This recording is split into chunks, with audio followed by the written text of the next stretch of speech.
All right. We are live. We've been live for 4 minutes to be fair, but we are live with microphone on. Now, microphone wasn't on earlier by choice, not by fuck up. I'm going to turn up the game audio just a tad. Because microphone audio seems to be going pretty good, pretty high. Definitely a decent amount more than the actual game itself. Matter of fact, let's get to at least the character select screen to make it a little easier on the audio. Oh god, I forgot about the paladin mix-up I had going on here. I don't know why that took a full minute to send. My paladin chest piece does not match the legs and feet that I got recently from the Bardam's Metal dungeon, so it'll look a little weird. I got some normal ass boots, some normal ass pants, and then super shiny white and blue chest piece and arm piece. And even my sword and shield looks very paladin, but my legs and feet, on the other hand, do not.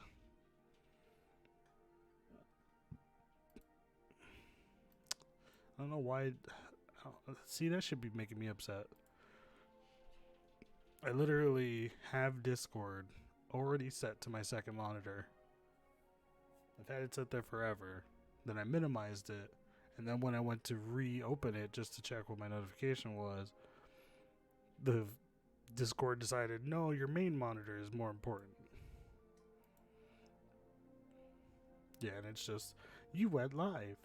Here's your Discord telling everybody that you went live. Though Iggy unfortunately does not let everyone know that we went live in an at everyone idea, unfortunately. Which always feels weird, but I will say that's the other issue, is that Ratatosker lets people know and Iggy lets people know at the same time.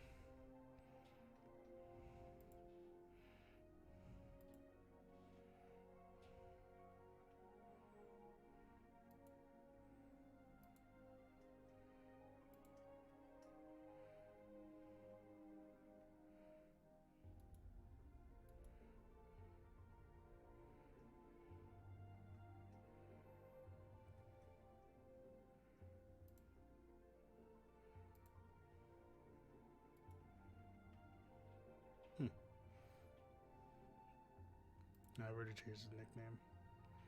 Think, was it this one? Oh, I think so, probably. Yeah, I have literally no idea what that does.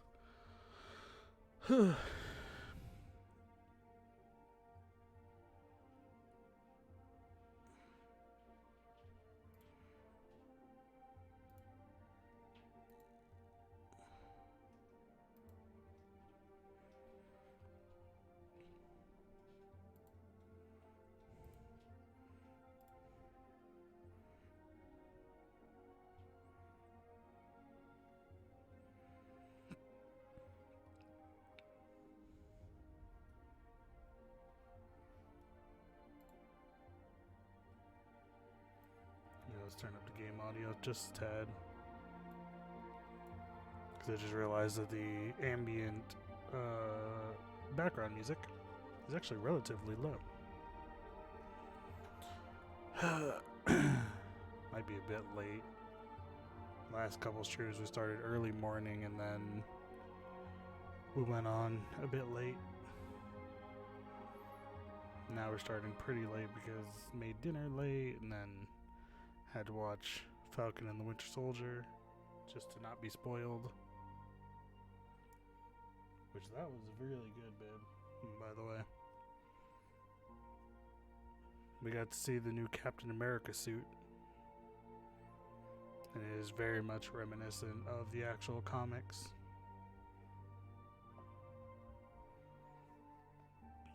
So I was very happy about that.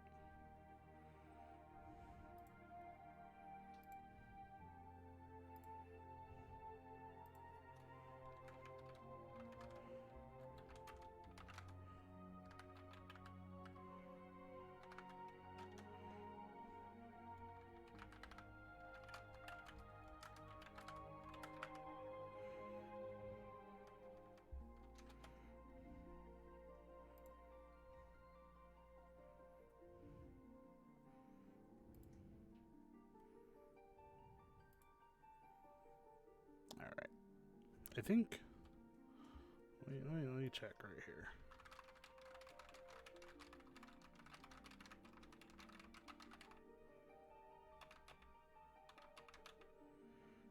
Okay. I feel weird because I know that my microphone is set up in such a way that it doesn't pick up that easily, but that's usually for Discord, so I assume because that's on Discord that it might have different settings that I need to do for streaming in order for that to be better. Because I know on Discord I have it where it doesn't even pick up my keyboard unless I'm getting crazy.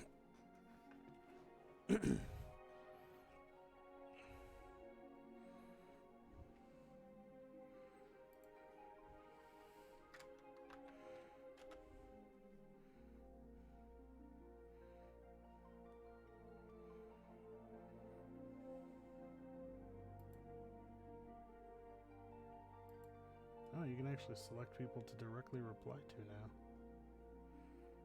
That's cool. Alright, we're now on that 10-minute mark. Switch over to the live. See how our frame rate's doing. We're still at 720/30, so it should be fine.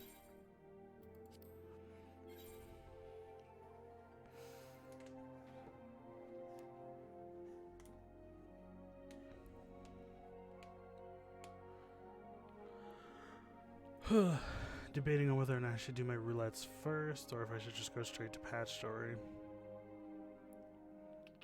Depends on how my friends respond. If I know some people that'll join me for roulettes, then I'll do that.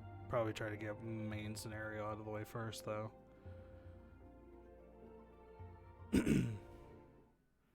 But if no one says they're gonna do anything, or if no one's gearing up for roulettes, then I probably will just say screw it and go straight to the patch story. I do have a lot of patch story to get through.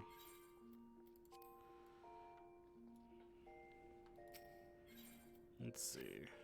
Oh, she sold almost everything?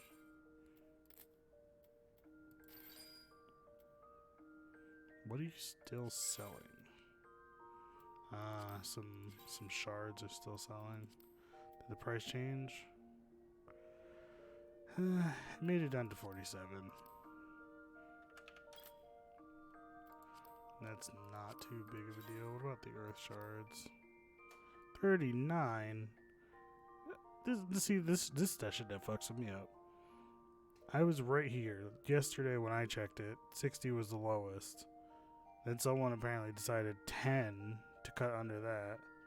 Then 9 under that. And then everyone stayed the same. Or no, the same person posted multiple times in the 41 range. Next person posts 41, then 40, and now 39. You got this one motherfucker who's selling 3,000 of these for 39 each. I hate it. The only benefit is that, technically speaking, these are unsellable 10 PCs, so they don't have a value proper that I have to worry about undercutting or overcutting, whatever the phrase would be. Let's see. I can't sell this, can I? I think it sells for too low. Yeah, no, it doesn't sell for nearly high enough, so it's not worth it. Sort.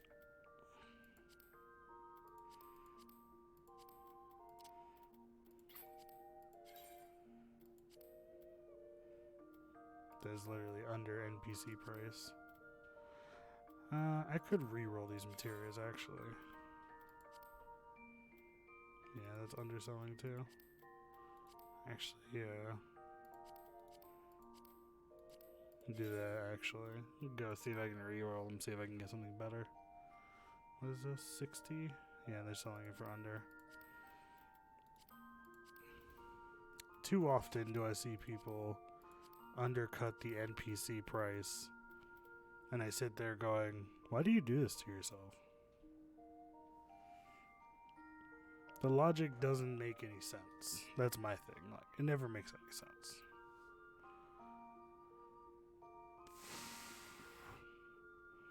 What is this? 290?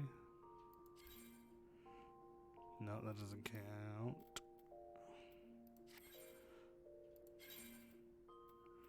Okay, so I actually have armor pieces on me right now. Put that in the retainer. Yeah, most of these are not on anything. Okay, so this tank belt is for level 73. Currently, though, my Dark Knight and my Gunbreaker are 80. My Paladin is still in the 60s, and my Warrior is 59. So this literally cannot be used for a little bit. This is level 50 for Monk, Ninja, Samurai. Samurai, I think my Samurai is 60. My Ninja's in the 70s. And my Monk is probably a little higher than that. I don't know. It might be in the 50s right now. Or just under. Actually, no. We just hit 50. That's right. I mean, if that's the case, actually, now that I think about it, wouldn't this make more sense to keep? I'm gonna have to, like, take a lot of this shit out and just check to see if it's its highest. Ah, crap.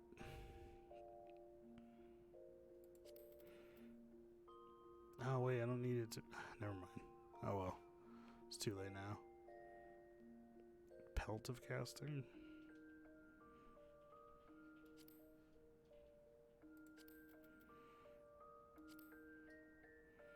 Okay, healing stuff. Yeah, anything under 80 healing right now is worthless to me because all my healing classes are officially 80. So there's that at least.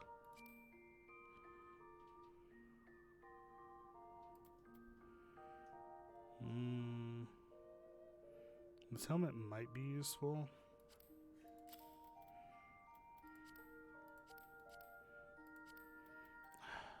I still have to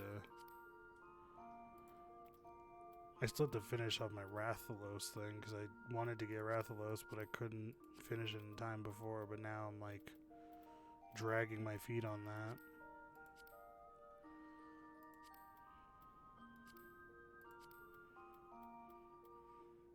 The only major benefit is you don't really need a tank because you can unsync it and then just do it as is.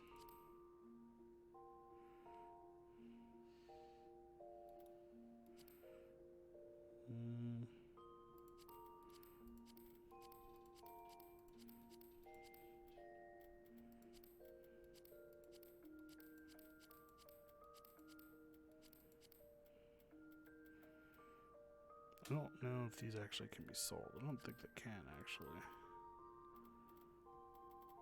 I think if I take a wild guess, they probably can't be.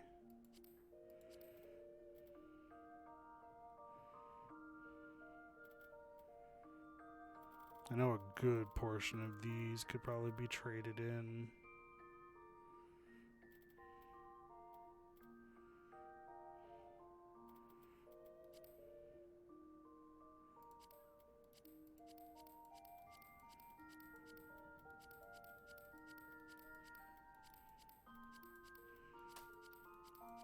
Let's see how many of these I can turn in.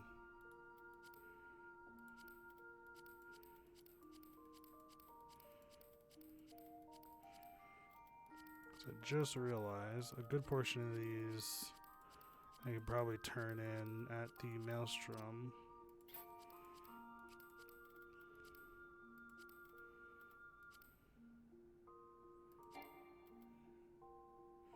In order to get something for them. Probably seals, more than likely.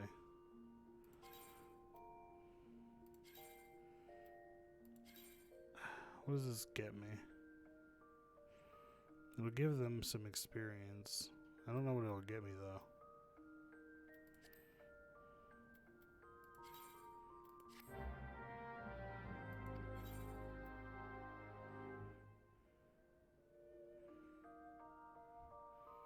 Alright, so it'll be a little bit before they're all set.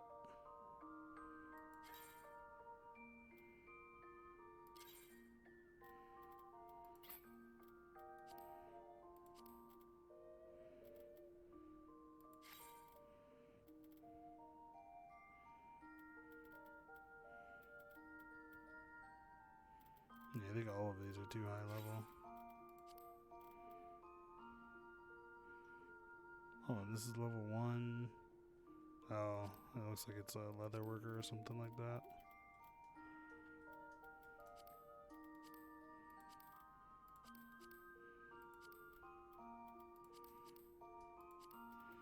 Oh, my bag is like super full.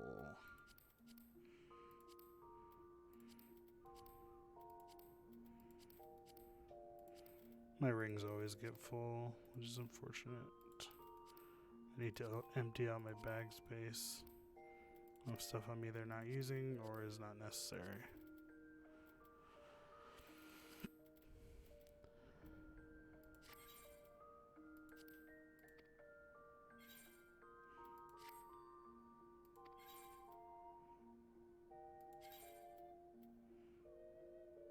Next level is 80? Wait, what? Why is this one 80 and the other one was 75?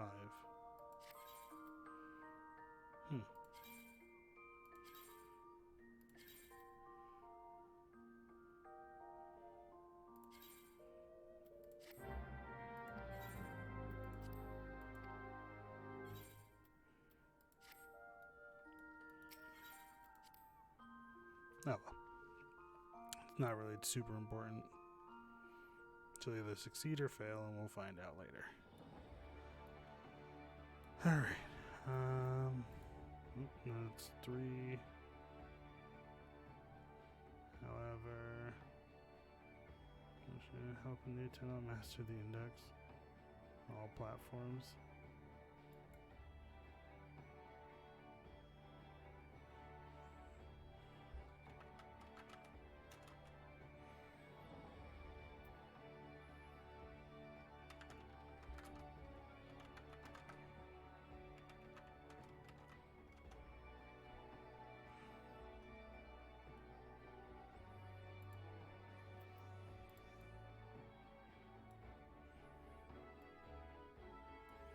Something to max out my blue mage as well.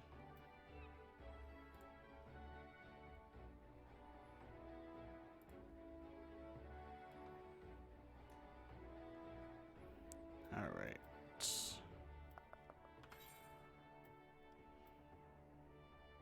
No, doesn't sound like anyone's getting on, so there's that. Yeah. Let's head to the Maelstrom first, so I can see if I can turn anything in.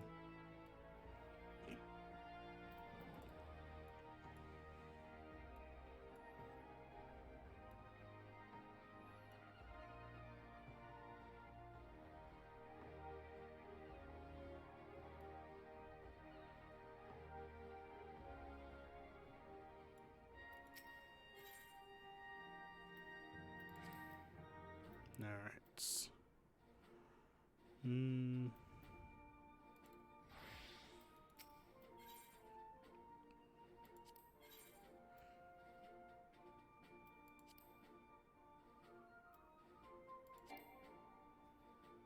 God damn, look at that experience.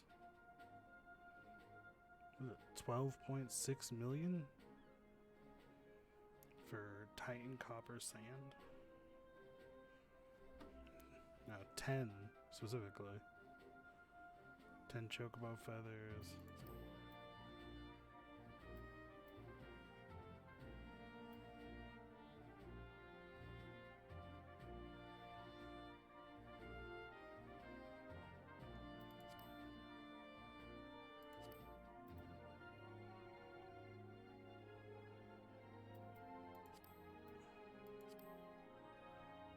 Hide anything that's on a gear set. It really doesn't make any sense to show that.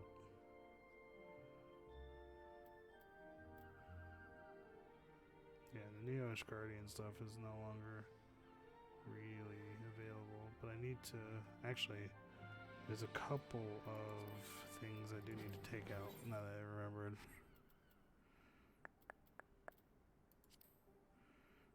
Where is it?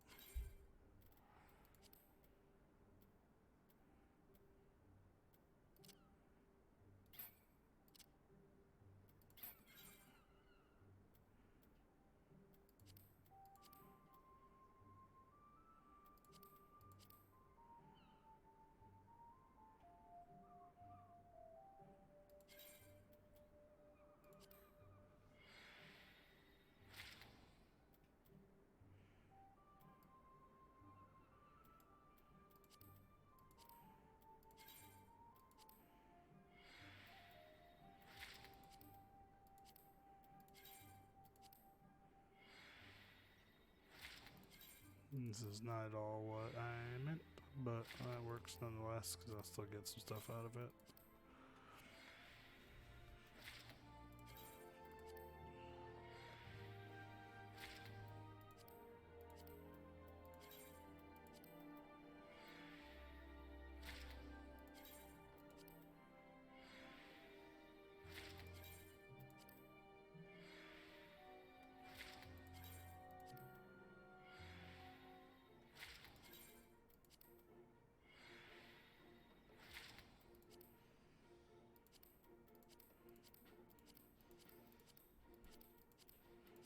Just make double sure I got everything. Yep, that's everything. It is, however, not what I meant.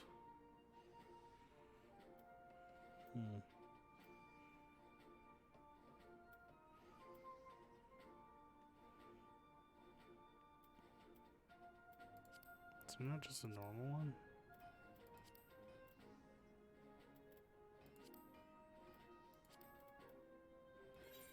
This is the only one I have.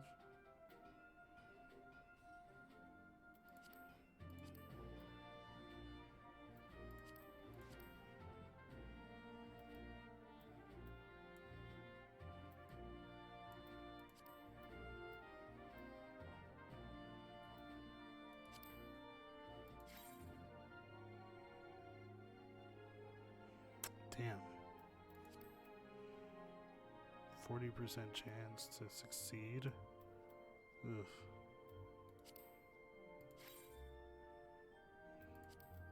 Might not be worth trying to pull those out. At least not for me to do so. 80% is pretty decent, but still worry if it would be worth it. It's only 40. That's only one in there. Probably gonna have to go to the NPC because my melding talents are terrible. Like 80% is pretty decent, so at least there's that. But yeah, let's go have a chat with an NPC.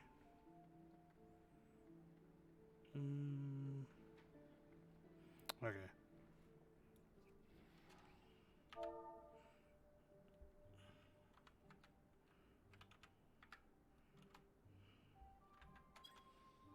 Oh, that's not a thing.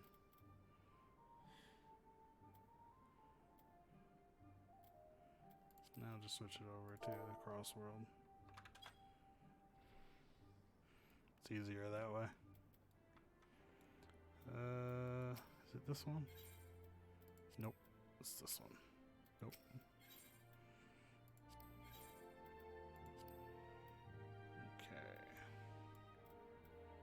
I need to move that because that is kind of annoying, actually.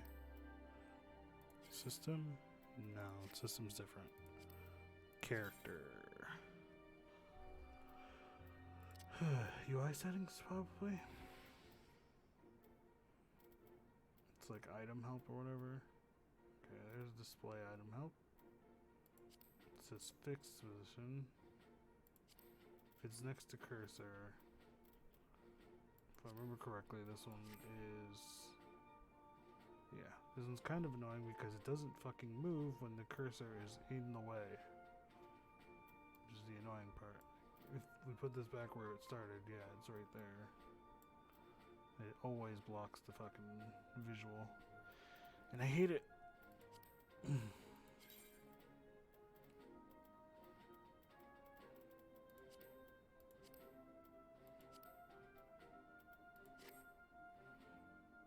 Yeah, at least on that side, it's not as bad. Because it's not blocking my chat. So I can actually see when people message me and whatnot.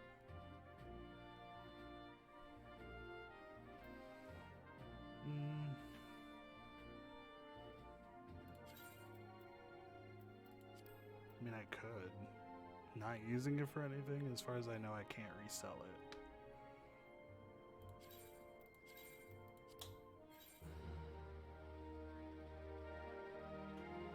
And all this does is give me seals. Yeah. Oh wait, is this one? Yeah, this one has materia, this has materia, this has materia.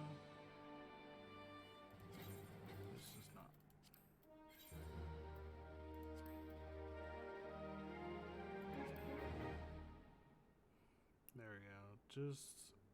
Okay, yeah, here we go. I should have done these ones first, honestly.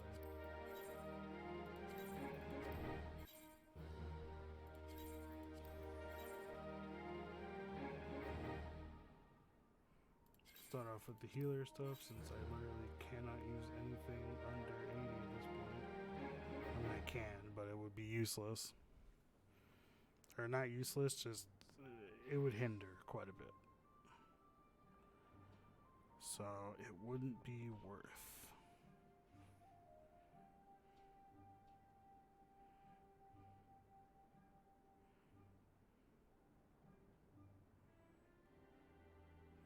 My issue is also there's these ones like augmented ironworks and stuff like that.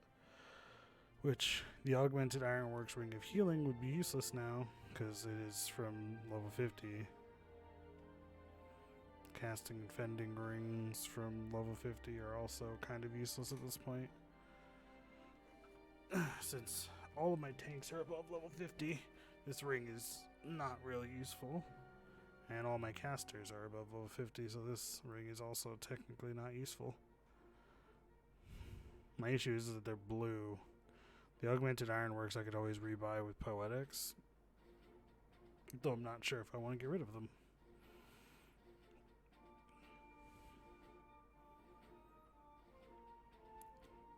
Okay, this Perceptor's ring is a healing item ring.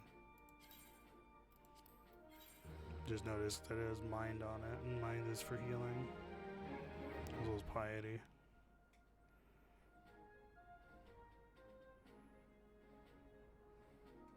Disciple of War, but it says 47. Fuck it, it's not important.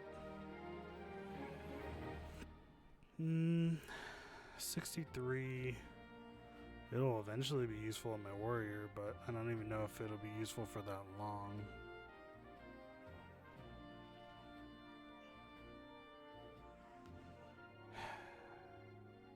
Actually, something I just now noticed is that most of these are like, there's a good portion of these that are just rings. And it's because the ring part of my freaking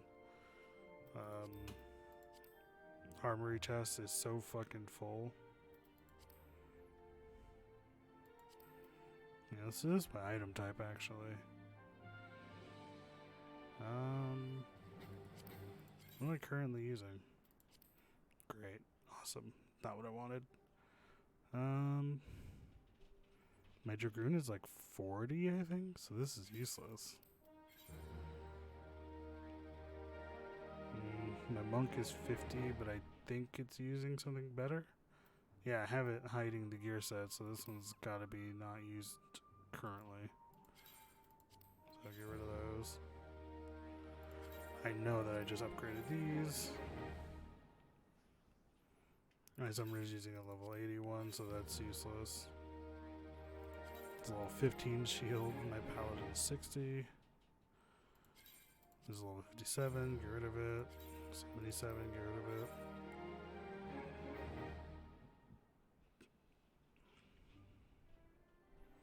This is for a level 80 caster. I have to double check if that's usable on my summoner, because I think that's the only one at that level. If it's not on my dancer, it's not usable. My machinist is 80 and my bard is like 30, so this won't be usable for a very long time. So there's no point in keeping it for that long. This I wanted to double check to see if maybe it was usable. This one has materia on it, so there's no point in getting rid of it right now.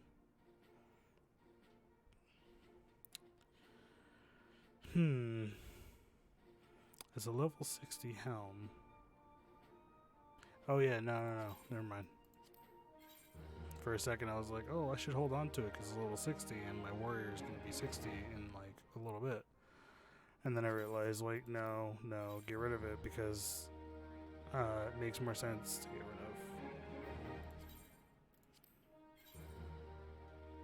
Specifically because I have the augmented Shire gear for fending. So it really doesn't make any sense to hold on to the gear for that. Because usually the Shire gear, the Ironworks gear, the Skaven gear, all of its augmented variant versions are good for quite some time. So much so that it makes a lot of the dungeon gear like unusable. Well, 15? I don't think I have a DPS that's that low.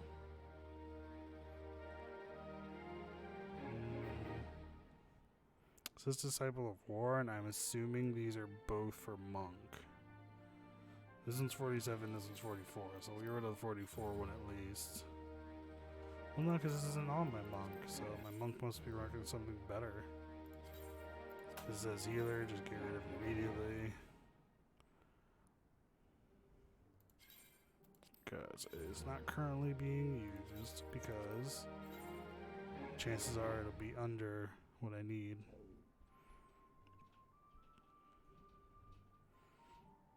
Disciple of Magic? I don't think I have a single Disciple of Magic that low.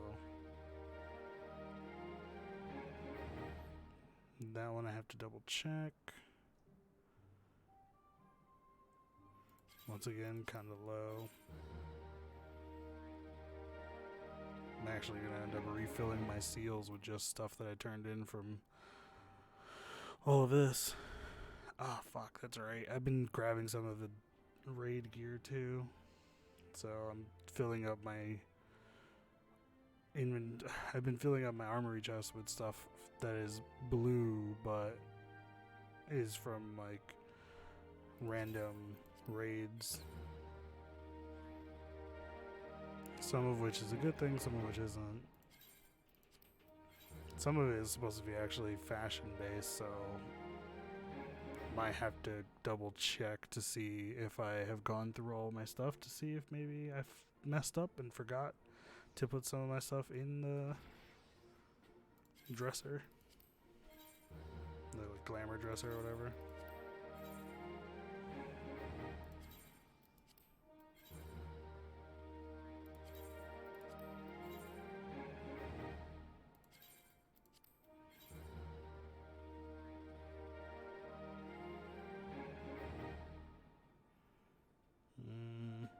I think my dancer is currently at 65, so I'm not sure on that one. This one I can get rid of because the ninja stuff is not usable at the moment because my ninja is in the 70s. So if it says it's for a ninja, then I should probably just get rid of it.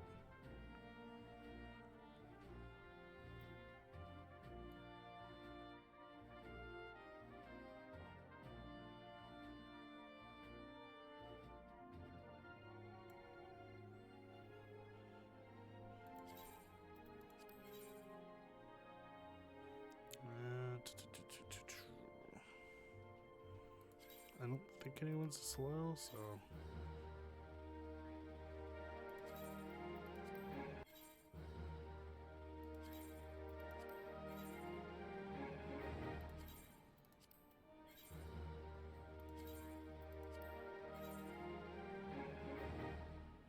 yeah, I'm literally about to hit max again.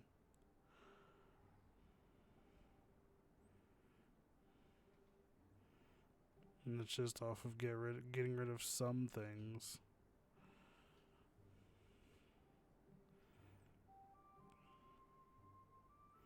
This is a ring, this is a ring. This is a ring, this is a ring. See, this is the problem. There's 2 ring slots in your armory chest, or on your gear. And in your armory chest, you don't get 2 pages of rings. Instead, you get 1. In the same way that you get for every other category. And since every job slash class puts the rings back into the chest afterwards, and there's that big problem taking up a lot of room.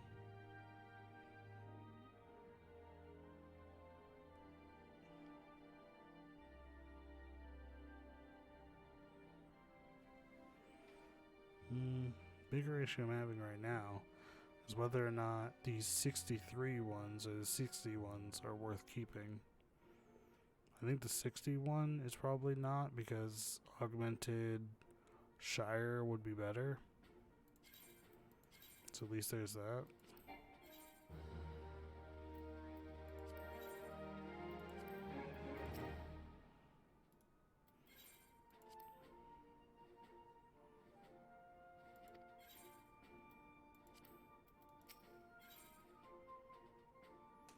It literally shows that there are 2 ranks technically higher than mine.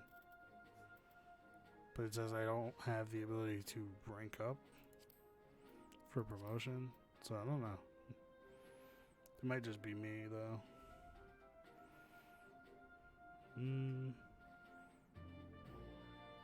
So hot chocolate, you say?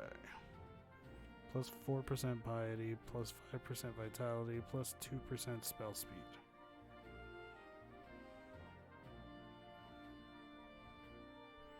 Two, 4, 4. It's the same thing. No, it's 2, 4, 5.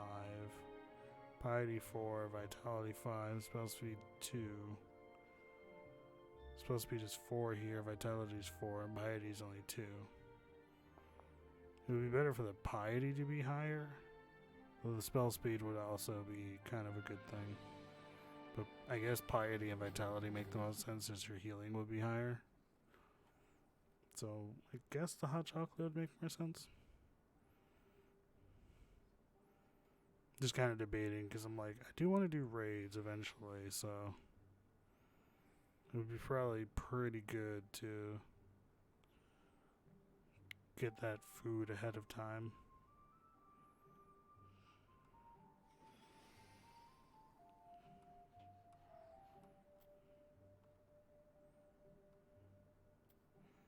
I just saw 4 messages. God damn it.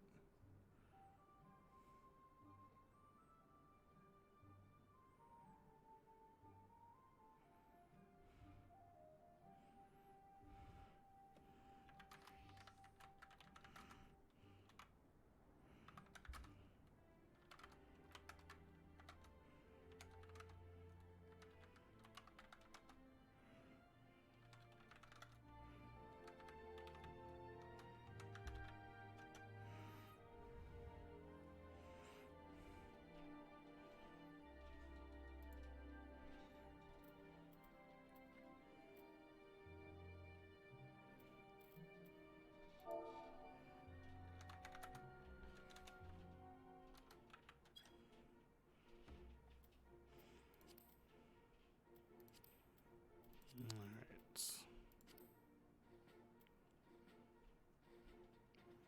Think I have that already?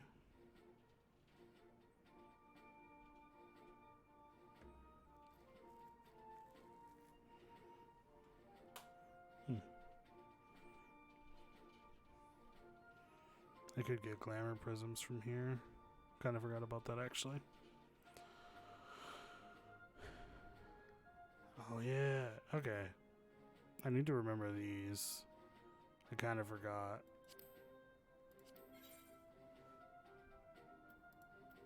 Because it's like the survival one is for the land, if I remember correctly.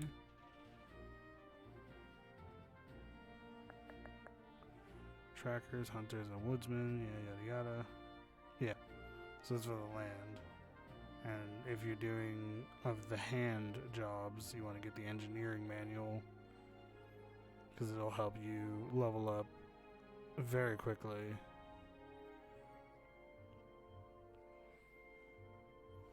I don't think I have any of the engineering ones. To be fair, I haven't done anything of the hand too much. I have barely touched these.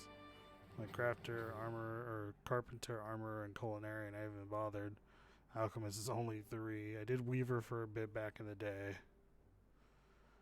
I touched leatherworking a bit, did some goldsmithing, and did some blacksmithing. Though, I think the only reason I did blacksmithing was because I was doing mining, and I had gotten it so high up that I was like, oh, well, blacksmith would probably do really well with mining. That way I could mine up all the materials I need for blacksmithing. But then, obviously, blacksmithing requires other things. Which is why eventually I started working on doing botany as well. fishing, I don't think comes into play in any of these except Culinarian. Maybe I'm wrong, and it turns out it's alchemist, goldsmith, and leather worker somehow. I could be wrong.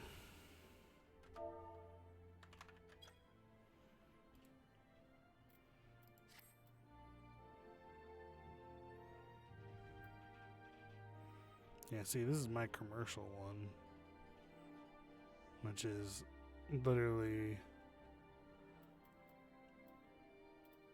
for the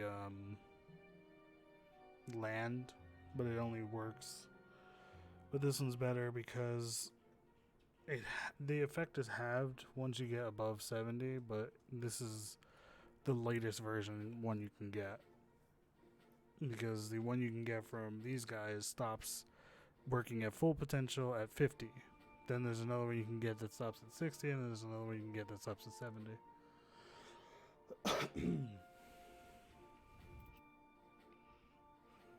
So this is the one I have that stops at 70.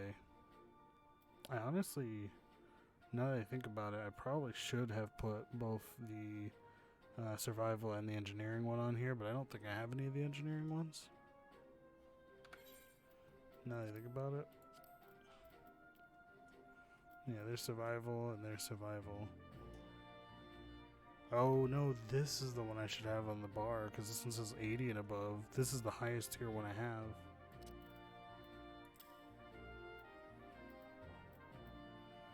This one's only this one stops being super effective at 70, and this one stops at 80, which, since there's nothing above 80, this one would be the best one I've got.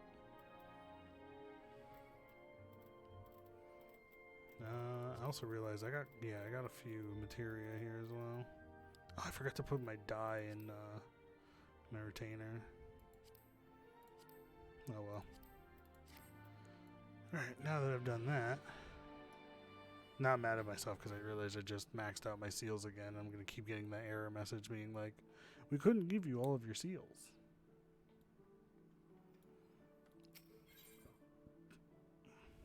Where are we headed? I don't know. There's a melder somewhere around here. Because I think that's the only way I'll be able to get my stuff back. Is to find the melder. That guy is in that same armor from yesterday.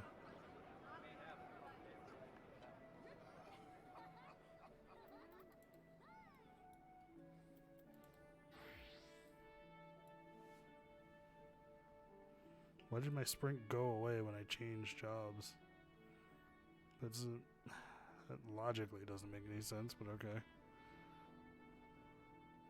There's a mender and then melder down the way. As far as I know, we're fully repaired. Oh yeah, no, that's right. We did a couple of runs of some other stuff.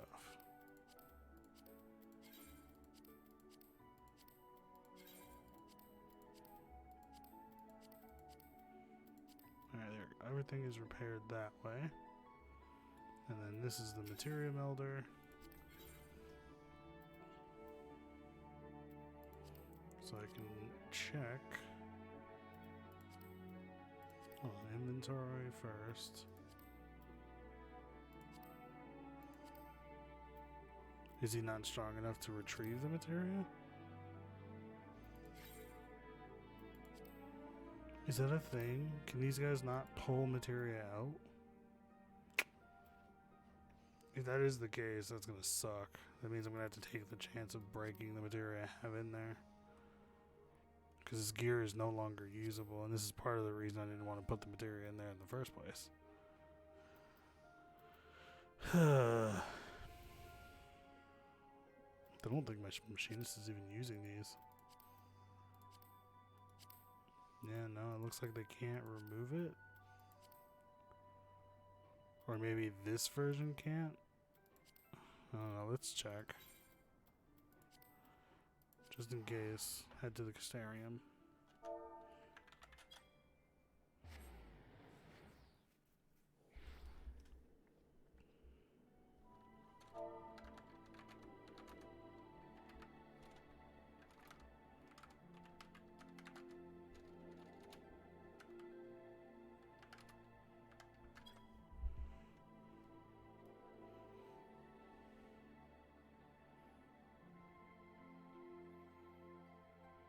Typing is still definitely difficult, even with the microphone in the way.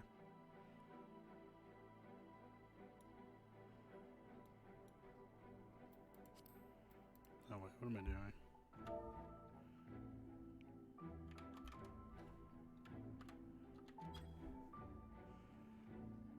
Let's still say hi. Okay, there should be a melder. Yep, we're right here. I don't know that they can still retrieve, so I mean, this is still going to be a situation. Yeah, no. This would have been the melder that would have been able to do it if they could.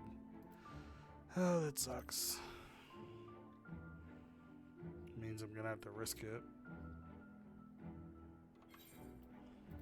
At worst, I lose the material, I guess. Which I don't know what material I even put in there, honestly.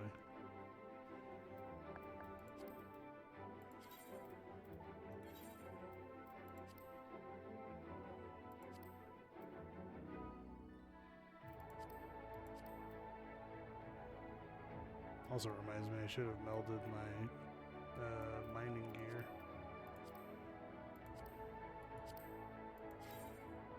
Okay, so this says 80%, and that's for determinations.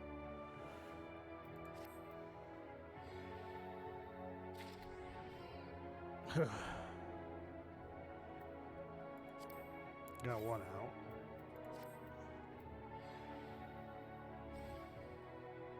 It shattered. Unfortunate. I was able to get one, not the other.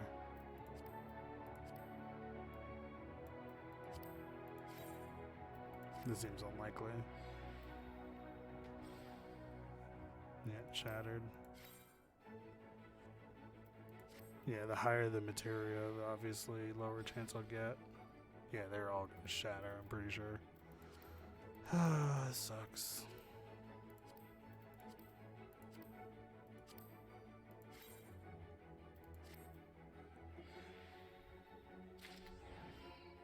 Oh, I was able to get that one back.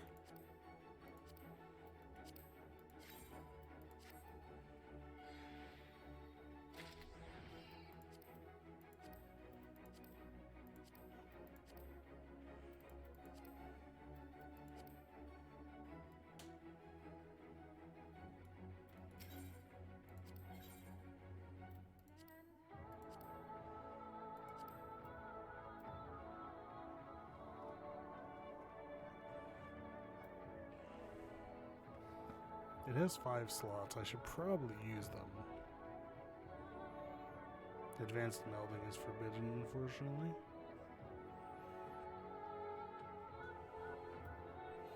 What has it got? I could up the critical hit a bit. The determination's at 0, and so is the skill speed. Tenacity is already maxed out, so I could just do crit and determination, I guess.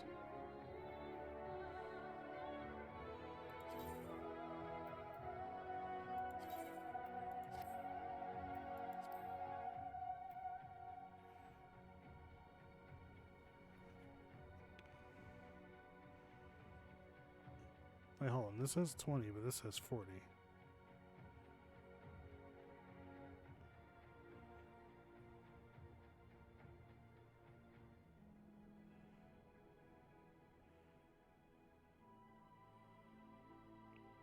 So that's apparently a thing that just happens, apparently. Weird. Okay, what do we got here? Determination.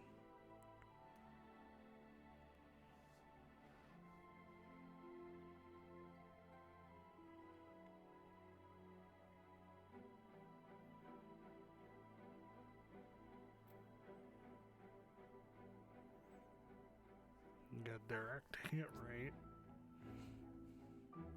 So yeah, if we're gonna put something on here after critical, it'll be starting from 0, so I could just do this like Heaven's Eye, direct hit.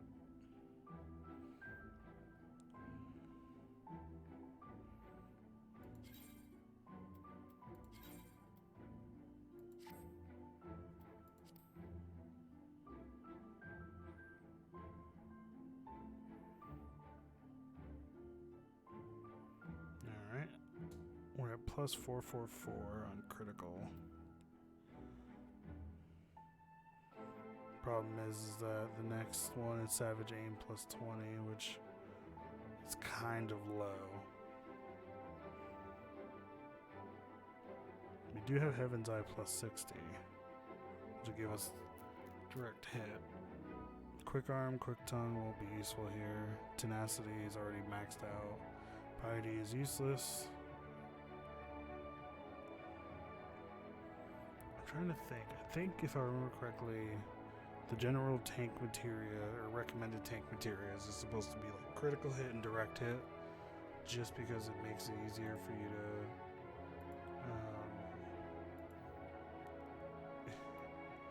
it's easier for you to keep aggro in line,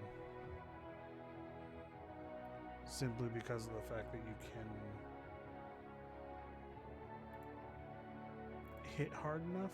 Like, you'll get crits on a more regular basis, and because of that, you will more reliably keep aggro even with, like, people hitting massive numbers.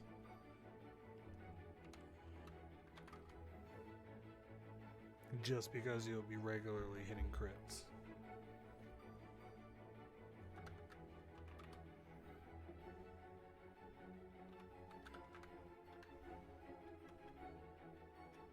There we go, yeah. This is what I was looking for.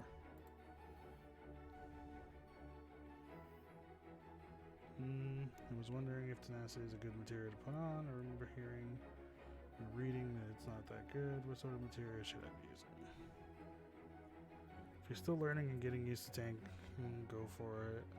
10 isn't a wasted stat for learning. Ideally, once you get more used to tanking, get a feel for what you're doing. However, you'll find things dying faster is the best thing there is, so aiming to kill things faster is what you should do. For that, Warrior loves crit and determination more than direct hit. Okay. Paladin, Dark Knight, and Gunbreaker, however, are different and value direct hit more than determination. Okay.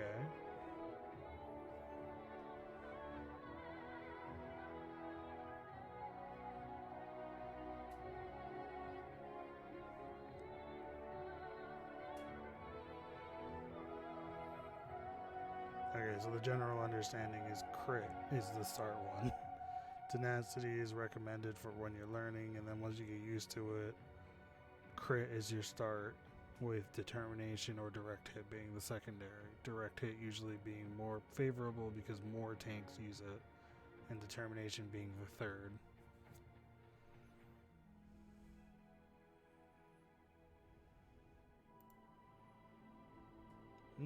Okay.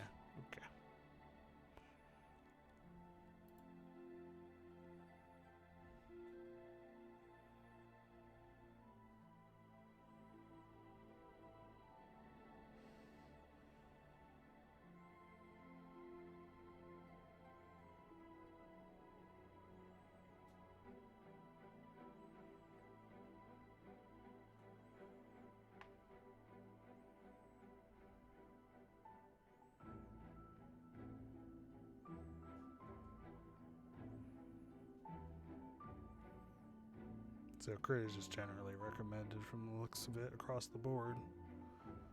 So crit hit rate wants to be the top, or the most maxed out thing. The unfortunate part is I don't think I can even max this out.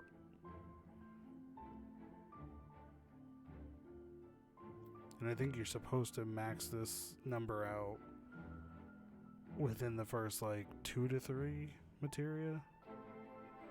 Not in the way that I'm doing it, where I'm putting in, like, 3 materia and still not getting to max. To be fair, I also don't have a lot of Savage Aim materials. At least not in the ones that I need.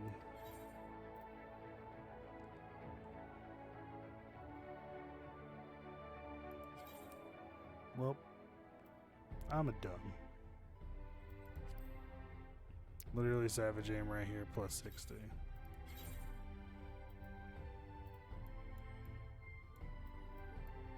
would work better if I could actually see everything. Jesus.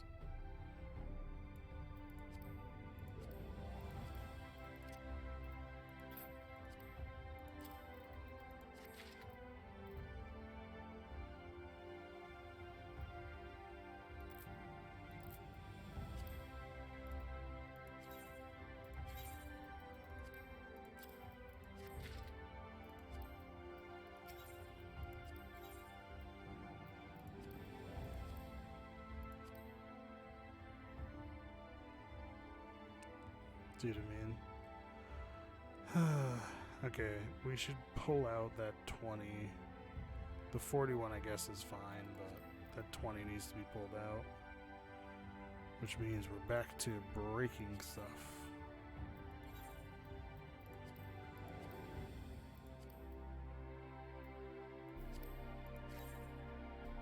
Oh, 80% isn't that bad, but it can still break. Oh, we got it back. Surprise, surprise.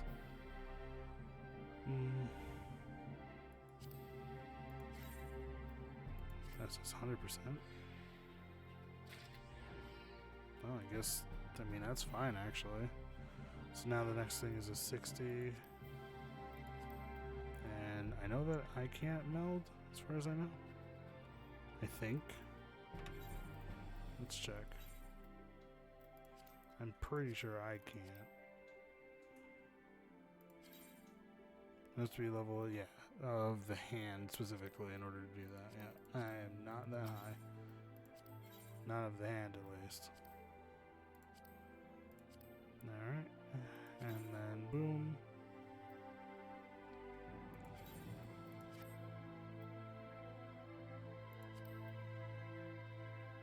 See, now the issue is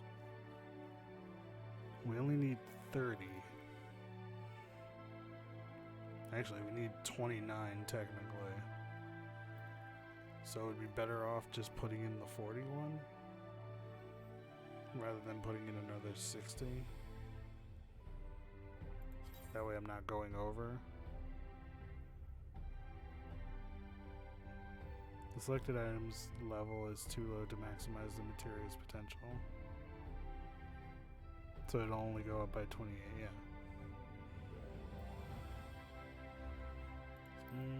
See, the issue is I could do just this 21 instead.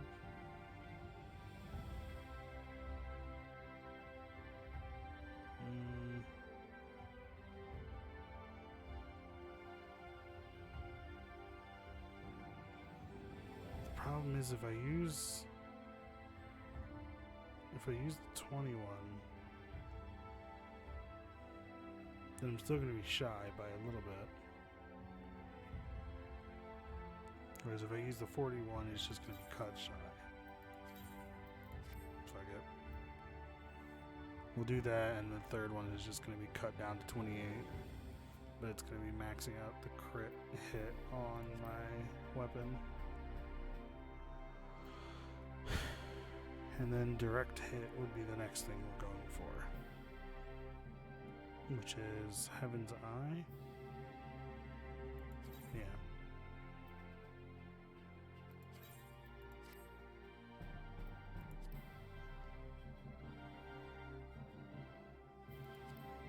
Which we now know we can literally just get them from here.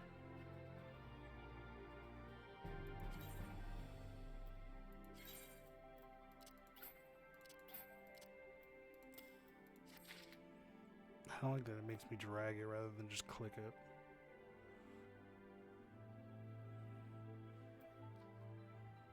I think I only have like 2 spots, right?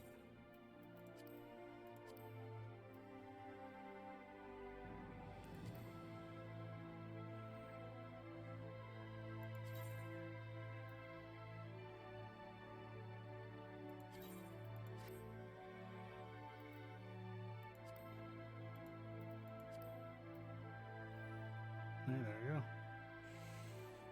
We maxed out the critical hit and gave 120 direct hit. That actually doesn't look too bad. That, like, spread isn't terrible. The Savage Aim 6 looks a little weird because of the fact that it's only 28 being used up.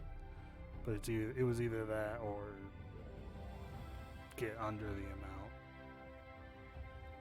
So, like, obviously, the fact that it looks red is not great. But I just gotta finish up this weapon as well because this weapon can be stronger. So, maxing out its materia doesn't look too bad.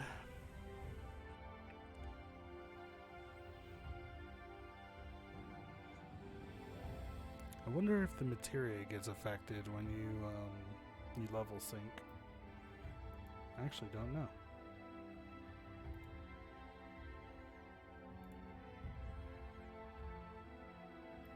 Like, I just thought about that. What was that?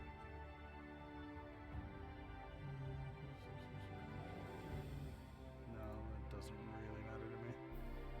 Okay, so just gotta keep in mind critical hit is the most important, and then direct hit is the most important for all the other tanks except warrior, where a warrior is critical hit and the determination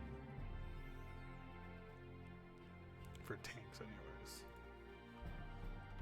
And let's go for healer next, because I just realized, like, we should be actually materia'd up across all of them. Yeah, you know what? Let's just open up a video and mute it. I said mute. God damn it.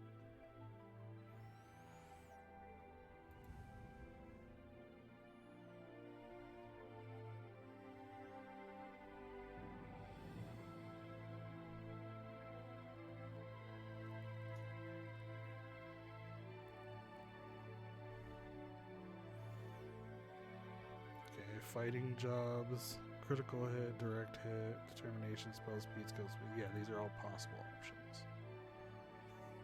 Whereas crafters have like craftsmanship, control, CP, gatherers have gathering, perception, and GP.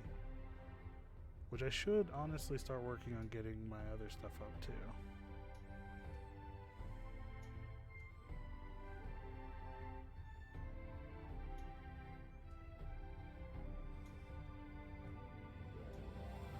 Yeah, I'm gonna assume that this person is just talking about the fact that if you have the artifact weapon or the relic weapon, then you're gonna be in your best spot for that, because your relic weapon actually can go pretty strong. So filling it with materia, like I just did, is probably your best bet. What is the stat right now? 617, 685, 492 on the tenacity, 344 on critical hit. So I'm assuming that was the critical hit it had at base, before I added on the 120, 148 to bring it up to a critical hit plus 492. Yeah, because it's not showing the direct hit up there either, which is now 120.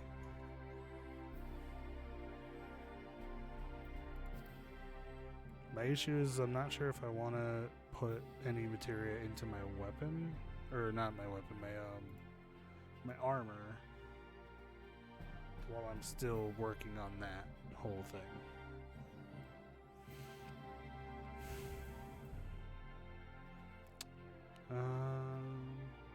Let me double check something actually. As it currently stands, we're good there. And that's what we're sticking with. So remember, Gunbreaker has the base version, right?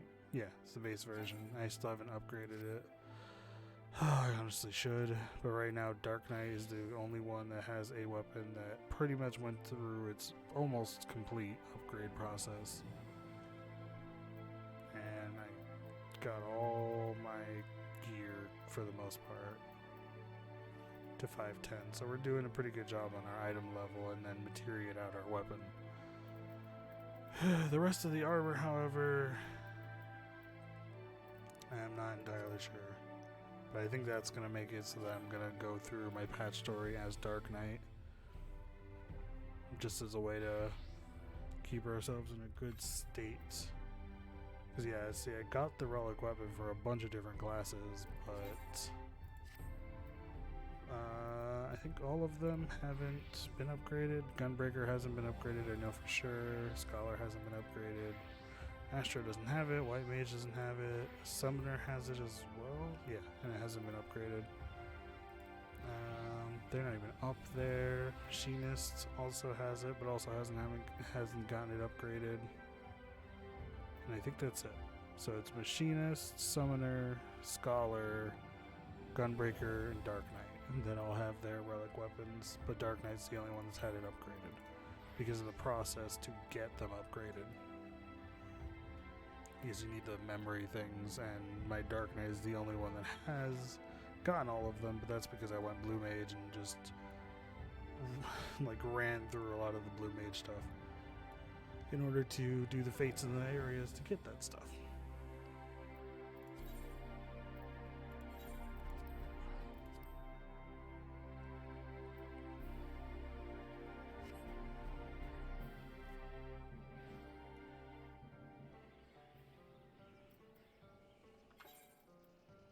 Should I just realized, like, because I'm missing a couple of these dungeons, I can't even do the 80 roulette, unfortunately.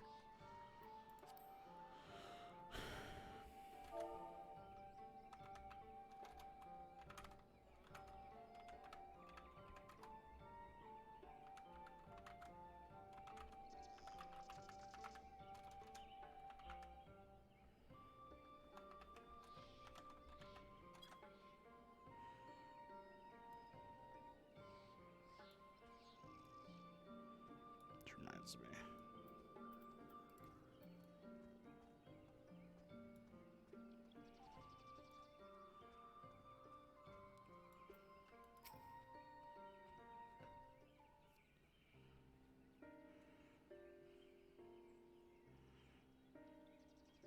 What was it? Oh, for fuck's sake. I completely forgot what it was. Spacebar, right? There it is. Falling can be adjusted. Tab and shift tab. And this is okay, so tab or shift tab in order to speed it up or speed it down. Accomplished much since last you came. With the Light Warden dead and its minions dispersed, we have at least reclaimed our hunting grounds in Raktika Falls. It was there that we discovered more ruins. Although we ran afoul of no traps while exploring its halls, we determined that the innermost chambers were warded by magic. We all were in agreement before any investigation could proceed, you should be summoned. Makes sense? We are grateful that you did. From what you have told me, I strongly suggest that the wisdom my comrades and I seek can be found within. This wisdom could prove invaluable, for we may soon face a foe whose greatest asset is our ignorance. I see. Then it is good that you have come, for Hunka was once home to the greatest of weapon knowledge and understanding. And it is our duty to ensure you and yours do not want for either. That's how we must proceed with caution to reach the innermost chambers, unless it suggests a more formidable different yet lies within. Come now, surely any threat sleeping within the ruins pale in comparison to those we have faced thus far. This is not a game, sister. You should not be so eager to run headlong into danger.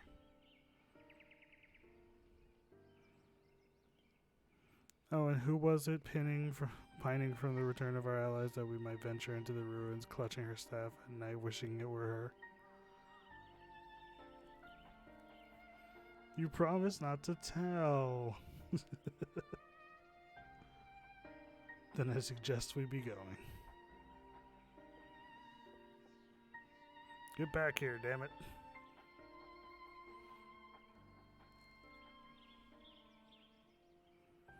Remind me, exactly how old are you and your sisters? On second thought, perhaps it's for better, I do not know. Pray forgive them their overzealous nature. None save we three have been privileged to escort you and yours into the ruins and bear witness to its secrets. Their hearts now burn with a curiosity that is not easily satiated. Please, you needn't apologize. As a seeker of knowledge myself, I understand full well their enthusiasm. If not for your sedulous efforts to protect the ruins, we would not be afforded this opportunity. Sedulous? I don't know about the pronunciation of that one. Speaking of which, I believe I have kept you away from the ruins long enough. Come, let us make for the Katana Revel.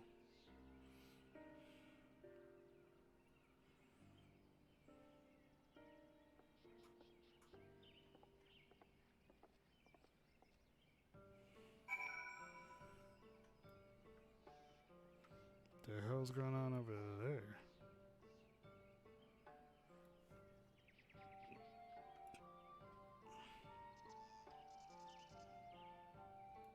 That looks weird.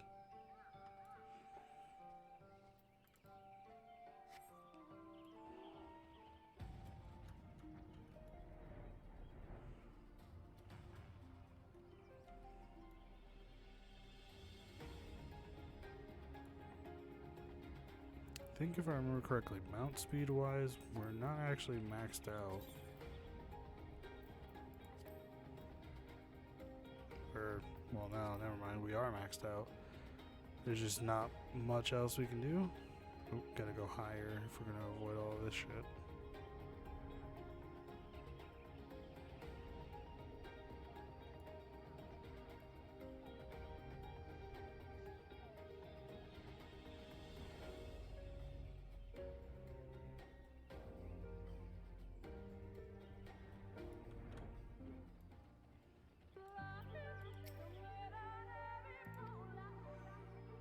It is recommended that you set aside sufficient every time with this. Literally every time. Every time they tell me, like, set aside sufficient time for these cutscenes. I'm always like, I've always got sufficient time. Yeah, this is where we fought the final boss of this particular dungeon. The, like, weird Cerberus thing. Come. Our new discoveries are to be found this way. I forgot what they sounded like.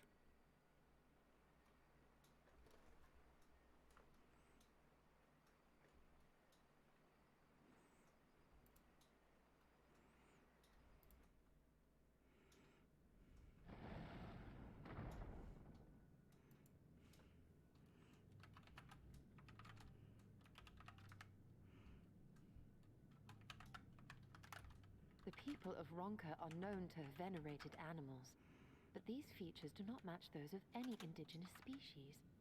This is no common beast. Though that much is plain from its proportions.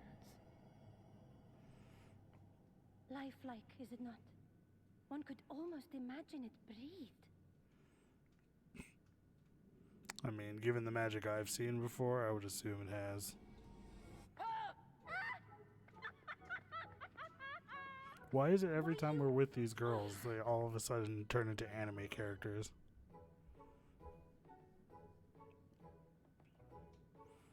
The cat girl amongst all the rabbits. This owl, by contrast, seems no different from the others we've seen.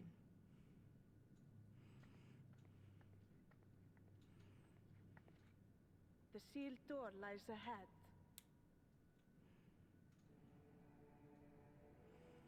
That thing seems like a boss.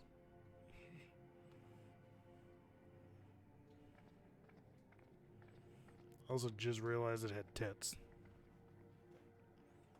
It's like a lion with wings, a weird lizard face, a feminine body, but only from like the waist up, cutting off at like the neck. As you see, one statue is missing. I expect we are meant to replace it as before.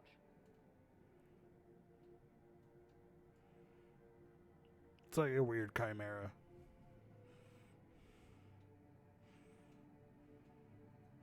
Yeah, just look at it. Too simple. There will be some additional defense mechanism. Yeah, that creature right there, obviously.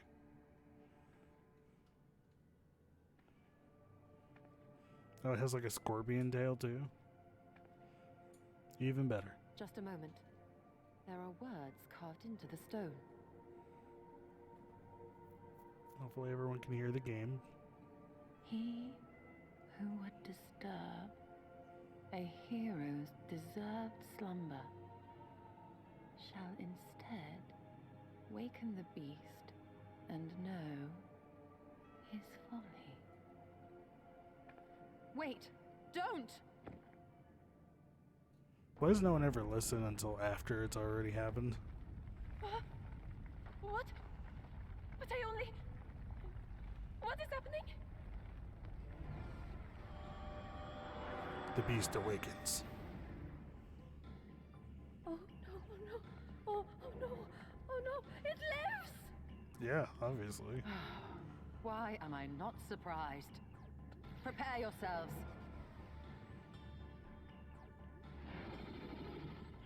Oh, it's got Ganon colors too. Oh. That's a new one. It has teleport eyes. Oh god, this is gonna turn into the last time we came here where we had all these puzzles and shit to solve. So it's not just something we fight, instead we have to rescue everybody.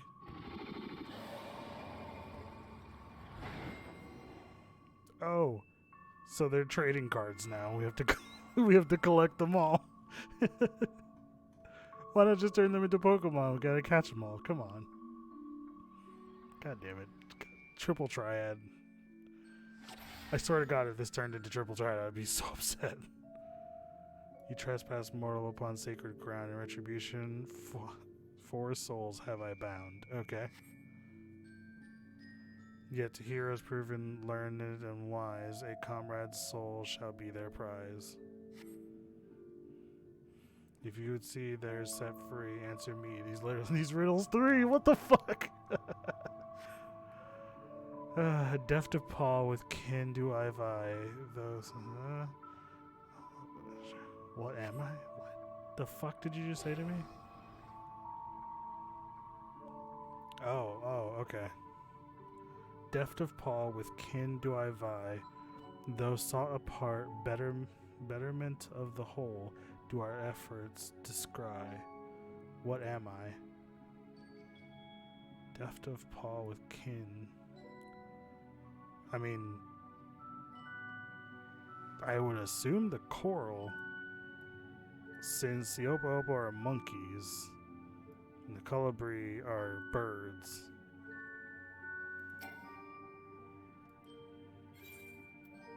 Place your palm on the coral statue. Oh, I'm wrong. Shit. 'Twas the Opa Opa. Oh, god damn it. Oh, damn. For this mistake, a single talisman I shall take. Well, fuck me. This is gonna be a problem.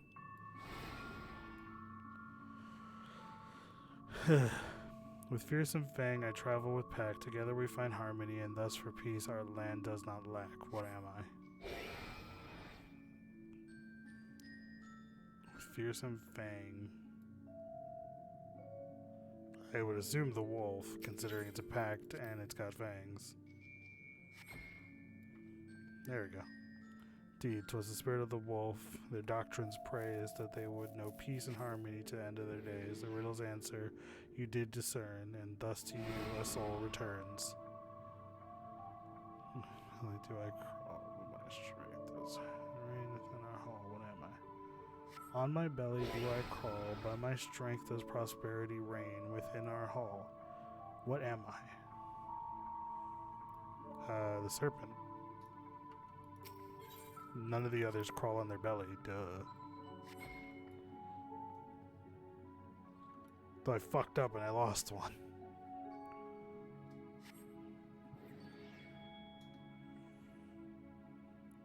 Indeed, the dread serpent turned protector, lured to slumber ere it tear the world asunder.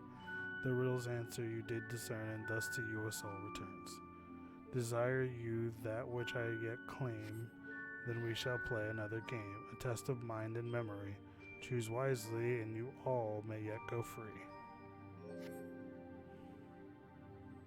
Twixt these talismans, hide friend and foe. Choose your companions well, or sorrow no. Can I zoom out? I should zoom out. Oh, of course they're all blank.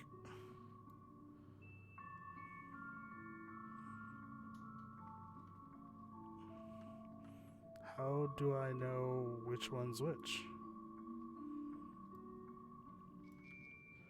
Is there perhaps some meaning to their arrangement? Maybe.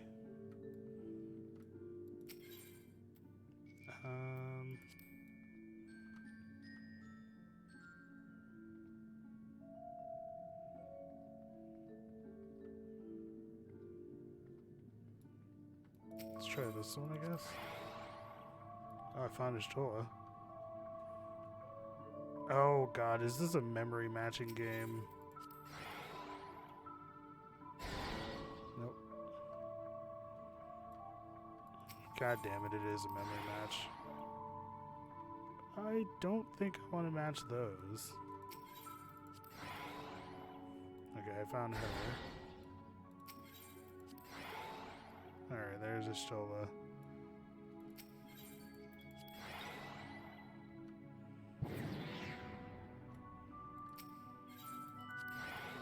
Okay, nope. Okay, there we go. I found hers.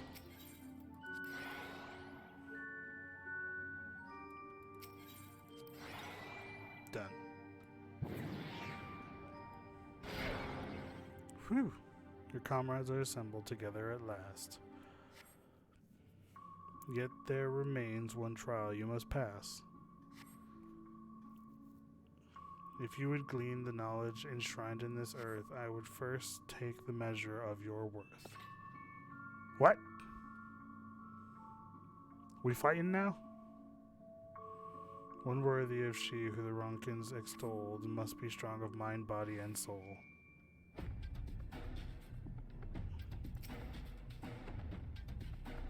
So, a battle.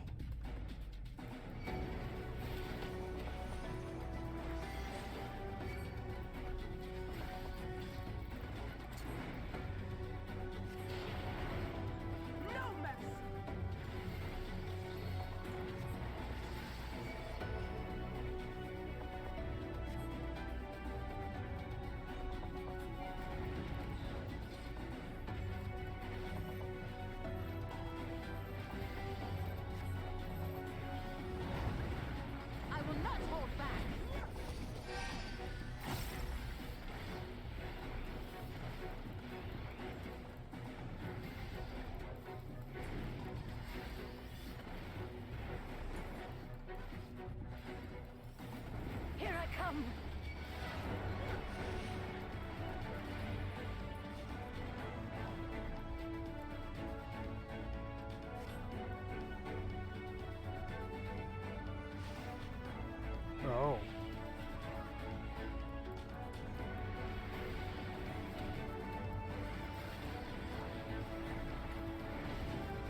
So far it's open.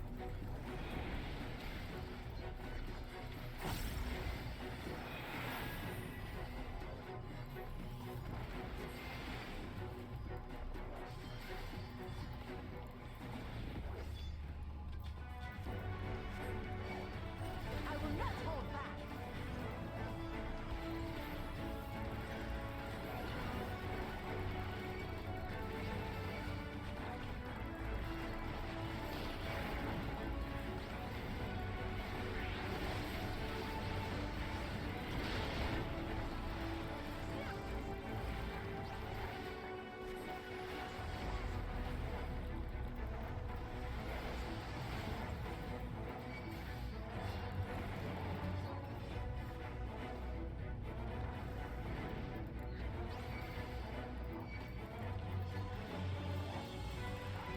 I will not hold back.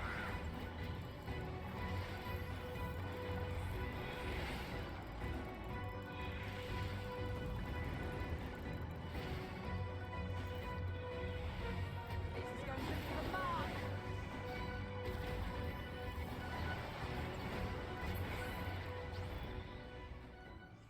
Well fought, hero. The trial is complete. The way is open, and thus I concede defeat.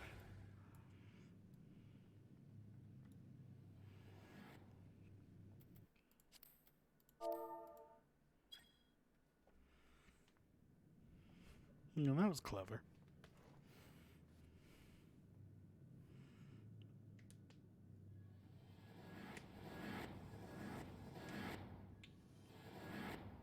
So it was always going to be a matching game at the end, though it actually would have been an easier matching game at the end. 'Twould seem the magics have returned us.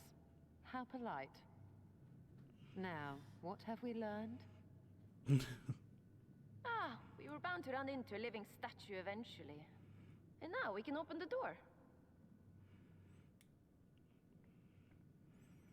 I like how Ishtal is out here like, what did we learn? And she's like, we were going to have to deal with it anyways. No muss, no fuss. Ishtal is going to be out here smacking a bitch in a second. It's just like, God damn it. Learn a He who goddamn would lesson. disturb a hero's deserved slumber.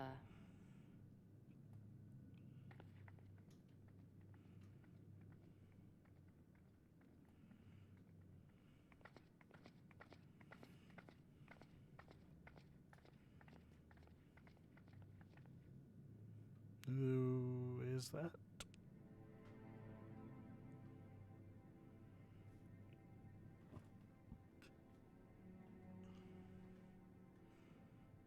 A tomb, just as I thought. Befitting a hero.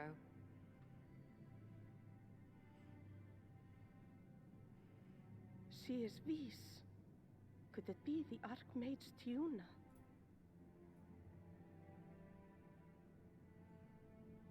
More than likely. A legendary hero of Ronka, as you surmised. The tales tell of how she smote entire armies with a single incantation, so potent was her spellcraft. Though she ever fought in the name of peace. I thought them no more than tales. To think she really existed. God. This goes back to the I, idea for that one, most stories have always believed. some modicum of truth resting deep within their lines. I wonder. By the light of fallen stars, great power awakens. Tiuna was not only a master of spellcraft. It is said she could see truths long lost and hear the voices of men's hearts. Just men's? Naught less than the echo. In which case, none of this is mere coincidence.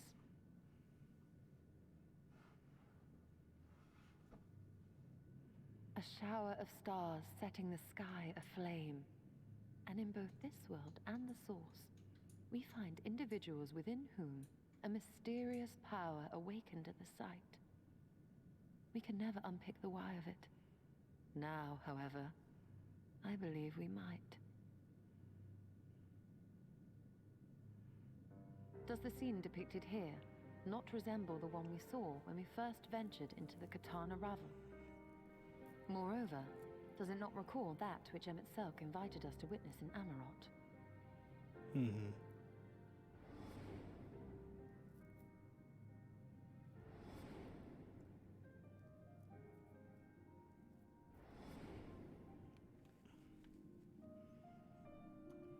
The final days. If, as the Exarch's research suggests, soul and mind share a fragile yet profound bond, might it not be possible for an event to leave such a deep imprint upon the soul that it could be perceived eons later, given a suitable trigger? The echo defies explanation by conventional etherological theory, or shall we say modern etherological theory. But if it is a power that once belonged to the ancients, to souls yet undivided,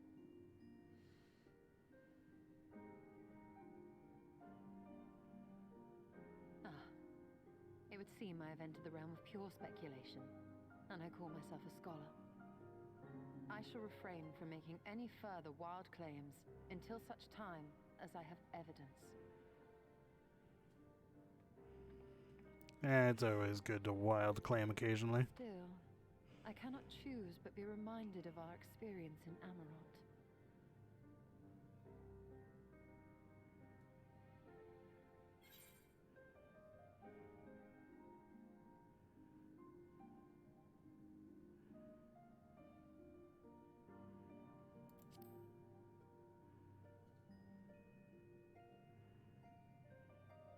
Remember us.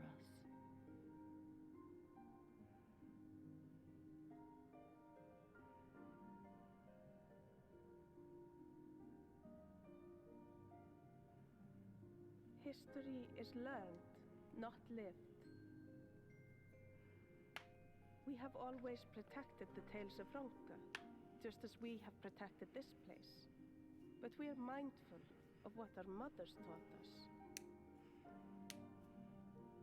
We see the past through our own eyes, and speak of it with our own words. Thus do we come to understand it in our own way.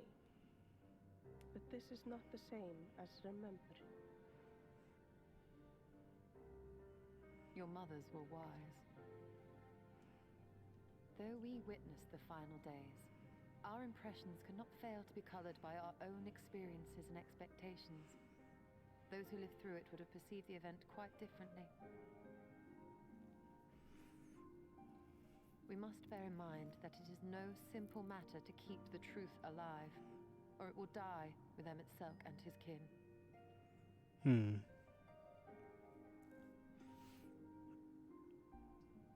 But we have disturbed Huna long enough. Fanau will serve similarly well as a venue for our contemplations. I mean, we don't have any other options.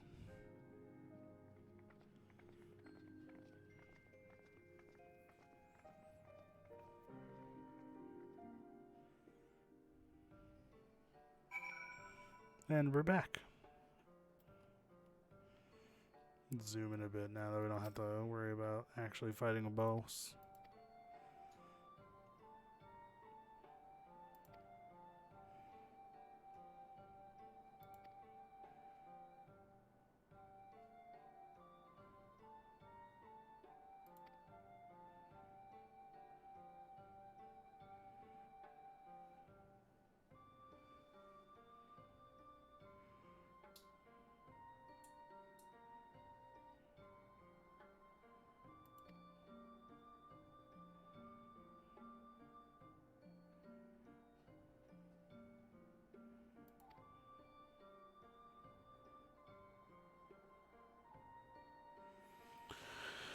I mean, yeah, it's hard to not talk about an entire village of female rabbit ladies.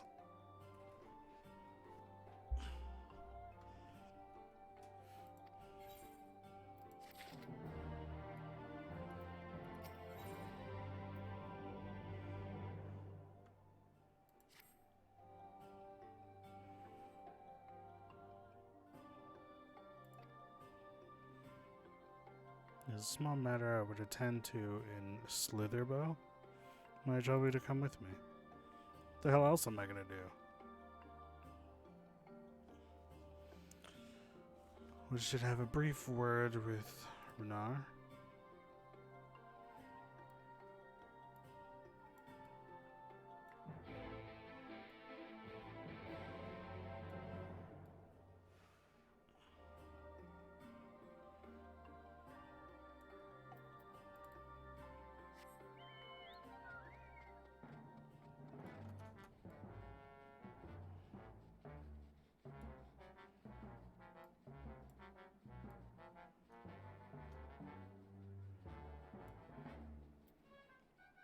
Umbral Wind? What is that?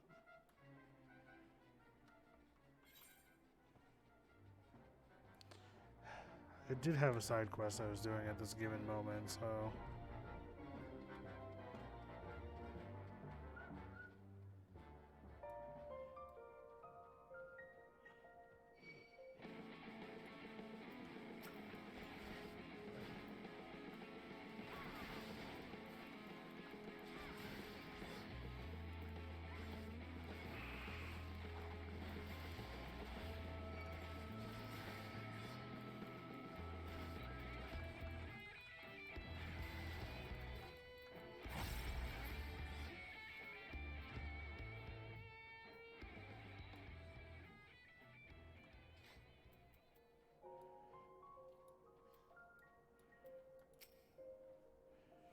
Here you are. I take it. Siuna's turned you away. Well, you are more than welcome here. I'm having trouble finding suitable mushrooms for the offering. If you could bring me 3, I would be forever grateful.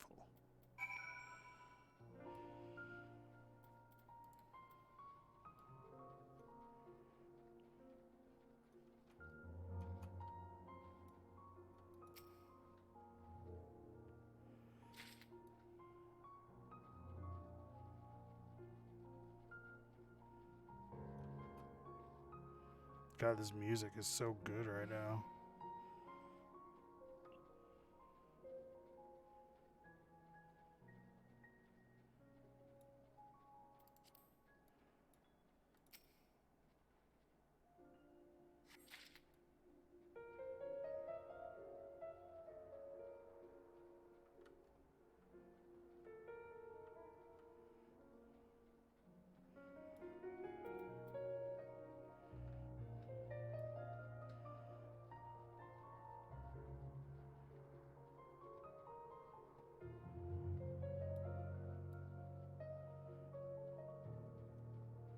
Ah, there it is.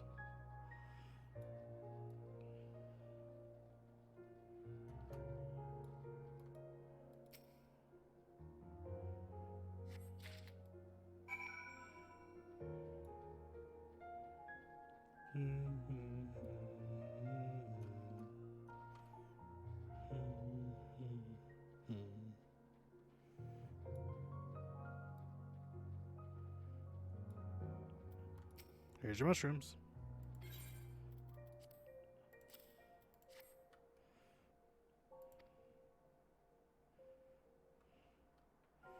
Never in my wildest dreams did I think I could work alongside one from outside the Great Wood. Yet here you are, and now I cannot help but wonder, what if the future of Fanel lies beyond our borders? The captain of your Crystarium is Vis, yes? Those who leave our village are never to return, but she is proof they may yet go on to do great things. We could reach out to them, allow them to go freely between here and there, new homes, perhaps even establish new settlements. The Vis would thrive, and the future of Anal would be secure. That is how I wish to honor our duty to His Eminence, by finding our sisters who left the Great Wood. But that also means leaving behind Siuna. Oh, how I wish she would understand. I think it is time I talked to her. Talked with her. Scream! Siuna, she's in trouble. Well.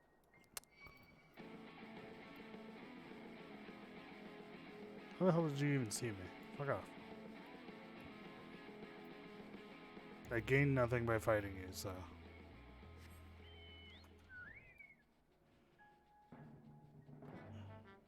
It's also the third time I think that I've gotten. Oh, there they are. Get off the mount first.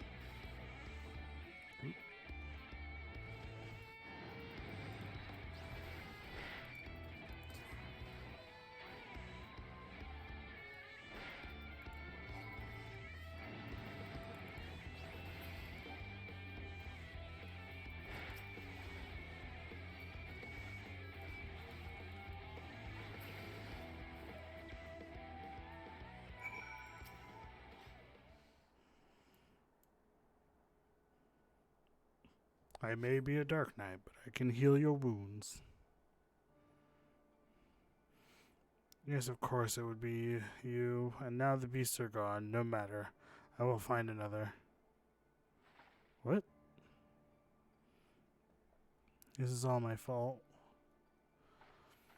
When she and her comrades first arrived in Fanal, I was elated. Everyone was. It was a chance to learn about the world beyond the Great Wood. But I never stopped to consider your feelings, what you might think if you left for now. I have always known of your desire to see the outside world. I have only myself to blame for not voicing my concerns. Times have changed, and with your arrival, the greatest of our duties to the late Emperor has been fulfilled. The ruins still require our protection, but perhaps we can find another way, one that does not require we sacrifice our freedom. It would be selfish of me to deny you your dreams for the sake of tradition. You would not be the first, nor the last, to leave for now. Is it for now or for no? No matter where you go, you will still be a sister, blah blah blah, yada yada. Oh, Siuna.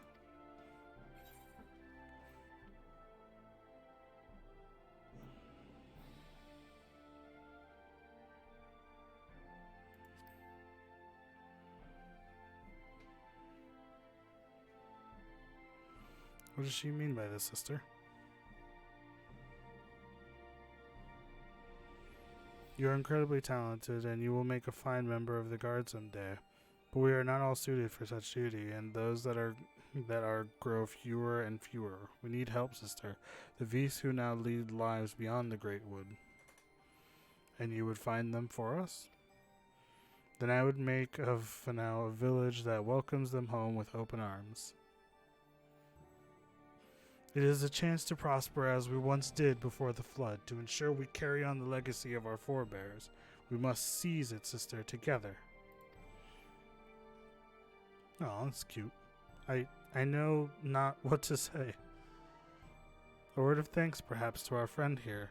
If not for her, we would still be at odds.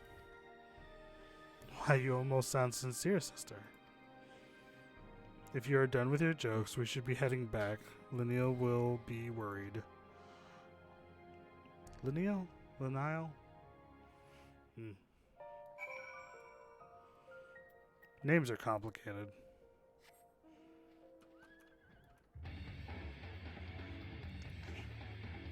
That's a dramatic change in the music there.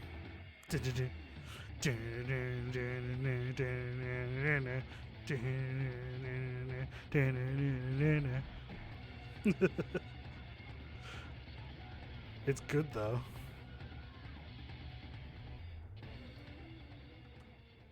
Too bad it has to end. Not that you have the offering, it is time we talked. No need, Master Lineal. Fina and I are fine, better than fine. Fina? Fina? Fina makes sense. Changes come quickly to Fanal, and we allowed it to divide us when we should have embraced it together. We have learned from our mistake and come to understand that, though we walk different paths, our goal is the same. That is all that matters in the end. Well, it is certainly good to see you two are back back to your old selves. Well, we did have a little help. You're welcome. Oh, god damn it.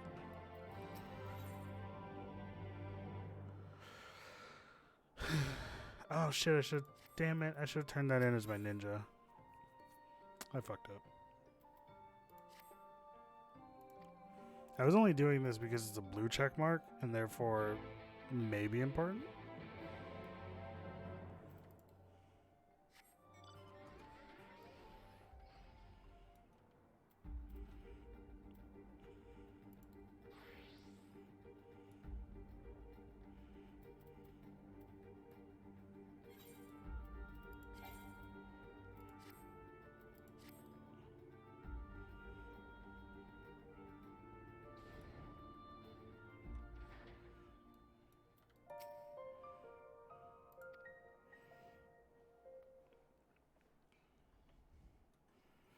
O spirits of the wood, hear us. We seek to renew our vow to the gods of the great wood.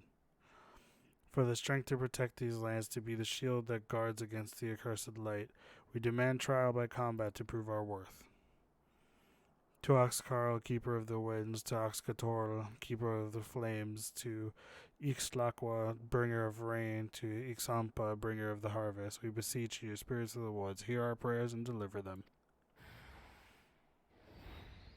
I just guessed at all of that in terms of name. A spirit of lightning. A spirit born of wind and rain, whose spark brings fire, and from the ashes may come rich harvest.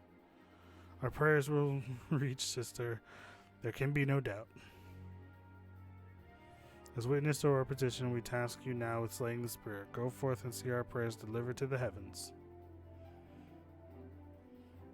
Yeah, time to go fuck up a lightning spirit. But first, let's do this outside of combat so it's just easier to deal with.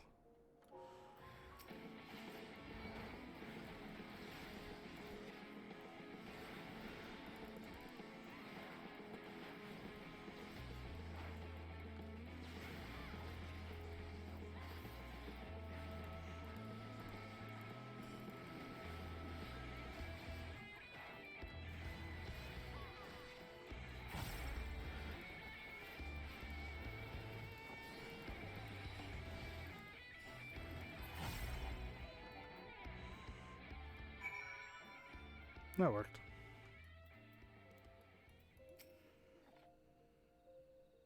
The spirit is slain. You did it. I confess I had my doubts at first, but you performed your duty admirably. Would you go and relay the good news to Master Lenil? We will be along shortly.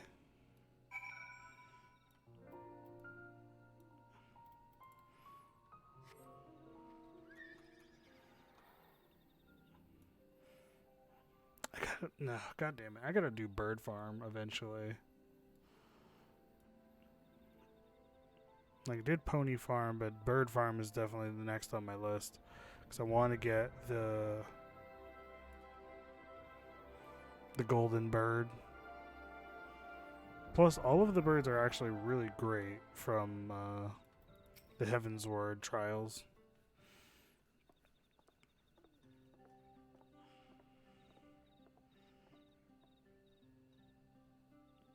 Gina, Sayuna, I take it you were successful this time. Yes, Master Lenil, everything is as it should be. Though we see the world through different eyes, it does not change how we feel about the Greatwood. In matters concerning Fanau, we are of one heart and one mind. And it is by the strength of your kinship that the Vis shall be blessed for years to come. As you know all too well, the fulfillment of our duty to the allies of Ronka have necessitated change. No few of our number feel uncertain of the future, but I believe we have found the answer to our woes, the means by which we may see Fanau thrive once more. Oh, God. I read that too fast. For centuries we have trusted none save our own, and that will prove our downfall, for none can survive in this world alone, not even the guardians of Ixmaja.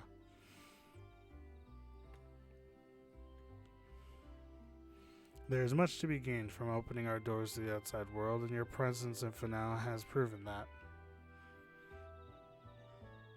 On behalf of all the Vis, you have our humblest thanks. Is it Vis or Vice? I think it's Vis. As for you two, I expect great things of you in the future.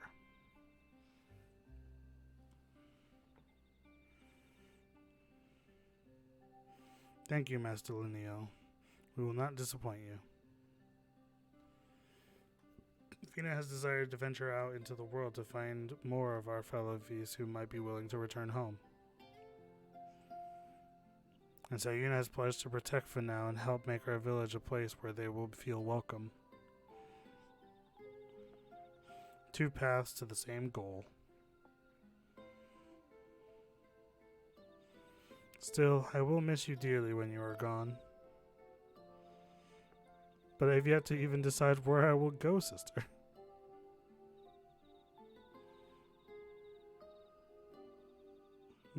I didn't even read that last one. I think it's like there is still time for us to be together or something like that.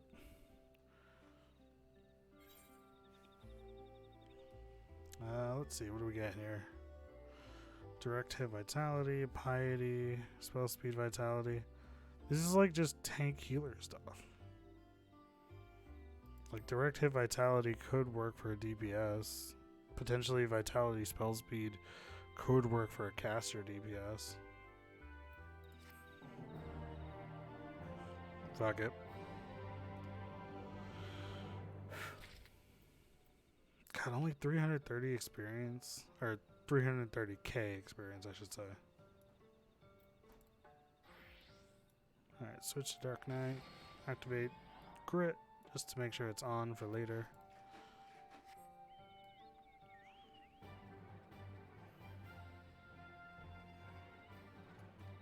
I just realized, was that necessary at all? Because the rest of the exclamation points here are not blue. They don't have a plus or anything. Usually the pluses led to something new. But it doesn't seem like that did. Unless those NPCs go on to do something later, maybe? So, I don't know. Let's just teleport there to be easier. Plus, it's only 100 gil.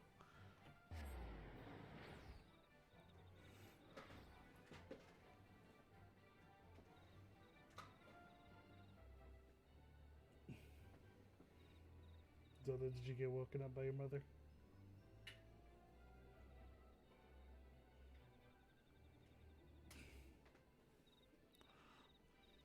Your ear's backwards.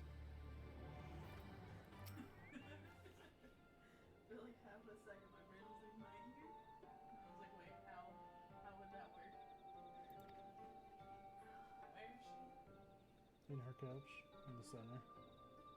She just laid her head back down. And then she looked up at you just now and then put her head back down. Should I pet her? Oh, it's up to you. She deserves a pet. She always technically deserves a pet, except for when she's being shit. You've arrived at a most opportune time. I was preparing a pot of my famous stew. Come, I will ready a place for you. I don't like those words back to back. You missed out on the rhyming boss I just fought. I'm sorry, I was distracted by the phrase. My man's literally said, like, if you want your companions free, you must answer these riddles 3. Who gave him permission? Well, you say him. It had boobs. I assume it was female. No, the boss. The audacity. Everything it said was in rhymes. Matter of fact, well, let's look back on these because they're still in my chat. Your comrades are assembled together at last, yet still there remains one trial you must pass. If you would glean the knowledge enshrined in this earth, I would first take the measure of your worth. One worthy of she who the Ronkins extolled must be strong of mind, body, and soul.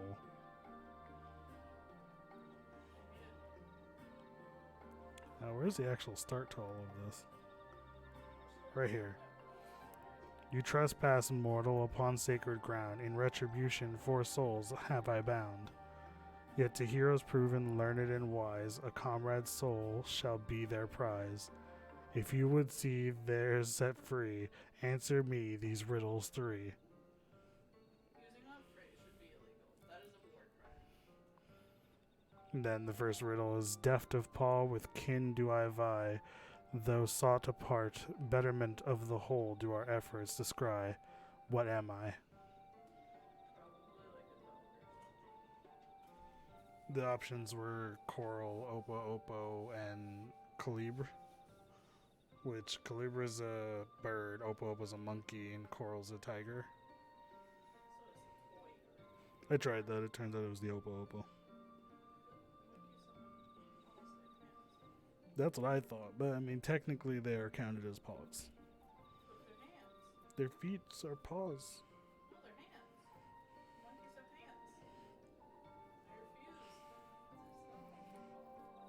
I refuse. It's literally called a monkey's paw. No, it's a hand. Babe, I'm sorry, but it's literally called a monkey's paw. Looks like a hand. It's a hand. Yeah, it looking like a hand doesn't stop people from saying it's a monkey's paw. No. It's a tiger paw. I mean, I agree with you. That's what I chose. But then it was like, no, it's an opo opo. And I'm like, I mean, you're right. It is a monkey's paw. But it's a hand. And then later it's like, Like, I know that's a phrase, but it's a hand. for this mistake, a single talisman I shall take. With fearsome fang with fearsome fang I travel with pack. Together we find harmony, and thus for peace our land does not lack. What am I? This one had the snake, the wolf, and the owl. And I was like, if you literally talk about fangs and packs, you're gonna get wolf. Indeed, 'twas the spirit of the wolf their doctrines praised, that they would know peace and harmony to the end of their days. The riddle's answer you did discern, and thus to you a soul returns. And that is literally how everything went for that entire, like, situation. And then it ended on a fucking memory game. Well, no, because they did 3 riddles. But then after the 3rd riddle, it's like, desire you that which I yet claim, then we shall play another game. A test of mind and memory. Choose wisely, and you all may yet go free. Twixt these talismans hide friend and foe. Choose your companions well, or sorrow you will know.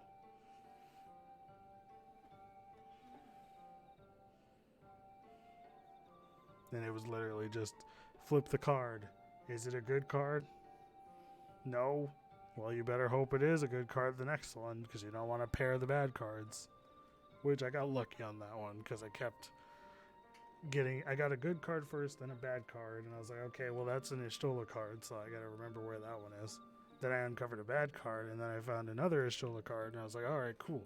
Match those two. So I got lucky every time to not have to uncover 2 bad ones.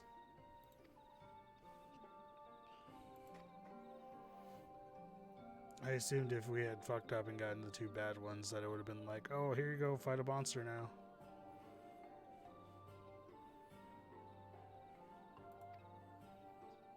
Yeah, the Hrothgar man wants to have dinner with you. It's almost like he loves you. It's the cat girl he loves. He loves Ishtola. Or as he knew her, Master Matoya.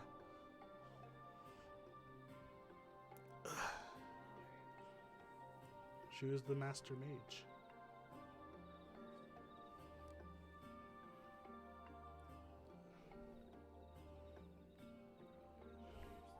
I should have asked you for an ice cream sandwich, but I just realized I have Nutty Buddy.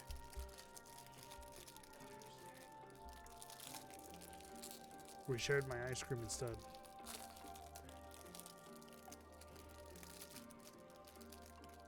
Crinkle, crinkle, crinkle, crinkle, crinkle, crinkle.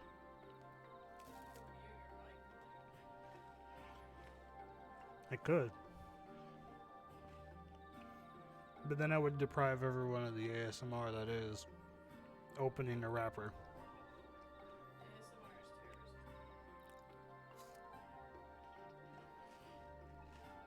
It's only terrorism if you don't want it. I hate ASMR. People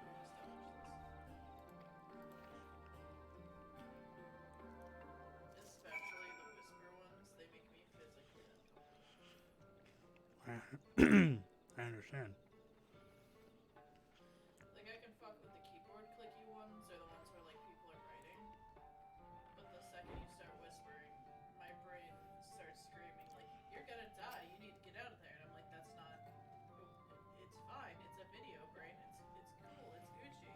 So what you're telling me is your fight or flight responses immediately kick in, Yeah. like you're in a fucking horror movie. But I'm like, it's just a fucking video of somebody whispering in my ear.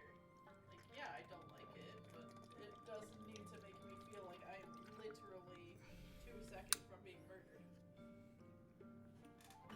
We're all clearly 2 seconds from being murdered. You're about to be. Why? Not sharing your Denali movie.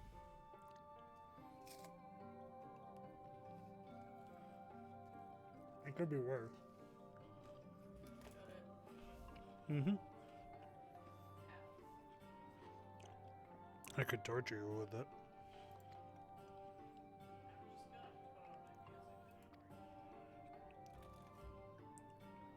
just gonna put on my music. No, that's just me telling you how it could be worse. Not actually going to make it worse.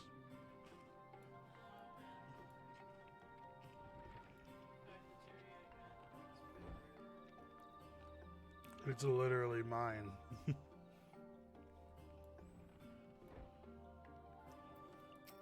Why am I not allowed to eat my snacks?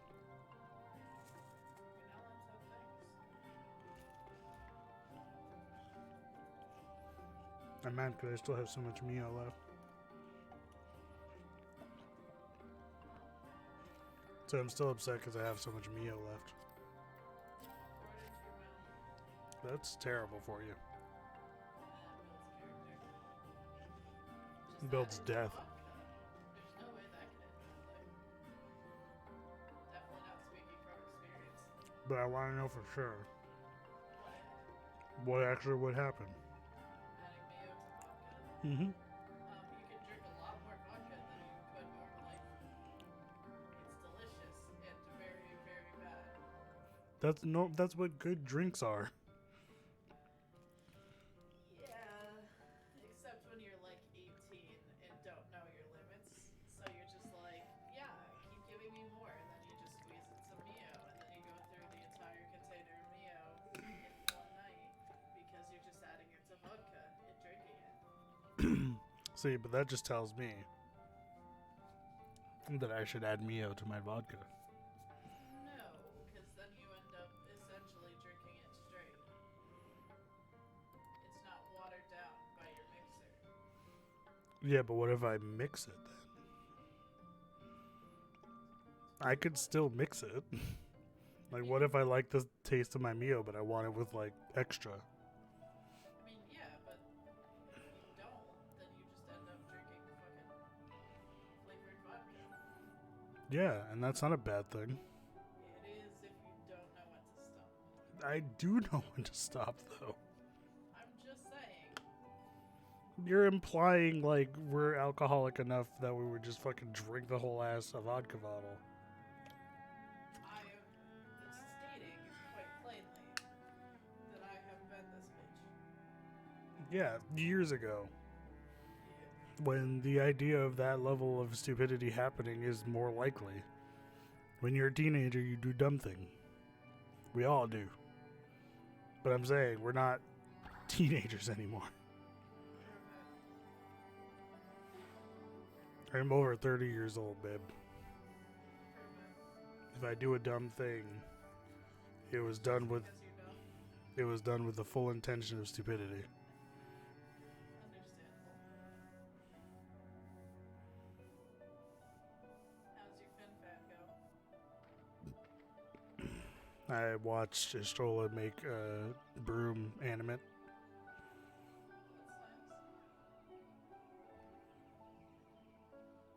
When are you going to Grimes the Blue Mage? I don't know.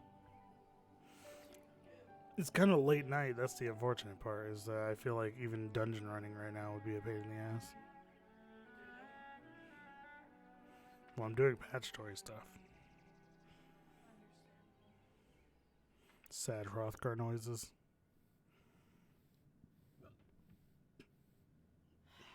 My brain just went meow.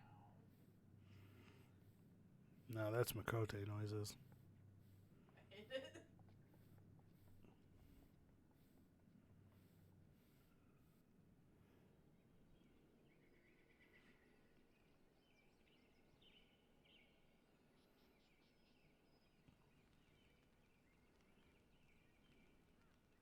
Something troubling you. You've been rather quiet. No, everything is fine, I assure you. It has been a long day is all. I definitely don't have an unrequited love for you. I see. It's fine, Baka. I am a lion and you are a cat and I would like to lay with you. Understandable. Ah, well, cock blocked again by the heroes. F. Alphino, I thought you were following Ardbert.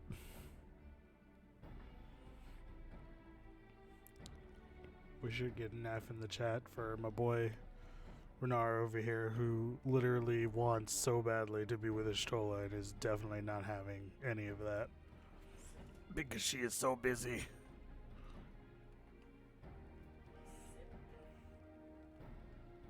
And it seems news of your address at the Crystarium precedes him at every destination, making his task all the more simple. It remains to be seen to what end he encourages the people to become warriors of light themselves.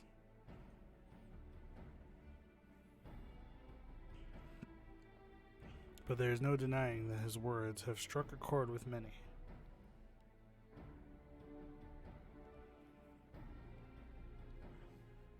Well, we're all agreed that this is just another Ascian ploy, yes? They've commandeered corpses before, and to no good end. I see no reason to think this time is any different, especially when it's that of a fallen warrior of light. Unfortunate. I doubt we'll learn more if we remain a step behind. His next destination is, in all likelihood, Slitherbow. Slitherbow? Alice, are you certain you should be here? If you're concerned about Holrick and the others, you needn't be. Their treatment is going well, but progress is slow and exhausting for all of us. The best thing I can do now is let them rest. So I believe we were about to discuss how to arrange a meeting with our would-be warrior of light.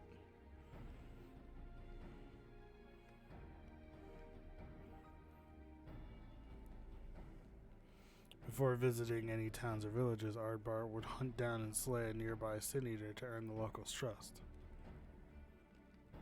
Our best chance of getting ahead of him is to find one before he does. Thankfully, Thancred and Reen are returned from the empty and have taken up the search. Reen believeth one may lurk beneath the boughs of Woven Oath. Then that is where we will start our search. Is Woven Oath a dungeon?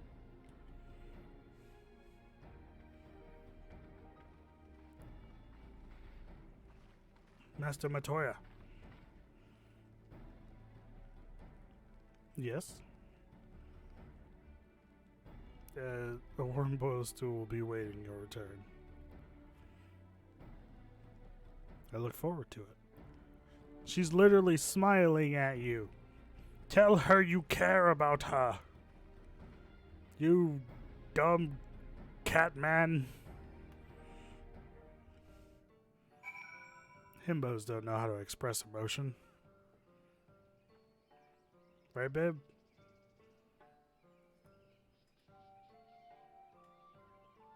I said himbos don't know how to express emotion.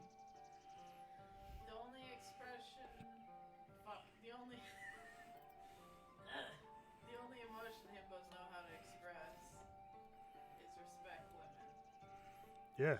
And he does. But he is now failing himself.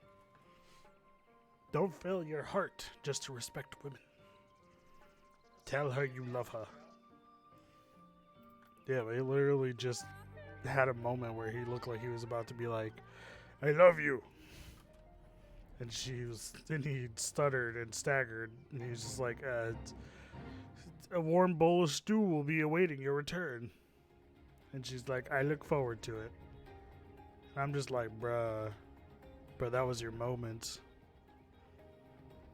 All you had to do was go in, do it. Do it! Why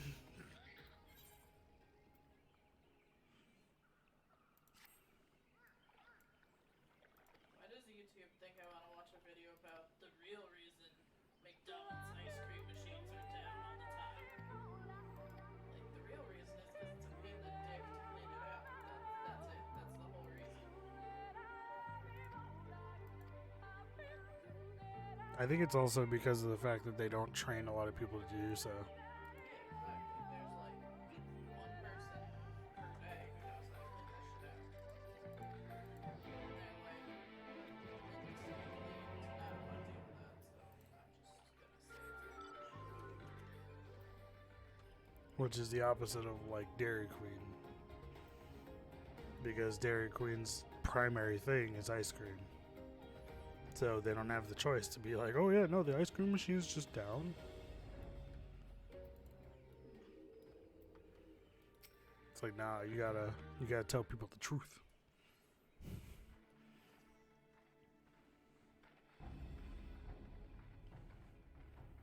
But that shit aggravates the hell out of me because it's like, I would love to just go to McDonald's and get a fucking $1 ice cream cone when it's hot. But every time you go, immediately the same reaction every time. That suits our purpose perfectly. Now we need only wait for Ardbert to arrive. Weren't you two meant to be attending to the empty? We were, and are, but we can hardly ignore the rest of the world, so we thought we might see how things were coming along. From what we can gather, the answer is strangely. I love that. We think we can do more good here. I love that Thancred's only training in terms of combat is in the thief ways, so knives and ninja stuff. We will be glad of the So when he additional became a hands you gunbreaker and Reen needed combat training, he trained her just like he did himself. Our quarry So is she's come. just a ninja. Technically more of a rogue.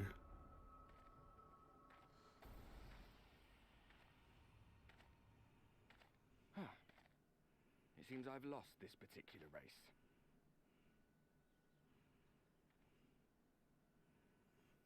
Although I suppose it's only fair. When we first met, it was I who outpaced you. Ravana, was it?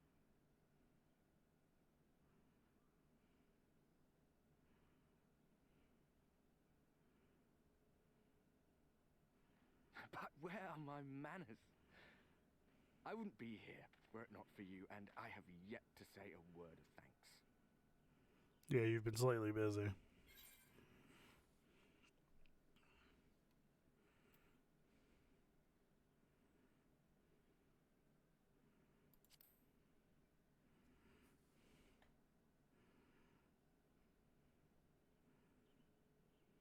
Poor fellow. He will be sorely missed.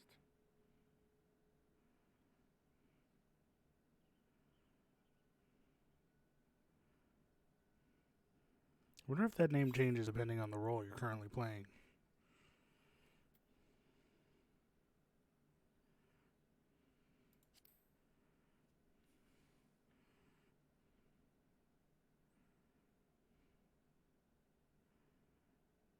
Very well. Let us forego this pretense. Why are you all staggered back? We knew this. It was never you that I needed to deceive.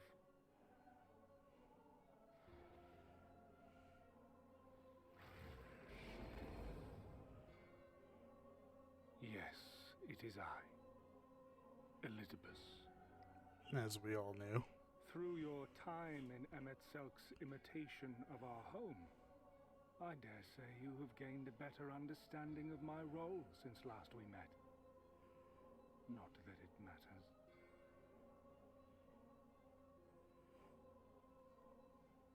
We understand your role, emissary, but not your goal. What is it that you seek to achieve? I seek to enact the will of the Convocation, of course. If it helps you to think of me as but another Ascian, no different in nature or purpose from the rest, you are welcome to do so. His voice sounds familiar. I just realized that. Once, I would have said your goal was destruction alone. Now I understand that you fight for something you love, just as we do. Yet though we seem doomed to clash, I bid you consider Emmett Selk's final words. Remember that we once lived, he said. Had he not seen some glimmer of hope in our kind, I do not believe he would have spoken thus.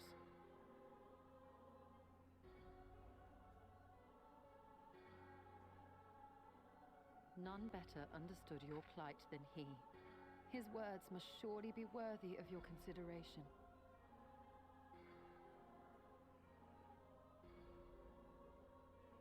Emmett Selk.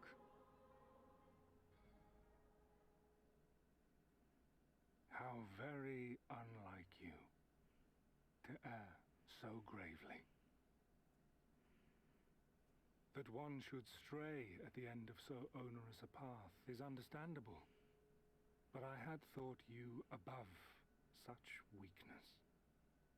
Mayhap you thought the same. Would that I had been present to offer correction.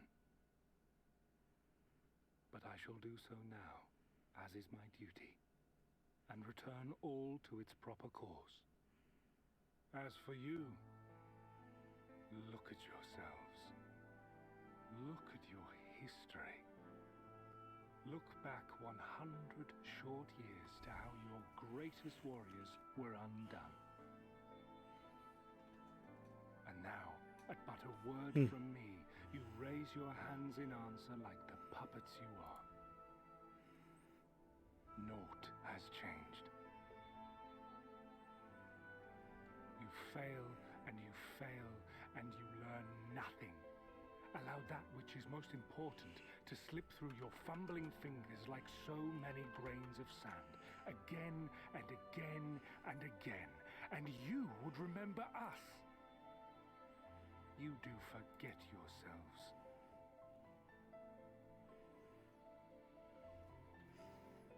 Him Engi. There is no common ground to be found between you and I, nor do I require any.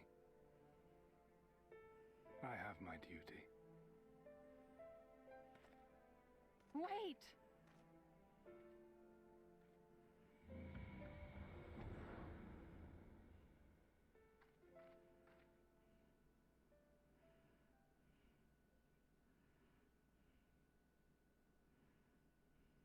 Well, we have confirmed the identity of our foe at least, and 'tis safe to say his objective is the rejoining. But we still have no idea how playing the part of a warrior of light will further his cause, nor why he would spur others to do the same. It's probably because this place was Another already visit to the mostly... Tempest may shed some light upon these mysteries. Let's be real, this place was almost overtaken by light.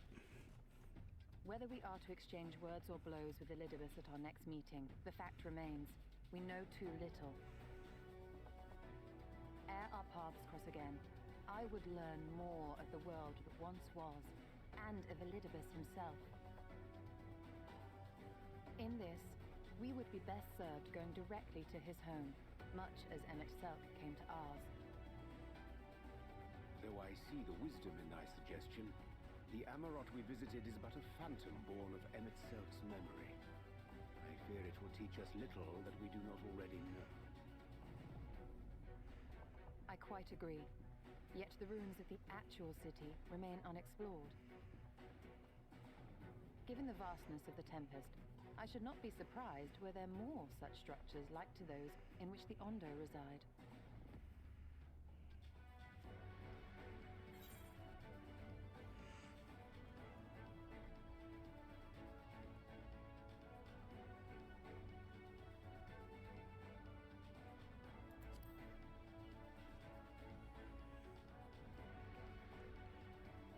A woman after my own heart.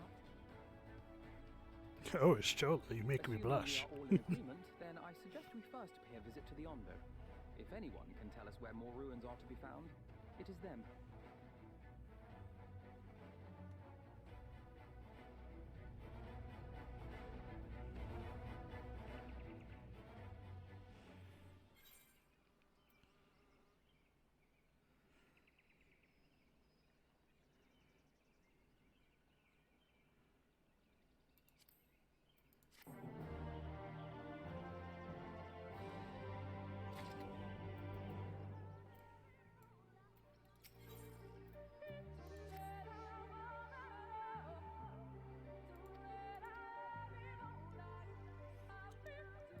Off we go to see those people. We're going to the Tempest, right? Yeah, the Ondo Cups. Speak with the chieftain.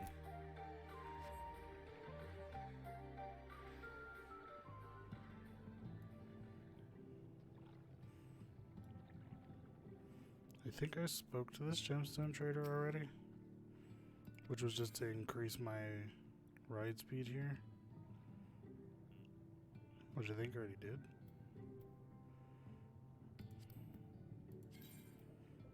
Yeah, the Tempest I'm maxed out on ride speed, or mount speed. Kaluja is the only place that I don't have it maxed out. What else is there? Glamour prisms, grade 7 dark matter, glamour dispellers, and pretty much stuff for some of the other hand and land jobs. Don't mind me, put myself in the center.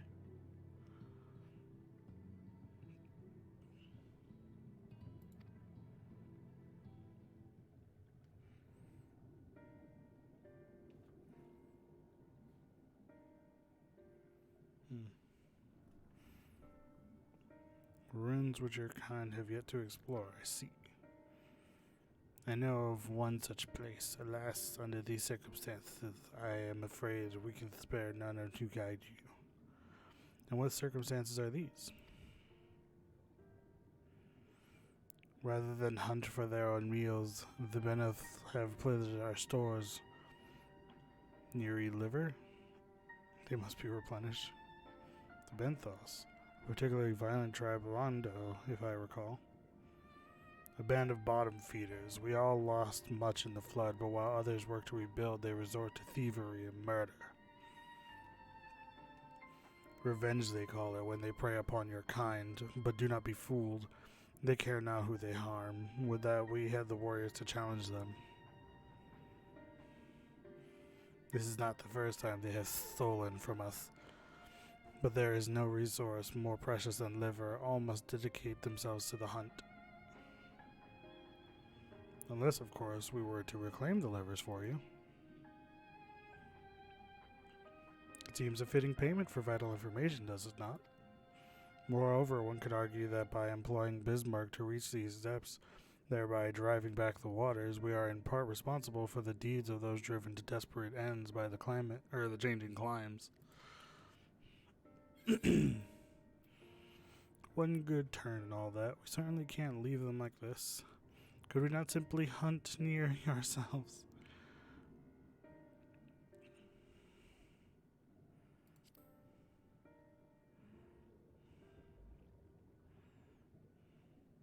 I thought you might say that.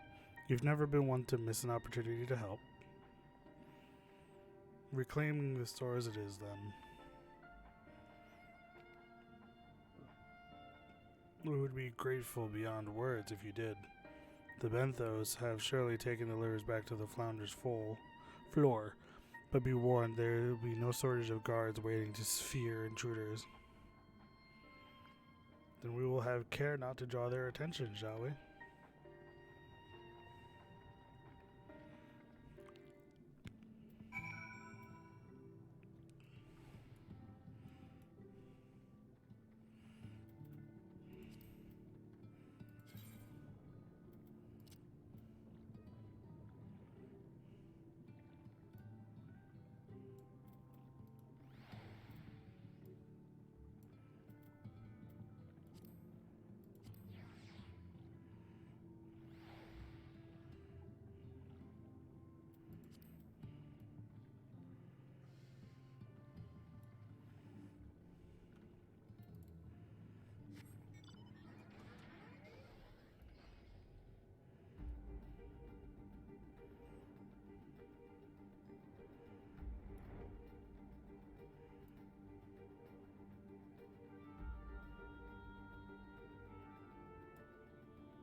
God, before getting flying here was a pain in the butt.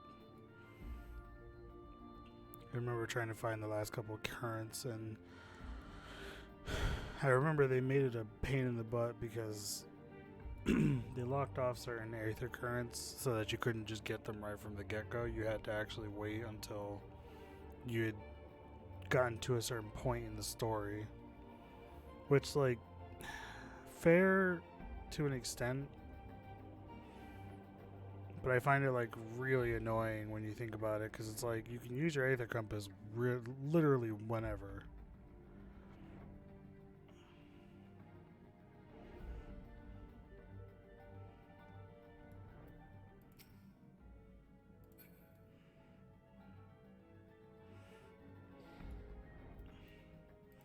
I have somewhat of a problem with the fact that Thancred is just sitting here.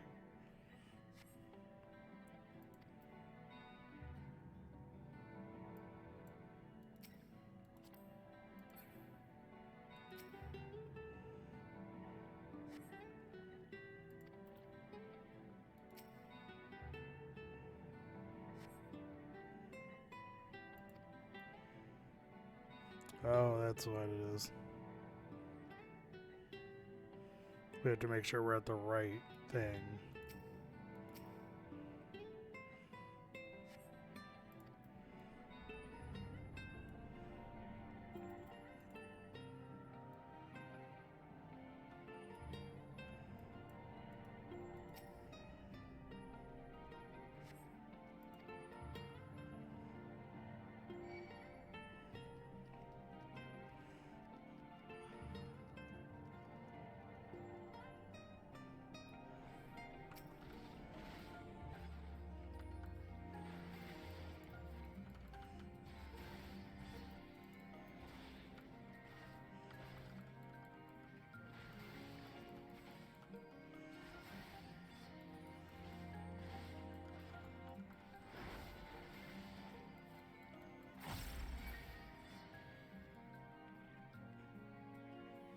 Okay, so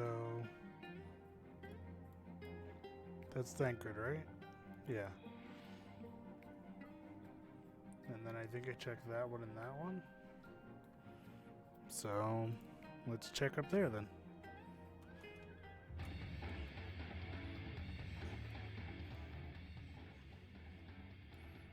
The Reen is just hanging out in here, but there doesn't seem to be anything in here.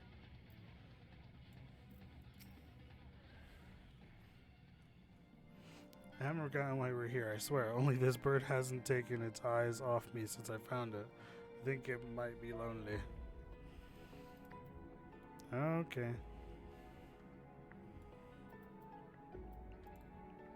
Have I checked the whole area?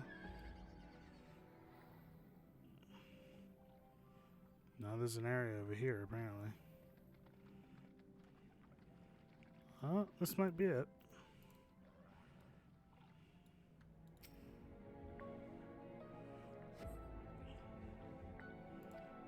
Yep, there it is.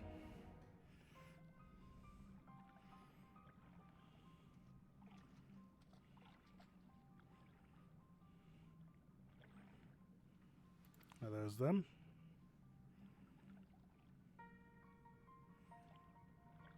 Perhaps you deduced this already, but it seems the Benthos have been raiding Collusion storehouses as well as those of the Ondo. Oranges, peaches, wheat. But we can discuss this after we see the delivered safely back to Tall South. It wouldn't do to keep him in suspense. Had a moment there.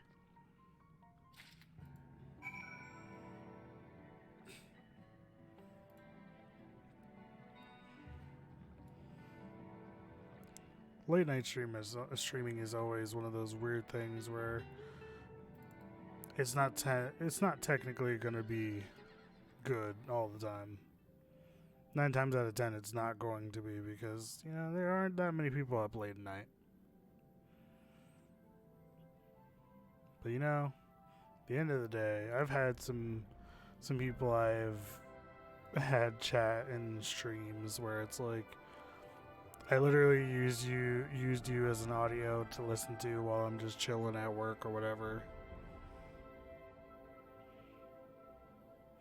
Because there's not always things on at this time of night.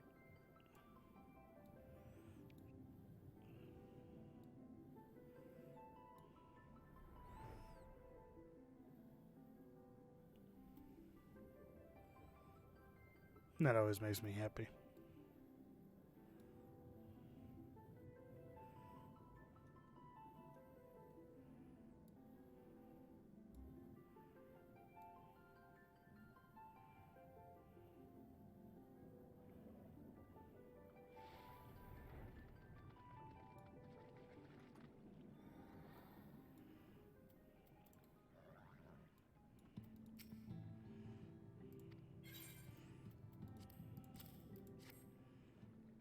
Yes, I am unspeared.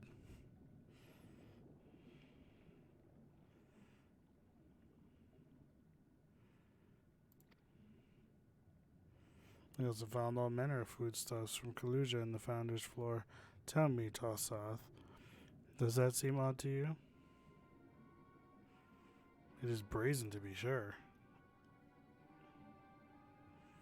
I'm reminded of rumors I've heard recently concerning a rash of thefts from Collusion warehouses. The perpetrators enter in the dead of night and are gone before anyone has realized what has happened. The Yulmoran army have been investigating, but thus far to no avail. Perhaps the reason they have struggled so is that their quarry is of the sea. True question, then, is what we mean to do about it. Much as I would like to proceed to the ruins without further delay, I cannot allow the Benthos to carry on as they are. If I may, I believe that the ruins are, in fact, key to the Benthos' plan. Is that so?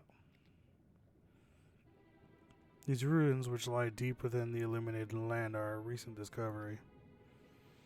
We've seen signs that the Benthos are preparing to claim them with all haste. We could not fathom why, but in light of the knowledge that they have been stockpiling resources, it is clear that their queen will soon give birth. They require space to raise their young and food for both queen and hatchlings to thrive.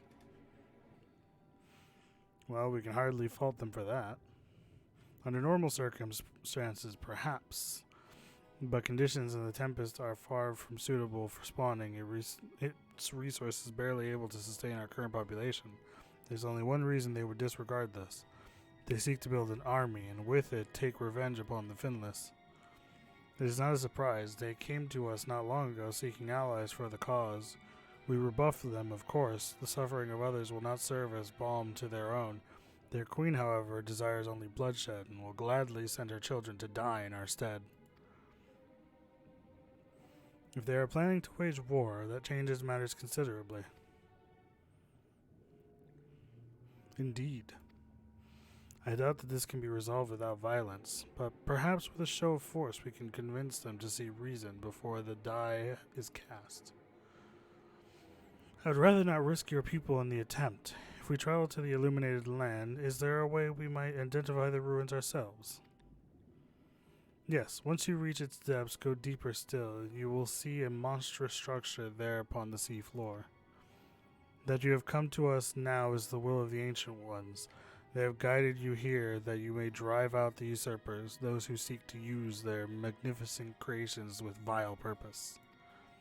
I have no doubt that they will show you the way forward. I'm afraid that the dead do not speak quite so clearly. Nevertheless, we shall try not to disappoint. I mean, we don't speak that clearly, let's be real. If what we seek lieth deeper still, beyond Amarot, I would call upon the assistance of another.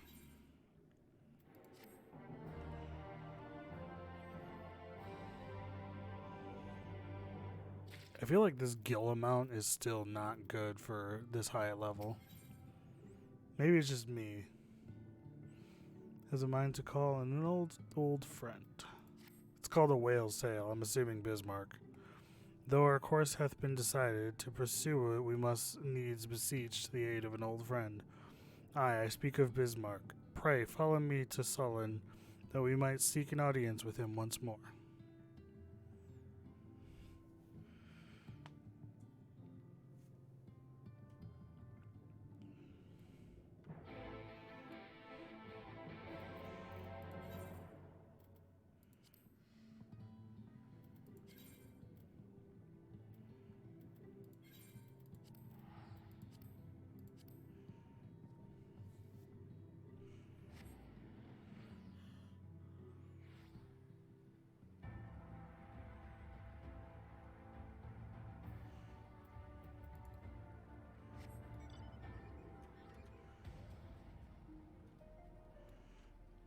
Quite the rainfall we've got going on here.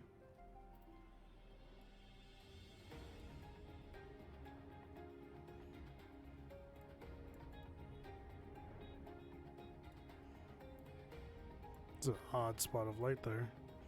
I assume it's the sun.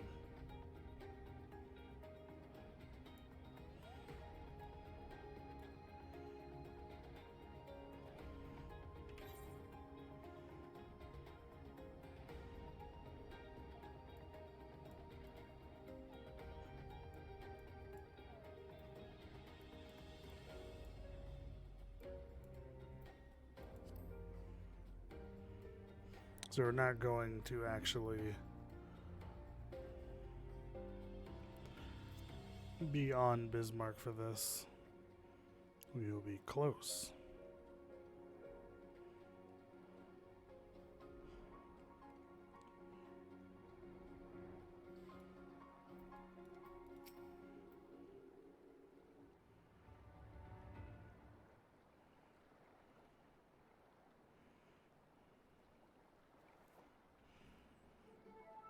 From here we press onward to the Isle of Ken.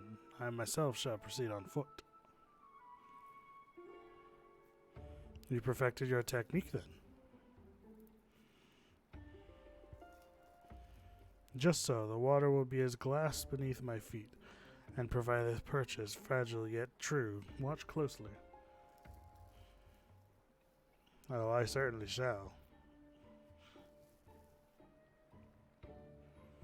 Forgive me, but would it not be easier to perfect your swimming technique? Aye, 'twould be a pity if you drowned, truly. Oh hush, I'm sure it'll be brilliant.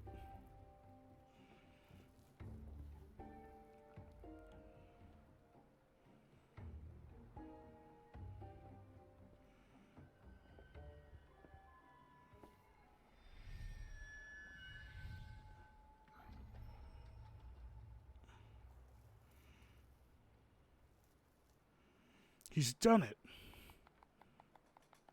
Incredible.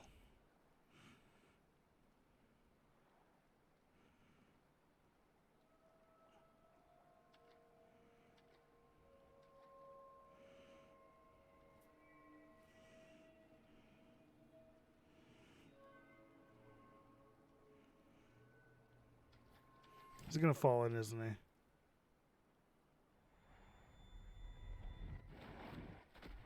Yeah, there it goes. He lost concentration. Urianger, for the love of... Yeah, there's a moment in loss of concentration there.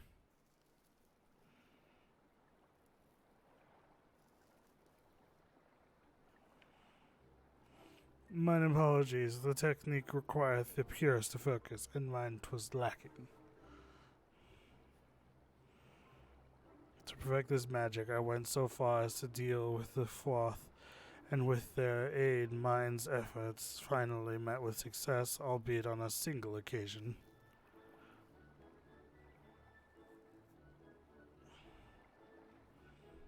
This is why you should just learn to swim, Jesus Christ.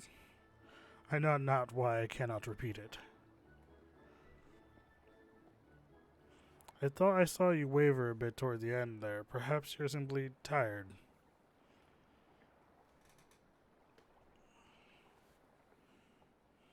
Thancred?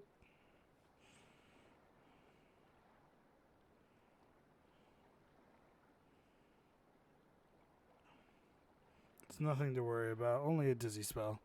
Though it may not be wise to go for another swim just now.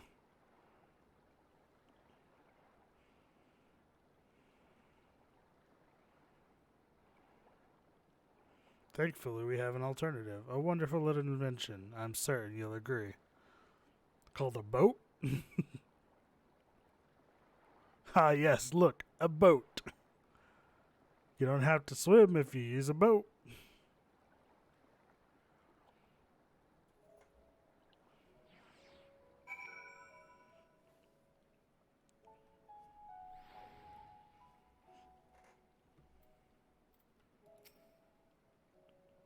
I will petition Bismarck's aid on our behalf. Let us pray my diplomacy proveth more effective than mine experimental magics.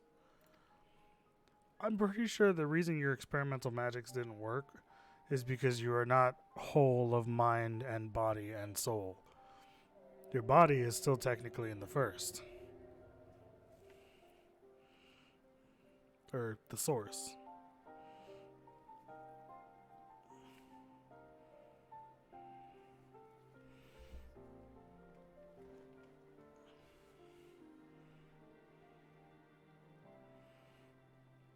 And I'm assuming that they've been here for too long.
Yeah. I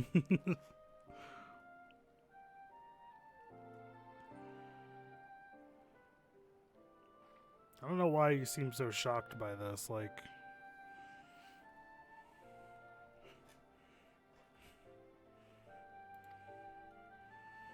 You, sir, need to learn how to fucking swim. It is, like, it is a mandatory survival thing.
Just look at that big eyeball.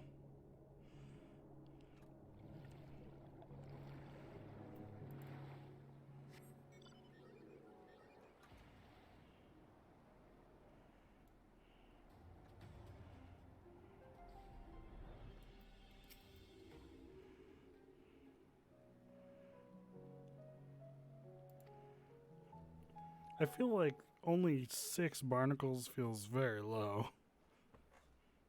Also, he specifically said something that itches. Did it have to be barnacles?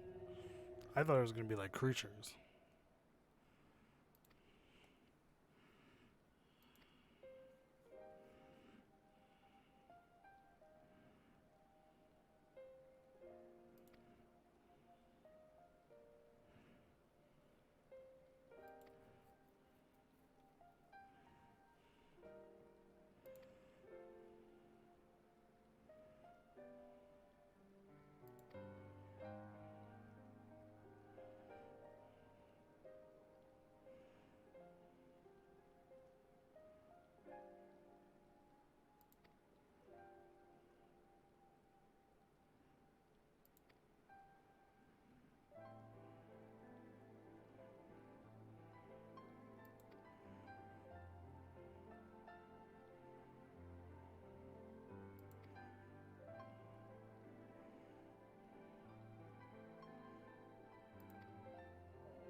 Happens literally all the time.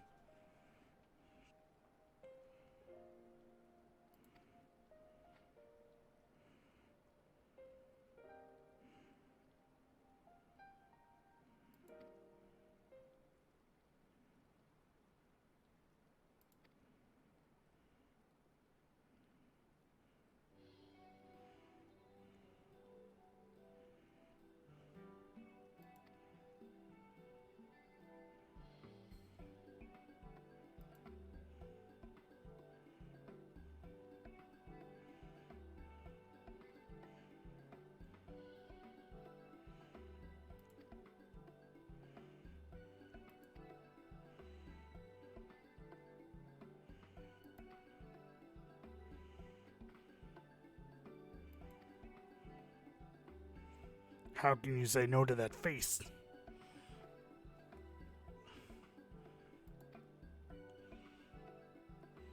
See? Actively impossible.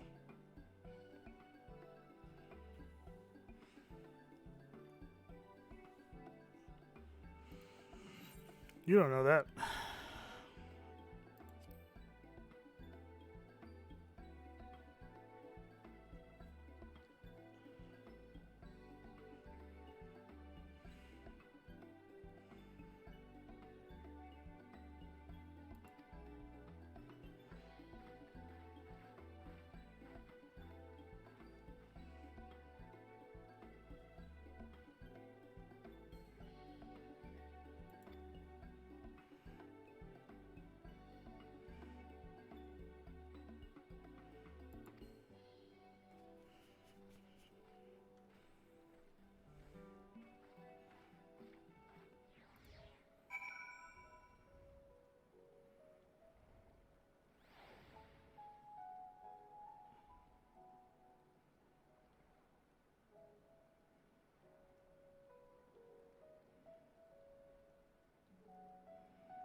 This order feels wrong.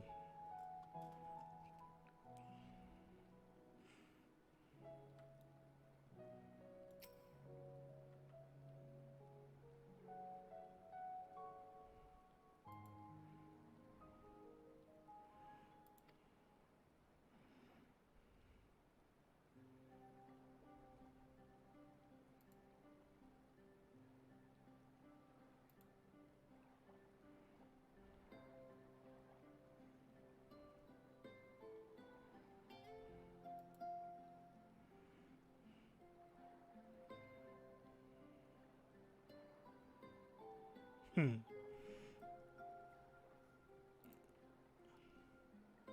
I like how we're on a patio in the middle of a fucking rainstorm. I feel like scenes like these make more sense if the weather is cleared up. What view? He literally was like, I don't mind the view. It's literally rainstorm in the middle of the night. We can't see a goddamn thing.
Hmm.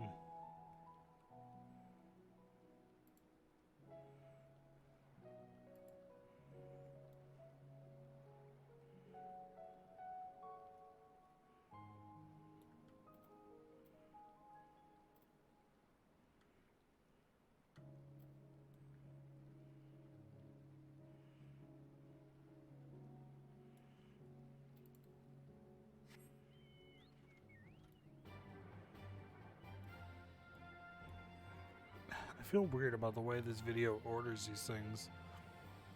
Like, it has the items listed in different colors, but then it has arrows showing them going upward instead of downward. I'm like,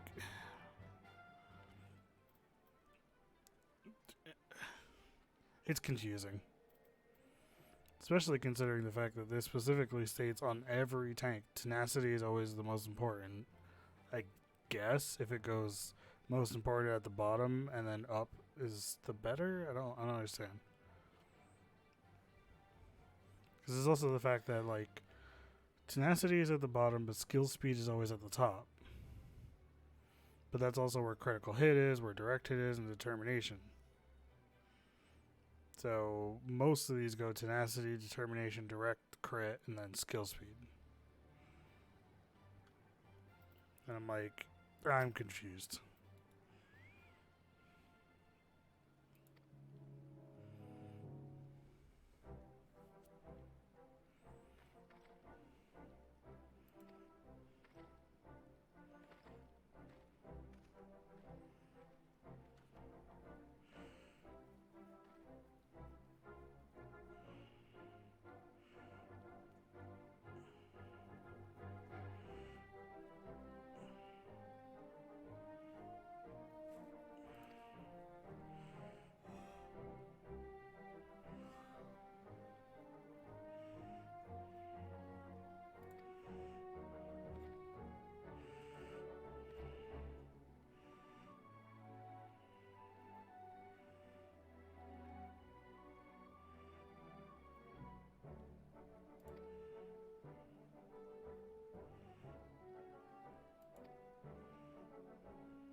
Vanad.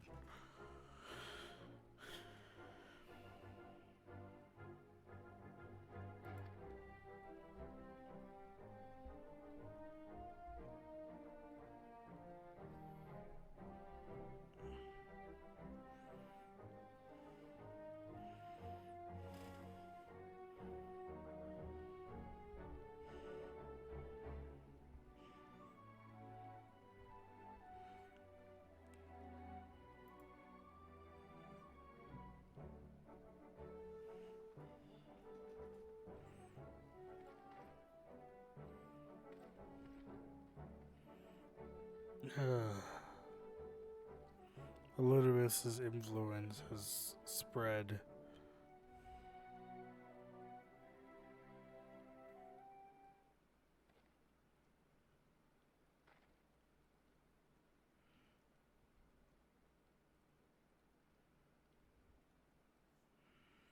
Yeah.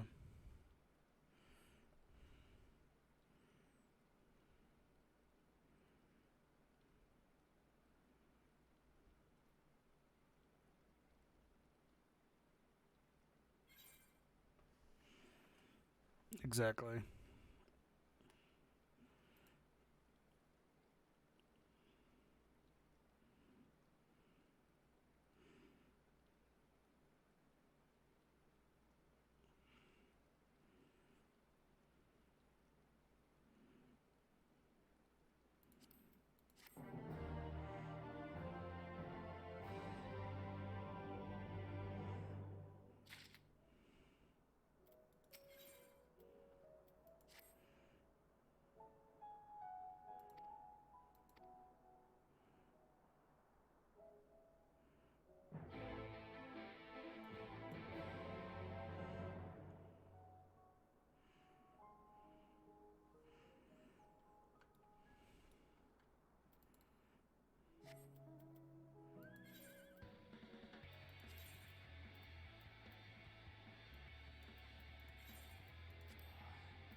Yeah, this looks like the closest spot we can get to.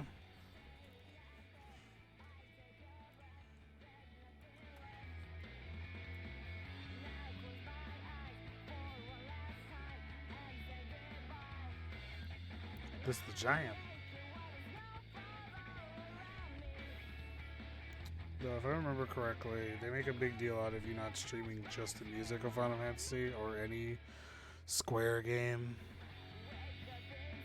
And it's like, obviously I'm not doing that, but goddamn, that is stupid.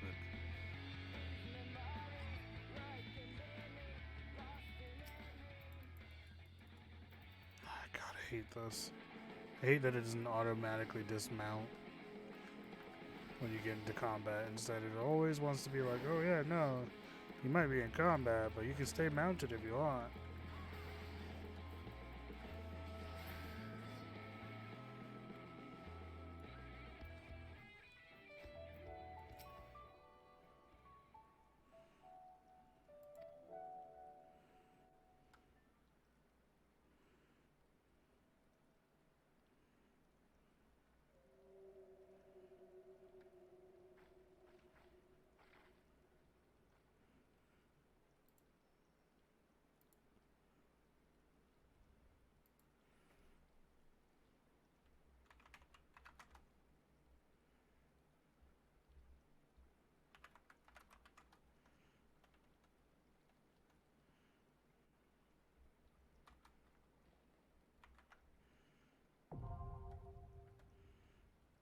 No, there's the dungeon.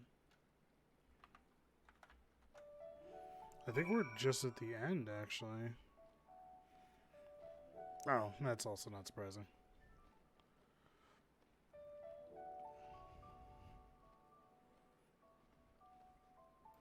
It probably would have made more sense if I had put in, no,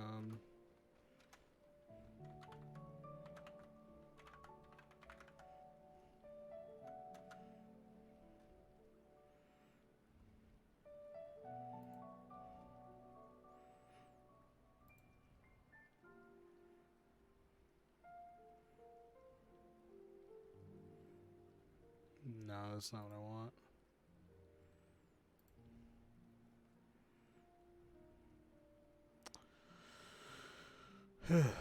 Where's that thing I found before? God damn it, why is this so much more difficult than it was before?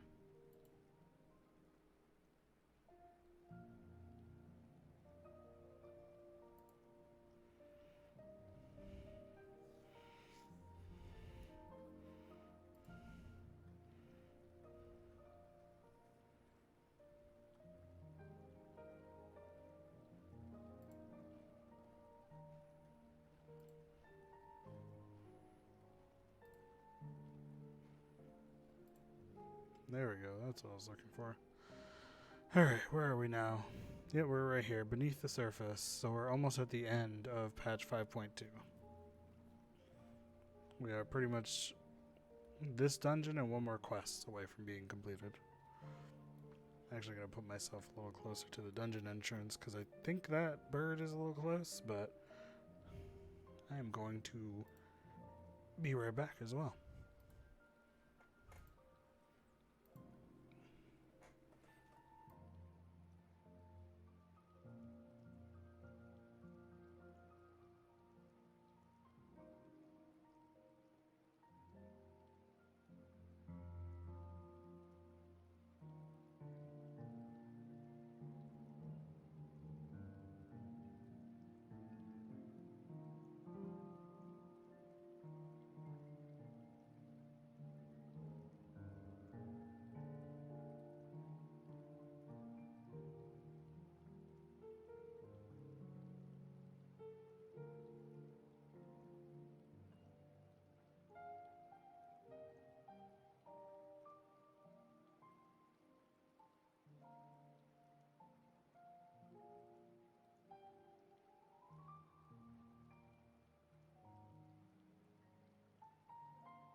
Alright, we're back. Transition back to our live scene.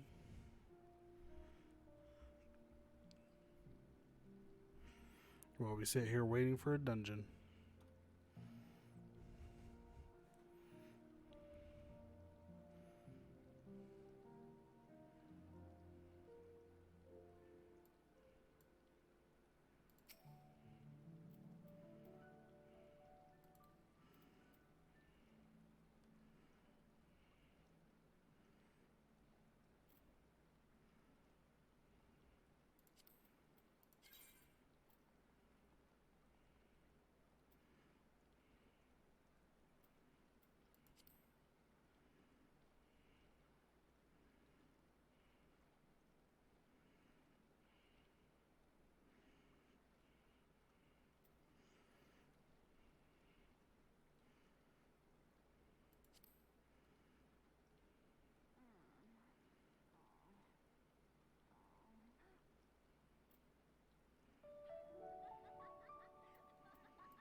Goodbye, random Lalafell.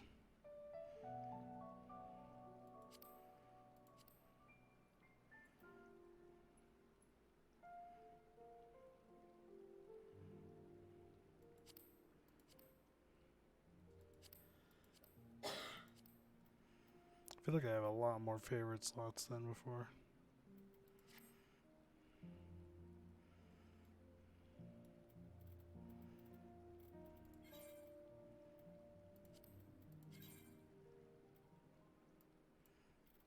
No, the wrong one. That's the one.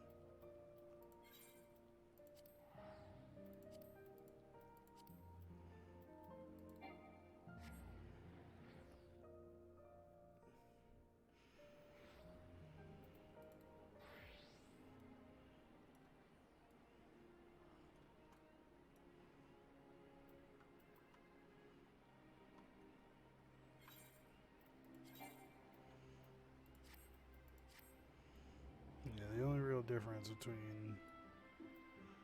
Oh wait, I have to go in there. That's what I... Wrong way. Wrong direction.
That's a statement.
I'm so confused. Which way are we going?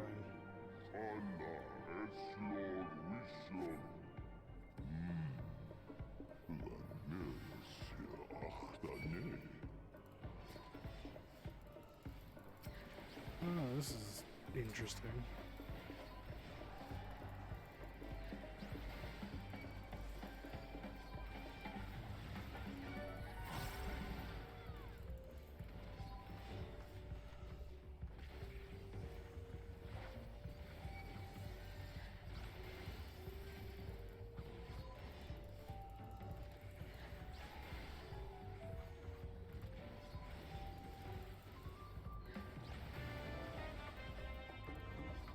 Well, this music, though.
This is a very interesting situation.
Oh my god, this is such a weird dungeon.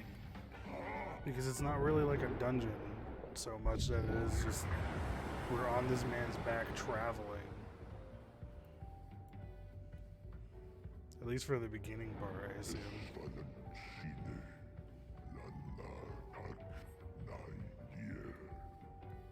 Your wish is granted, go little wanderers. Ah, so this is where we go to our first boss. Alright, so everybody ready?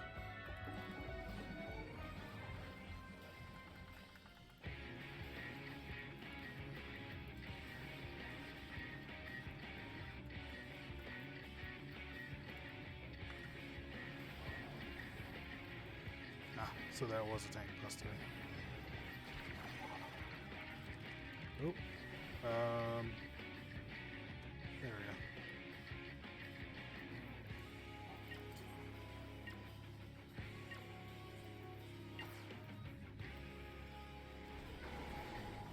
Oh.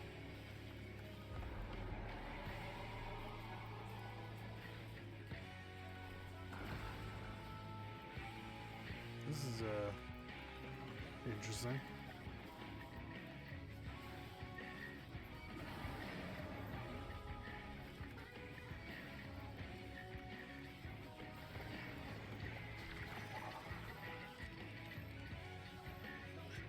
Not sure I understand.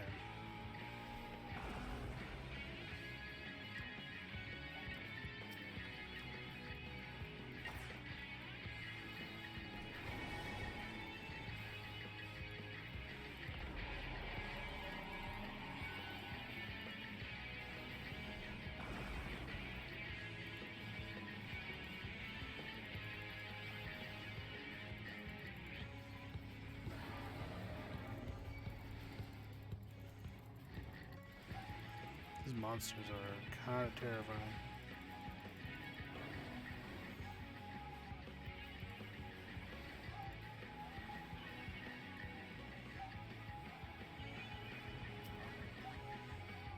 Is it worth wasting time on the other one?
This guy's creepy looking. He's got like shit all over him.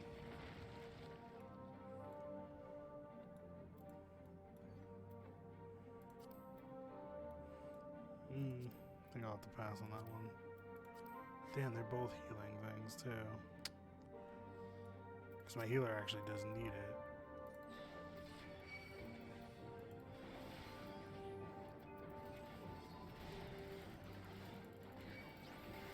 Trying not to do like big pulls or anything given my circumstances.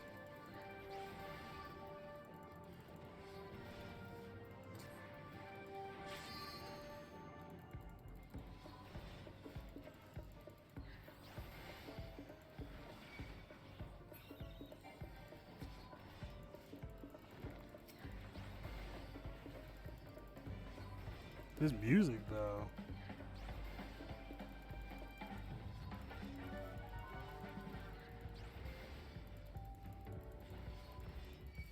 I don't know whether or not this would be something Sam would be into.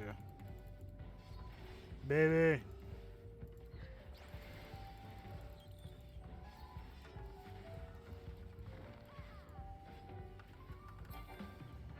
Girlfriend. Do you think you could tune into the stream real quick to tell me if this music would be something Sam would be into?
I assume you're at where I'm at, so yeah.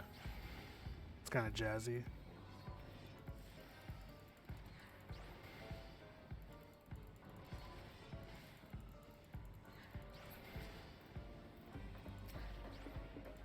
You gotta let it pick up a bit.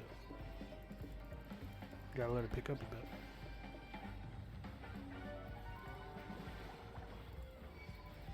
Yeah, it's kind of low, that's the problem.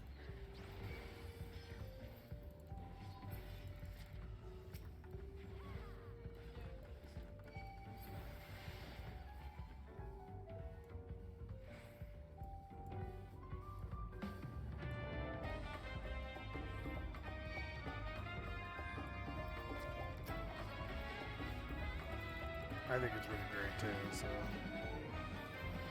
Said I think it's pretty great too, so that's why I asked. Because I know Sam obviously has been enjoying a lot of the 14 music.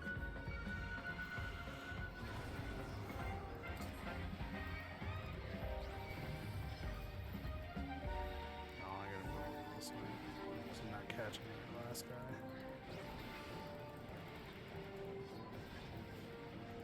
Okay. Thank you, though.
Did break it though.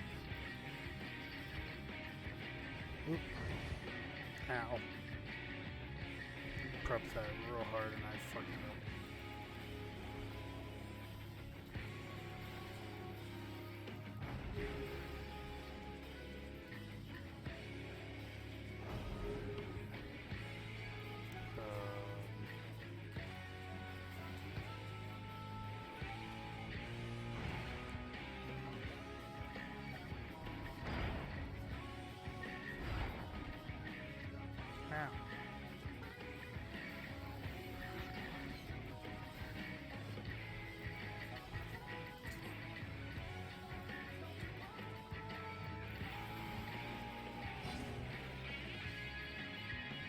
Oh,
fuck.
Dude, this place looks cool.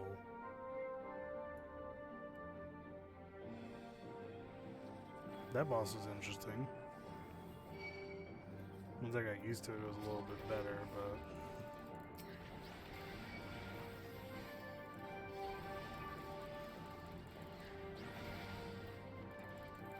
I feel like with the gear I have and whatnot, I could actually take more enemies. Damn. If it wasn't so late, I would message Sam to be like, hey, do you like this music?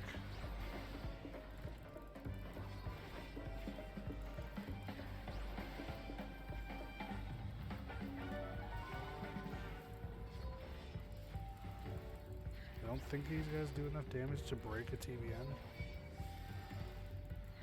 I'm not entirely sure, actually. I think when there's 3 of them, maybe.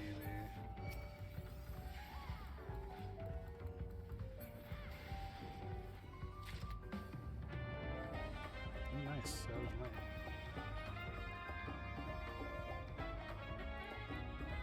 Somebody grab that.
I guess because maybe we were focusing enough on the right person.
We did stop one thing from happening, so that's good. I need to roll on the loot. Pass. Naming. Oh, they walked into the room. Oh, it's a turtle guy. Wait, why is his fin like through his shell? That's a matriarch. That's definitely not a guy.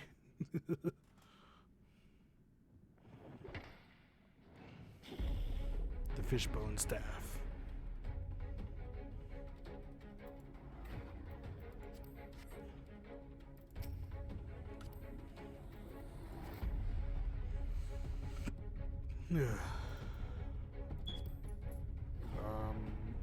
What now?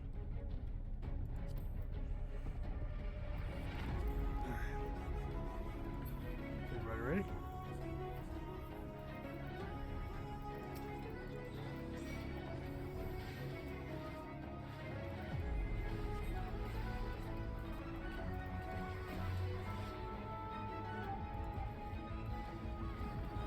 Take a wild guess. Yep, that's the tank buster.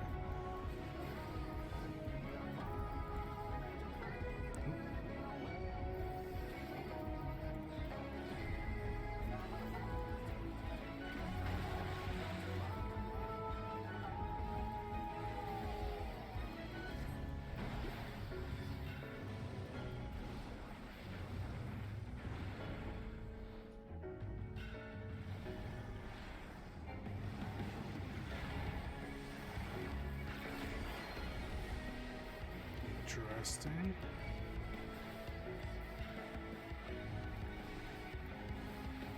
Oh, it's this mechanic again.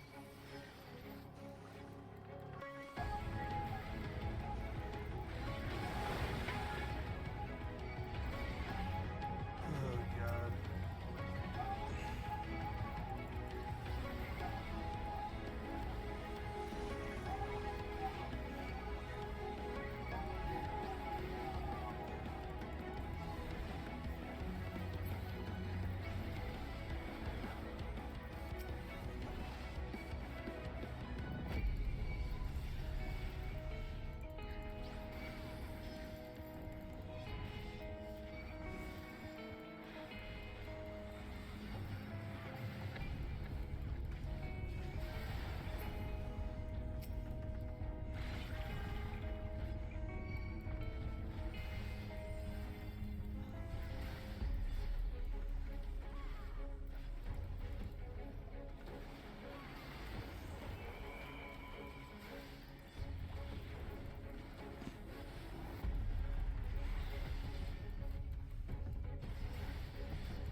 That's unfortunate.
Not sure it'll matter.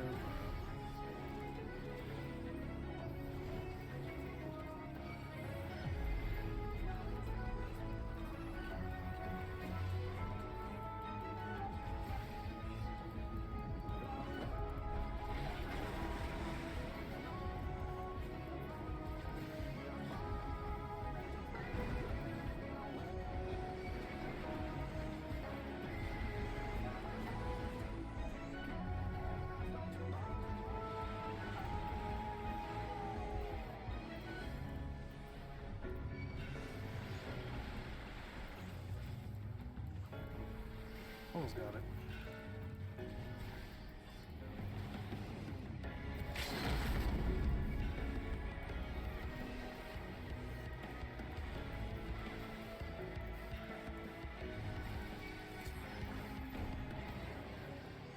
Oh, you a bitch.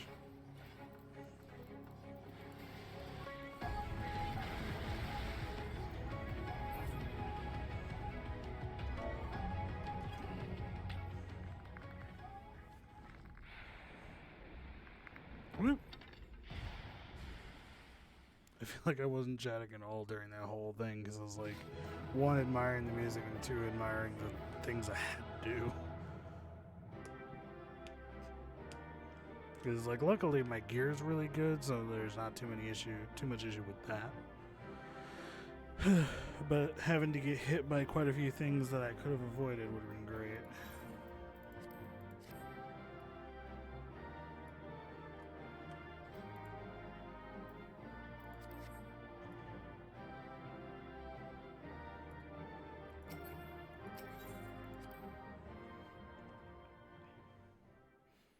Oh, only 2-player combinations?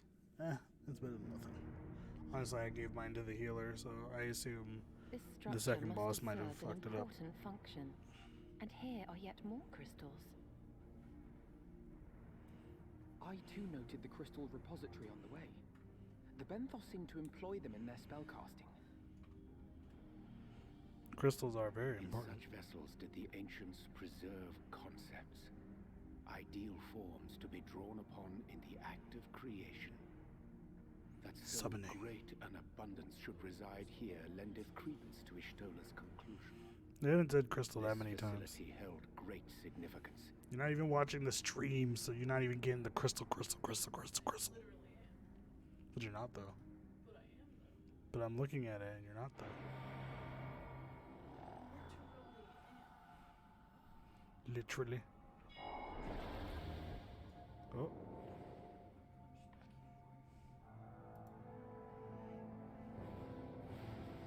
Oh no.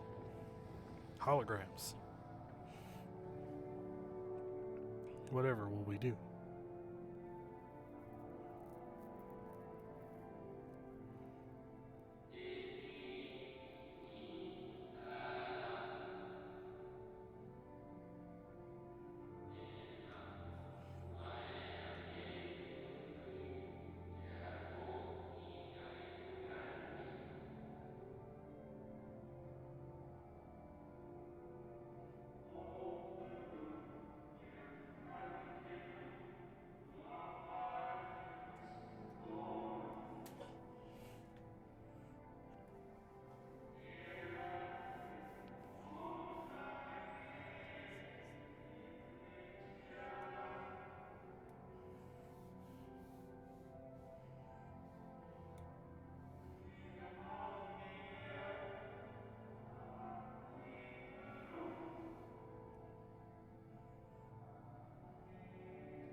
Yeah, that's their voice.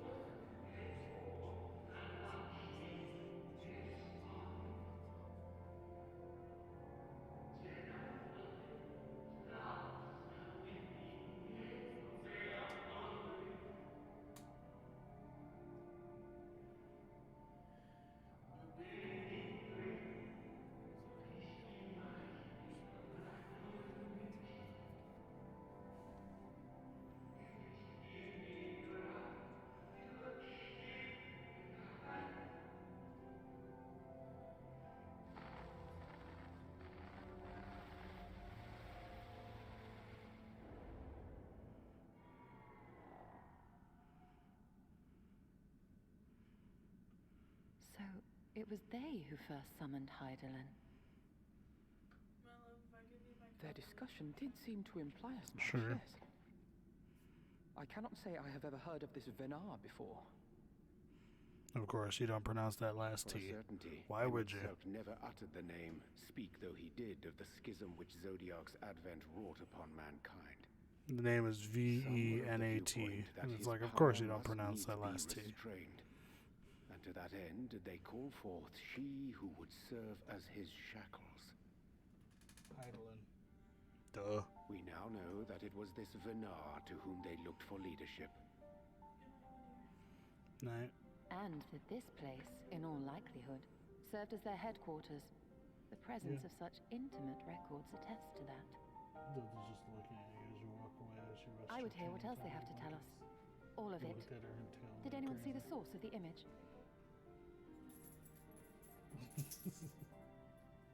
You have awoken the beast. Yeah, she's like, I don't know about all that. The device there? Then let us see what other secrets it holds.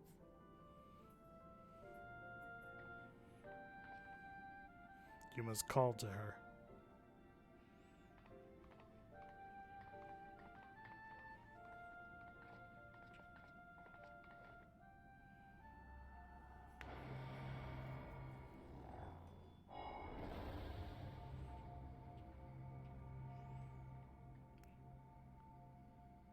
More holograms. Venar, please. Why must it be you?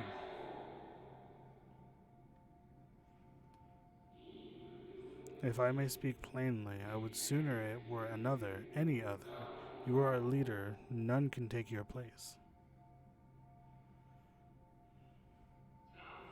You know as well as I that but few support our cause, far fewer than they who place their faith in Zodiark. If Hydaelyn is to stand a chance of opposing him, I am the only one who might suffice as her heart.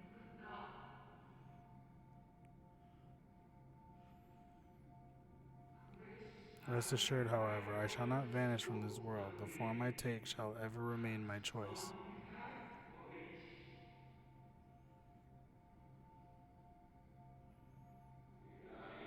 Then I will press you no more. Only know this, you will be sorely missed. Oh shit, someone's playing Phantasy Star Online too. Sorry. Steam popped up just being like, PSO2. I wonder, is this how the convocation felt about Elidibus?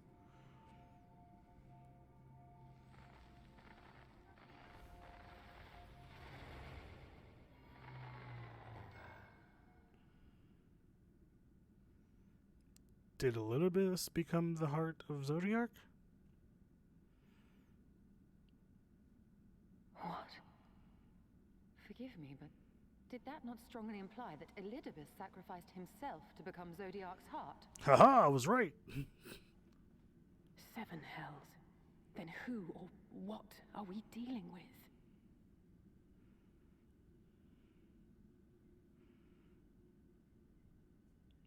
But where is this Vana? That's the more important question.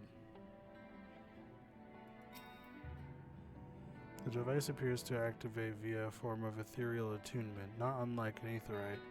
Beyond that, I can say little for certain, save that we should take this opportunity to see what other records it contains. Whew. We're pretty much at the end of patch 5.2, if I remember correctly. Yeah, this is the end of 5.2. No response. Confounded. Midway through 5.3, we have a trial? We have a dungeon and then a trial. If I may, milady, the panel did formerly emit a soft yet perceptible glow. Given how long it has lain dormant, I think it fortunate to function at all.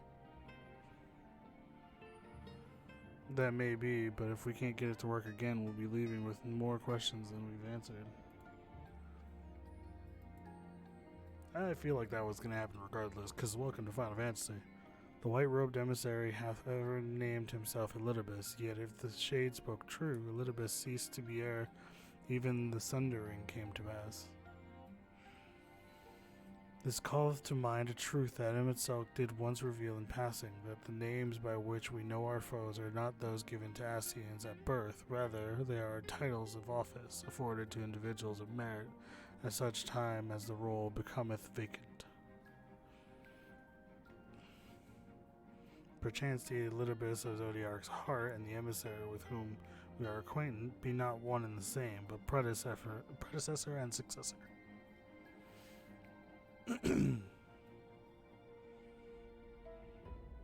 It's possible, if the previous Elidibus perished before the final days, the one we know could still be a survivor of the Sundering. And yet something in that explanation rings hollow, is that what she said? I will remain for a time. I would not abandon my attempts to revive the device so soon. There is more to learn here, I can feel it. I mean, of course. In matters of aetherology, I know of none as capable as thee. If there existeth a means to learn more, thou wilt surely find it. Whilst thou art thus engaged, we shall attend to matters on the surface.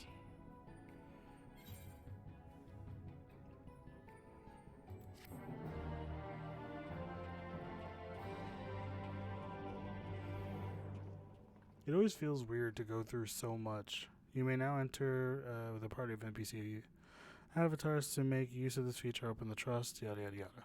Yeah, I'm aware. Pretty much every one of them has been like that. Complete it first, then do it with your trust.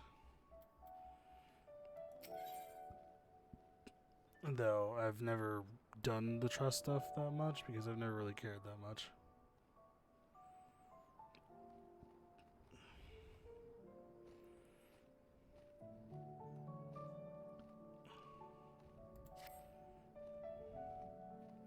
Yeah, this is the last quest of 5.2. Can we but uncover Elidibus' true origin? We may yet come to understand his designs to that end. Y'shtola must needs be afforded as much time as she doth require to complete her investigation. Ye olde English is always a pain in the ass. To the extent that such things are within our control, yes. Speaking of which, perhaps we might trouble the Exarch for news of his progress with the spirit vessel. He will no doubt wish to hear of our own discoveries as well, such as they are.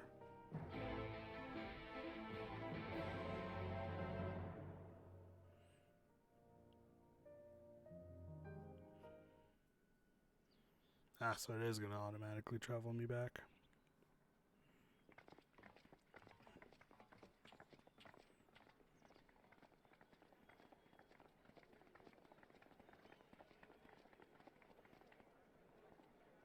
Dare I ask what's going on?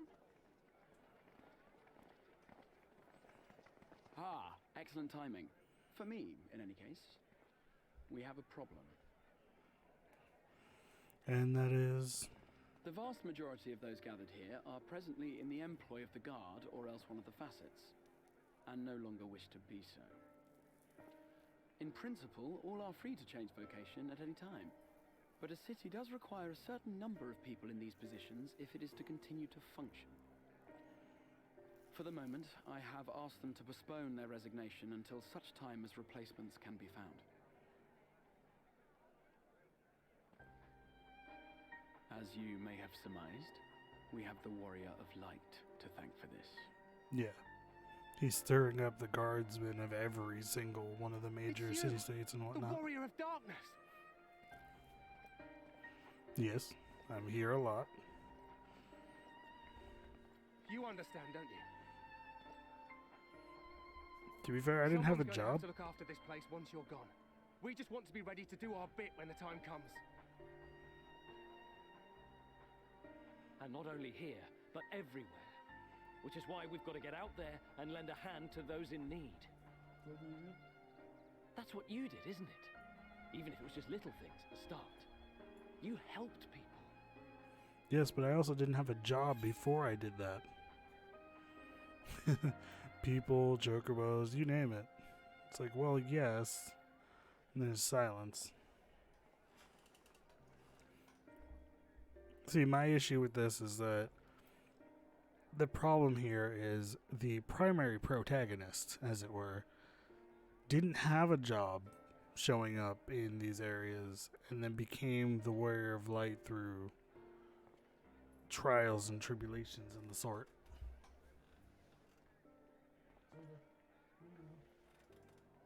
Get out of the kitchen. Listen, don't eat. Out of the kitchen.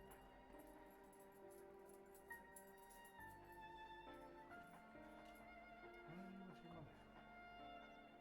She's going to sleep. You should have gone to sleep too.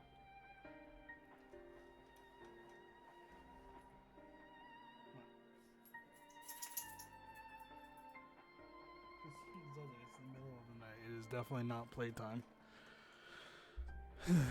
I apologize.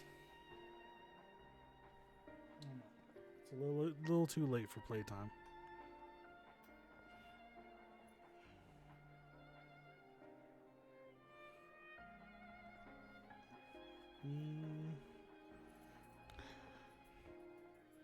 Yeah, see, that's like I said, that's my issue.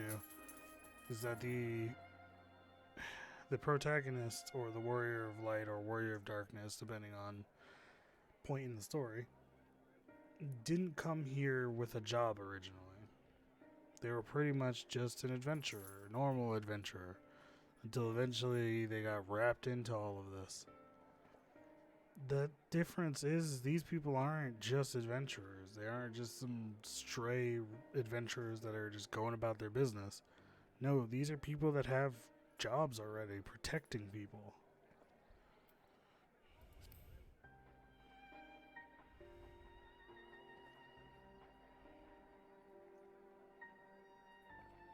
Strong and silent, just as a hero should be. You let your actions speak for you, and we mean to do the same. We might have our sky back, but there are still people who need help. If we follow in your footsteps, then I choose to believe we too can be heroes one day, even warriors of light.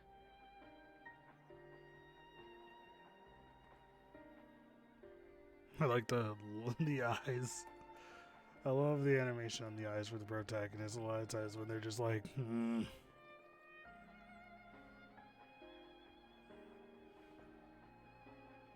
What are we to say to that? We can hardly tell them they are mistaken. They seek but to do good, as you have.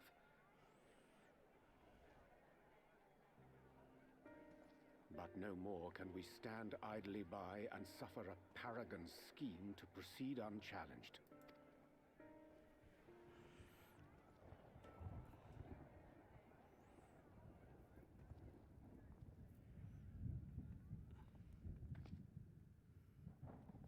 what the hell? What the hell?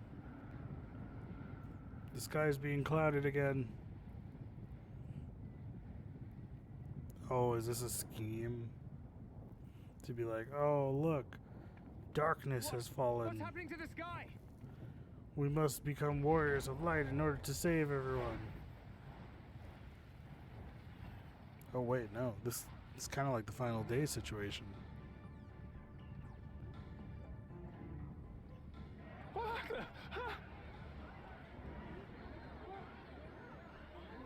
Wicked White. Oh no. Would you guys stop standing around and get inside? By the 12.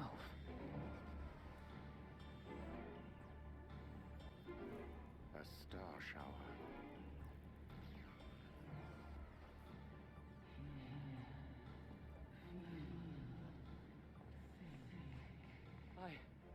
I hear a voice. You and all. Then why does it feel like it's inside my head? Hear?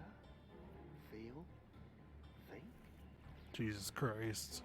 I hear it. Me too.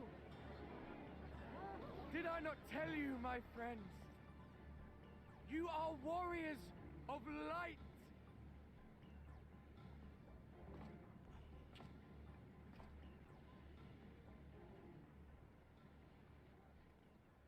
You're back!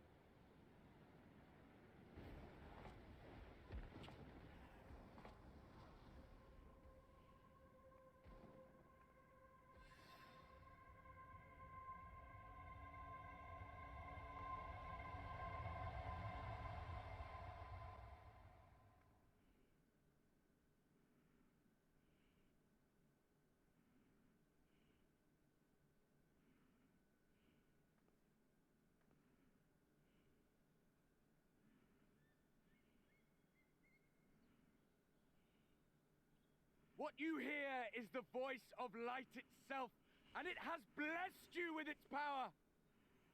Welcome to the fold. That sounds like a whole lot of hullabaloo. I'm a warrior of light. Oh, god damn it. I've been chosen. You know, if everybody's chosen, then no one is. Me, the hero.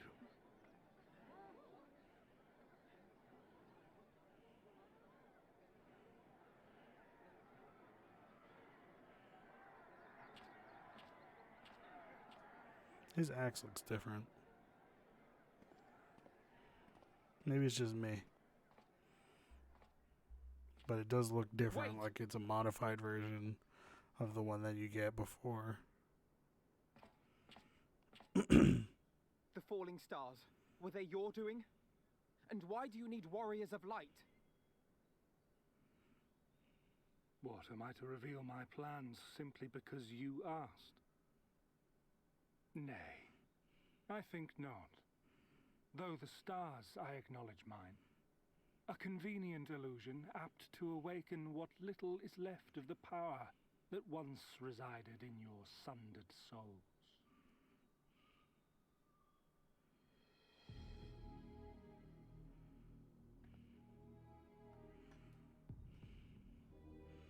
That which you and yours call the echo.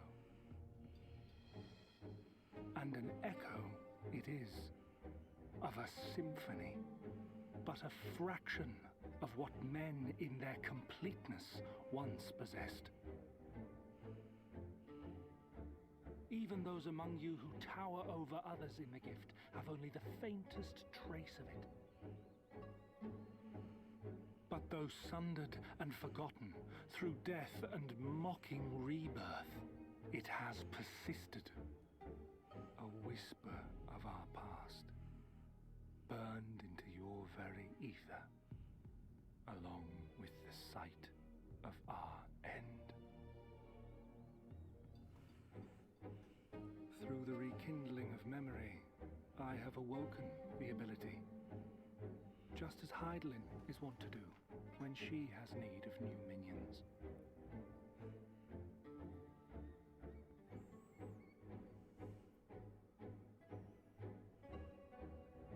The Echo hath ever been thought a gift from Hydaelyn, a boon granted solely to her chosen. Yet thou wouldst claim she merely awakeneth the power that men should hearken unto.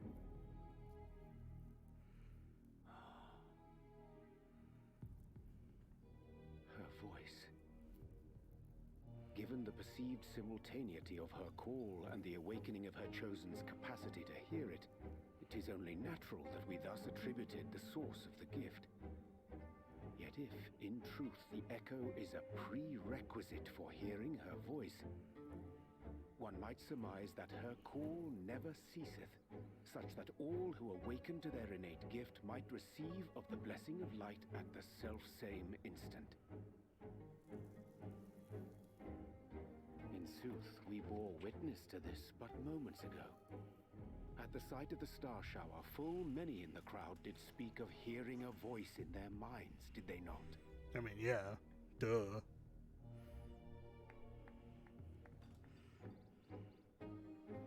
Just so. And whenever Hydaelyn has need of new servants, she is quick to pluck comets from the heavens or create illusions of the same. That's unfortunate.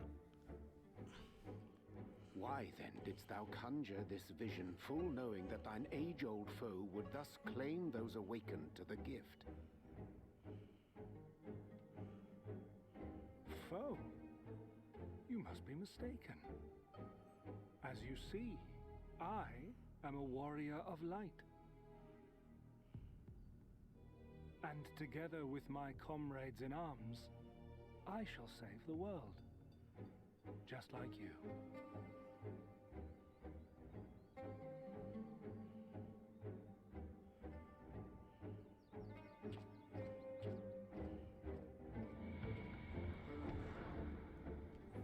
So originally the story for Shadowbringers is supposed to be that this shard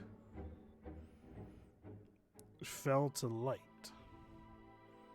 when the Warriors of Light in this shard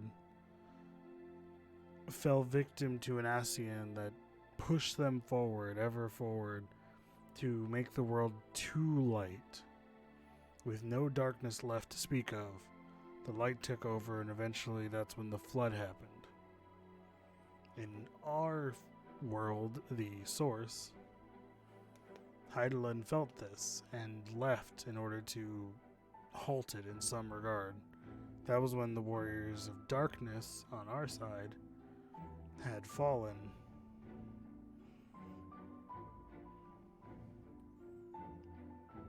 The general idea being that when this shard fell, it would cause a calamity in the source. As has been told before, every shard that falls, eventually a calamity befalls the source. Because when the shard falls, it is fully encapsulated in a particular type of ether, whether it be any of the major elements. It eventually rejoins with the source crystal, the one where we reside in. But unfortunately, the rejoining of those crystals, forcibly so, causes a massive calamity.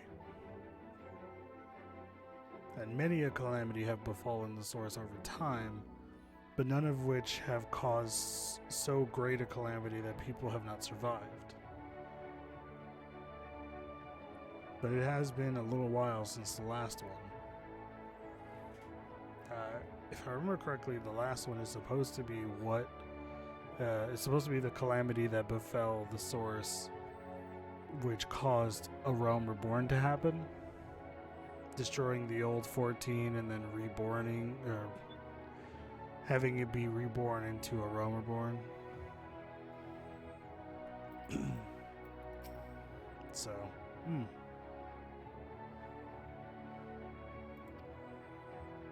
it very much feels like he's just trying to do the same thing that they already tried doing on the Shard before, which is get a bunch of Warriors of Light together and have them work towards one goal, which was bring the light or whatever.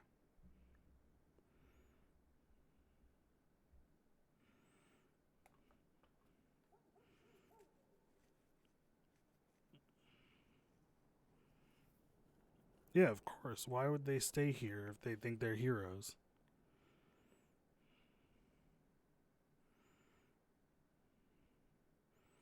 Well, that's the problem. They're literally going to go out, pretend to be heroes, the same way as the original Warriors of Light did before them. And this world has already suffered from a massive calamity of light.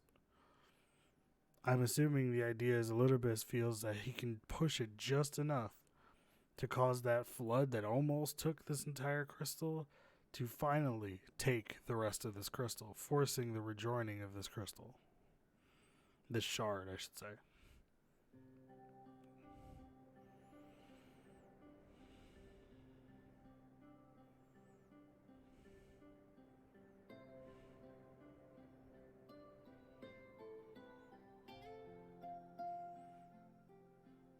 At least that's what I assume the plans to be.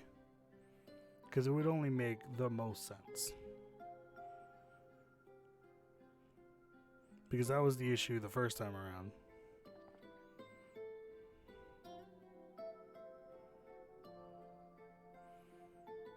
Because with the source, the idea of the Ascians was to try to plunge us into darkness. Is the reason for why the Warriors of Light were fighting against them. We were destroying the forces of darkness. But multiple times over and over again it has been stated that there requires a balance. And it is only after seeing the results of this shard that we see what happens if there isn't a balance. Because here, the Warriors of Light were tricked by the Ascians, and eventually, unfortunately, fell prey to their plans, resulting in them doing exactly what the Ascians wanted the entire time, and causing this shard to fall. Unfortunately, the Ascians had thought that the fall could easily force the shard to rejoin. It was only through the luck that the Warriors of Darkness had been moved over to the Source Shard in order to halt our progress. It was only because of that that eventually resulted in the Warriors of Darkness falling, and after they fell, it became very apparent that when they fell, like when they finally died in our crystal, in the source, their souls went back to the first, which turned out when they got back to the first after what they had caused, their souls were used as a way to block the flood of light from overtaking the entire crystal, thanks to Hydaelyn's help.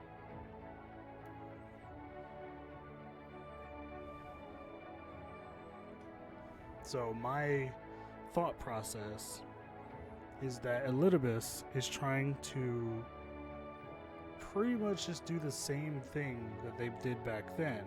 Use the Warriors of Light to do their bidding and cause the flood to continue. Because, I mean, it's right there. The flood has been halted, but it's only, like, just there. So potentially, the issue falls that potentially a bunch of warriors of light coming to be at the same time and all fighting evil and whatnot, the darkness balance, the light and dark balance will eventually falter and the light will overtake the darkness yet again, but in such a massive, bigger portion than it did before because of how many warriors of light that Elidibus has now created. Which would mean that the flood could not be stopped this time around. The first time it was stopped by the luck that was the Warriors of Darkness finding what they had done wrong, or finding out what they had done was wrong, and sacrificing their very souls in order to halt the flood of light in their own shard. But if this many Warriors of Light all caused the flood to continue, it would stand to reason that the flood would just continue, like, unabated and destroy this entire shard.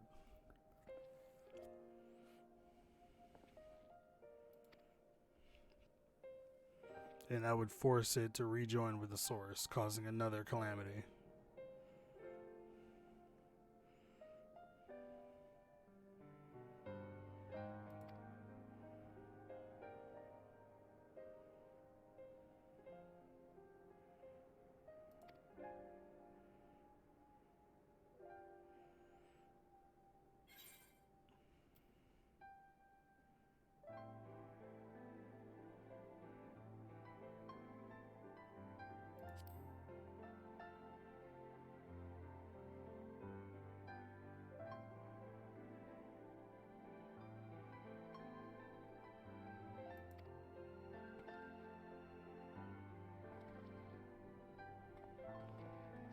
It's such a good line.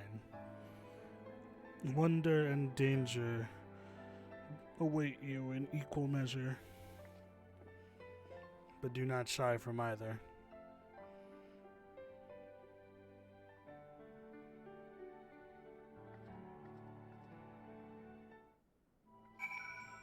Oh God. Okay, I worry now because they tried to make us care for those two characters by making them somewhat important for a good portion of this particular patch.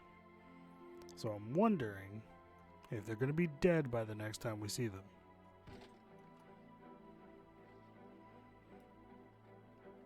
And that's not me being like jaded or cynical or anything like that.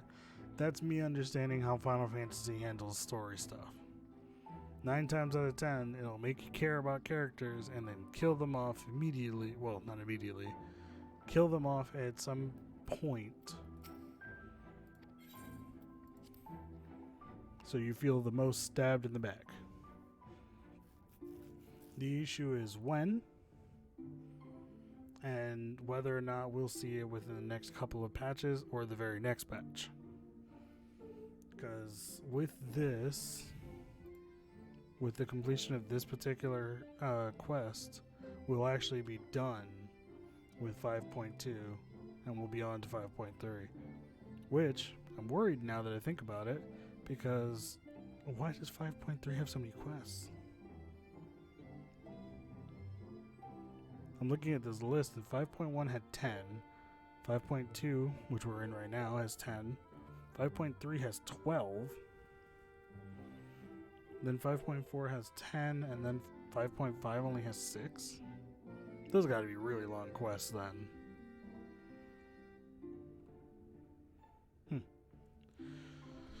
Oh well. We'll be moving on to 5.3 after the completion of this quest, so I expect things to go well.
Interesting.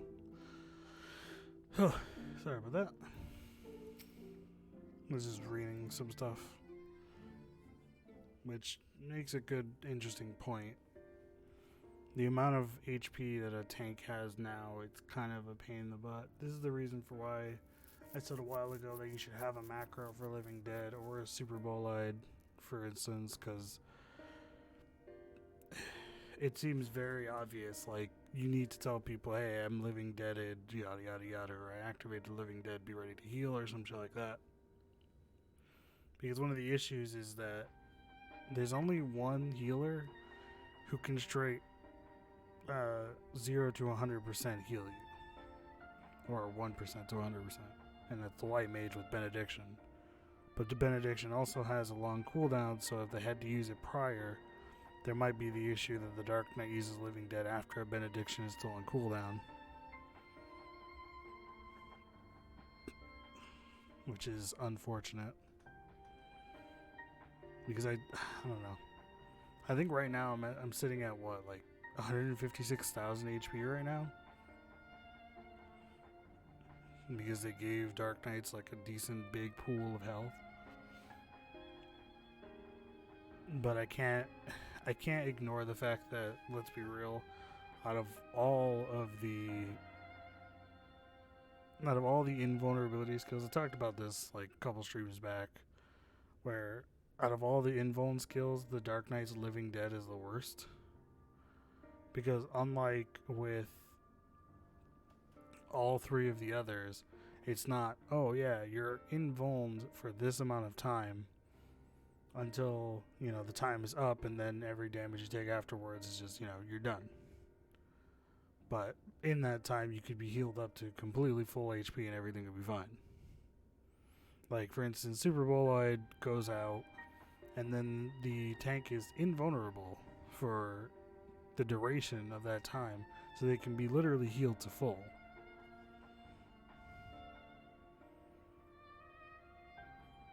And Hallowed Ground is another one where the effect takes, they're invulnerable, and then can be then healed for a short period of time to get them back to full.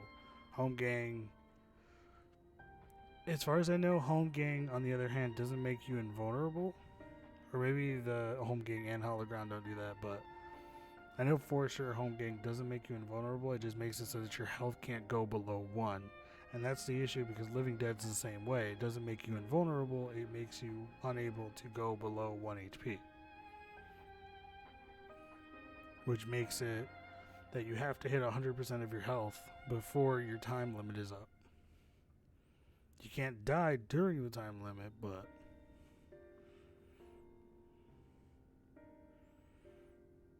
Living Dead is definitely the worst of the bunch. And it sucks because Dark Knight is my favorite tank. Personally, I've always had a lot of fun with Dark Knight. They have a really compelling role or job storyline that I really loved all the way through. The role quest is unfortunate, because unfortunately it boils down all the tanks into one quest line, and unfortunately removes the uniqueness that you got with every job's quest line before. Where before the idea was, oh yeah, well, the general idea before was every single job had its own quest line. Then Shadowbringers came out and decided to go with role quest lines. The unfortunate part of that is that, like I said, it removed the individuality of the quest lines, making it more uniform. Like, it did make it so that all of the roles are separate. Instead of just having tank, healer, DPS, it instead made it tank, healer, melee DPS, range DPS, and caster DPS, if I remember correctly. Either that or it was physical DPS and magical DPS. But unfortunately, that takes away the uniqueness. And the unfortunate part past that is also the fact that at the end of everything, you wind up just going to do the role quest, which everyone experiences the exact same role quest. There's literally no difference. You do learn a decent amount about the Warriors of Darkness that visited before. So, I mean, there's that.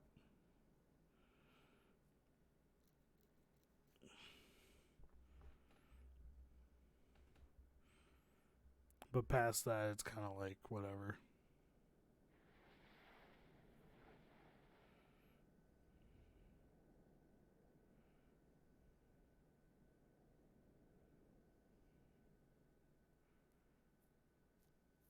Half expected Arbard's ghost to just be sitting there. Or standing there, I should say.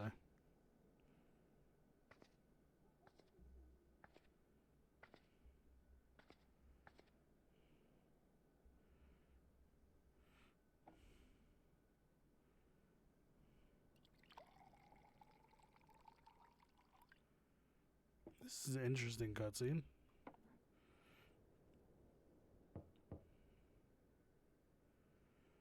I kind of wish they didn't have you just in your armor. I think that's part of the reason why so many people... what do you say? I apologize for calling so late. I think that's part of the reason why people have, like, the casual outfits on their characters for story reasons.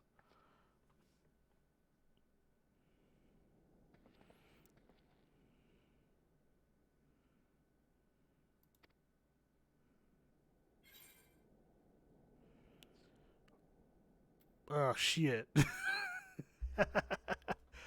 I was literally just talking about this. Oh, fuck. I'm currently on Dark Knight, but the issue now is I don't want to say the wrong name, so now I gotta look it up. Cardinal Virtues 14.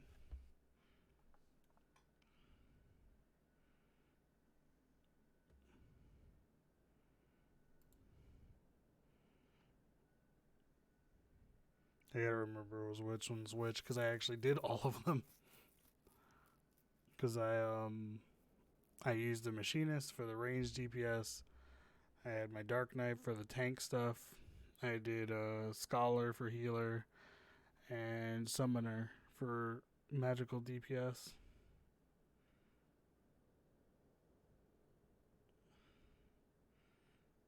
No, yeah, ranged physical. Because you had to follow the cat girl of the Warriors of Darkness, who was a bard. I guess I never did the melee one. But I don't remember there being a, like... Maybe I'm confusing it. Maybe I don't have one. Who knows? I'm holding up this entire scene simply because I'm trying to remember who it was I talked to.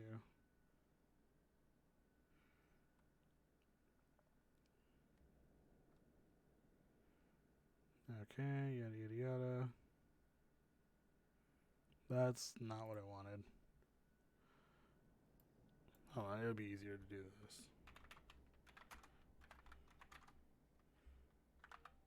Tank roll quest, there we go. That's Granson, there we go. So one at the top of the list.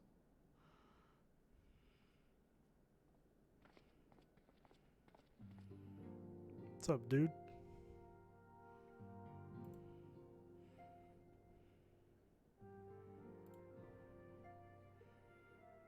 That's cool that they brought them back.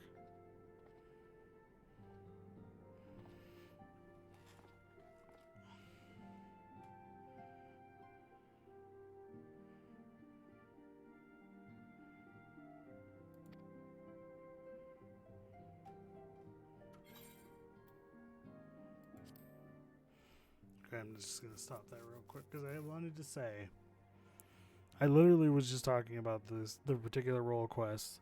Now the thing, my point still stands. I both like and dislike the role quests. I feel like the role quests could have been nice to just keep there because it would have been cool, because then you get to learn about the Warriors of Darkness back when they were the Warriors of Light and what they've been up to, why they did what they did, and what was their struggles and whatnot, which is great, because you get to learn about the ones that literally do the same thing as you. For instance, the tank role quest has you follow Brendan, which was the paladin for the Warriors of Darkness. Specifically, they ignore Ardbert for the Warriors of Darkness's history, because you learn of that through the main scenario anyway, so there's no necessity for you to learn that one in the role quest. But other than that, you follow the Makote, who is the bard, as the DPS for the physical DPS. You follow the Elizin Black Mage, who is a magical DPS. You follow the Lalafell White Mage, who's the healer. And like I said, Brendan, who's the tank, for those particular coverages. There's a lot more names there than I remember, because I just listed off 4. But technically speaking, there's actually like 5 or 6 Warriors of Darkness. Like, a lot of the flashbacks show a gladiator that's there for a long period of time, which is confusing because obviously they would have become a paladin eventually, but they didn't. But it was a second sword and shield user, and then there's the fact that Ardbert's there, which is a warrior. So you end up with like 3 people that are technically tanks, 2 people that are DPS, and 1 person that's healing, which is nonsensical to say the least. But you follow these people through the whole role quest, and they're pretty good in their own right.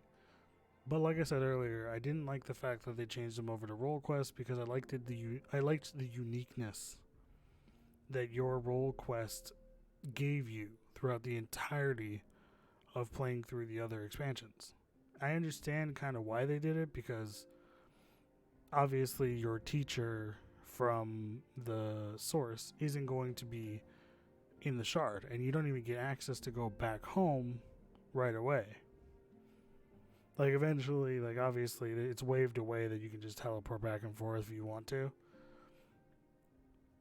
But obviously, story-wise, it would be weird to have you travel to the first and then teleport back over to the source just to talk to your old teacher.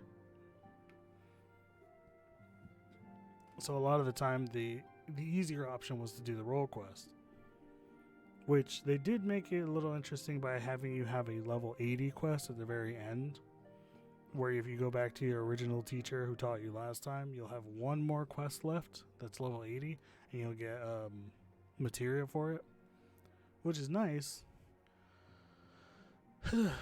But unfortunately, that last little quest usually feels like, it feels nice, but it feels like they're trying to cram too much of what your job was supposed to be like during the entirety of the expansion. And it's only 1 quest, so it doesn't feel as good as it should. Like, I feel like I haven't experienced a good portion of the other jobs, so I don't really remember too much. Like, I've experienced a decent amount of the other jobs, but the issue is that when it comes to the job quests, I've never really cared that much to watch through all of them. Like, the Warrior's job quest is pretty fucking basic. It's also pretty fucking boring, because the whole of the job quest is just, you have to control your inner beast. You and this other person that taught you will go hand in hand to control your inner beast. And it's like, obviously it lets loose occasionally. It's like, that's cool and all, but past a certain point, enough is enough. Like, I'm tired of hearing that regard. Like, the Dark Knight kind of does it too as well, being like, you gotta control the darkness within you, blah, blah, blah, blah. But at least that comes to a head in the idea that the darkness within you takes on its own form, which I thought was cool as shit. The darkness inside of you literally takes its own form, becomes a solid being, and actually starts attacking people and whatnot. And it becomes a situation of like kind of almost Persona-esque, where it is the shadow of you. It is the darkness that hides within you. And there's nothing you can do because it is still a part of you. You can't get rid of it. And it's very Persona 4 specifically, I guess, because you have to accept that there's no such thing as someone completely pure. Everyone has their darkness. Whether it is small, big, large, medium, like, that is determined by the person. But you can't ignore it. You can't say that they don't exist. Like, you see that in Persona 4. You can't deny them. If you deny them, then they overtake you. Or they try to. Because you're denying their existence. As any person will tell you, don't deny someone's existence. It's not okay. It's rude. So, like, that's why I like the Dark Knight one. But I feel like with the Warrior and a lot of the others, they feel kind of eh. Like the Paladin one feels okay, but that's only for now. I don't know how far it gets. I've only gotten to the 61, so I feel like up to 50, it's whatever. It's pretty basic. When you get to 60, it's kind of like, okay. Then you get to 70, I think those ones are really good. And then, unfortunately, 70 to 80, you do the role quest in the source. But once it's completed in the source, you don't have to do it again. That's the issue. Like, yeah, it means that you don't have to worry about doing quests in order to get your new skills. You just level up. But honestly, they could have just did that. They could have just made it so that when you level up, you just get your skills. You don't have to worry about learning your new skills. And still have those quests be a thing of separate story for you. So I don't know. They even have a whole separate other person that takes care of the actual armor for your final step. It's too much. Too many other things.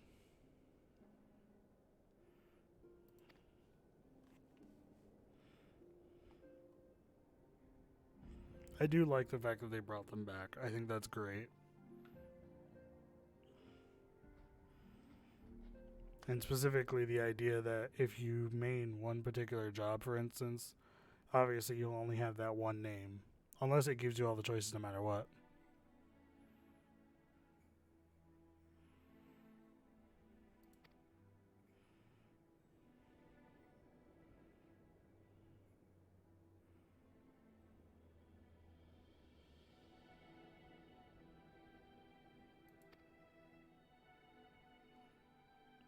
Okay, so they're supposed to be here to bring comparisons to the Sin Eaters that we had to deal with the Cardinal Virtues, where each one of them had become a Sin Eater in their own right, and it showed us the past of those particular characters.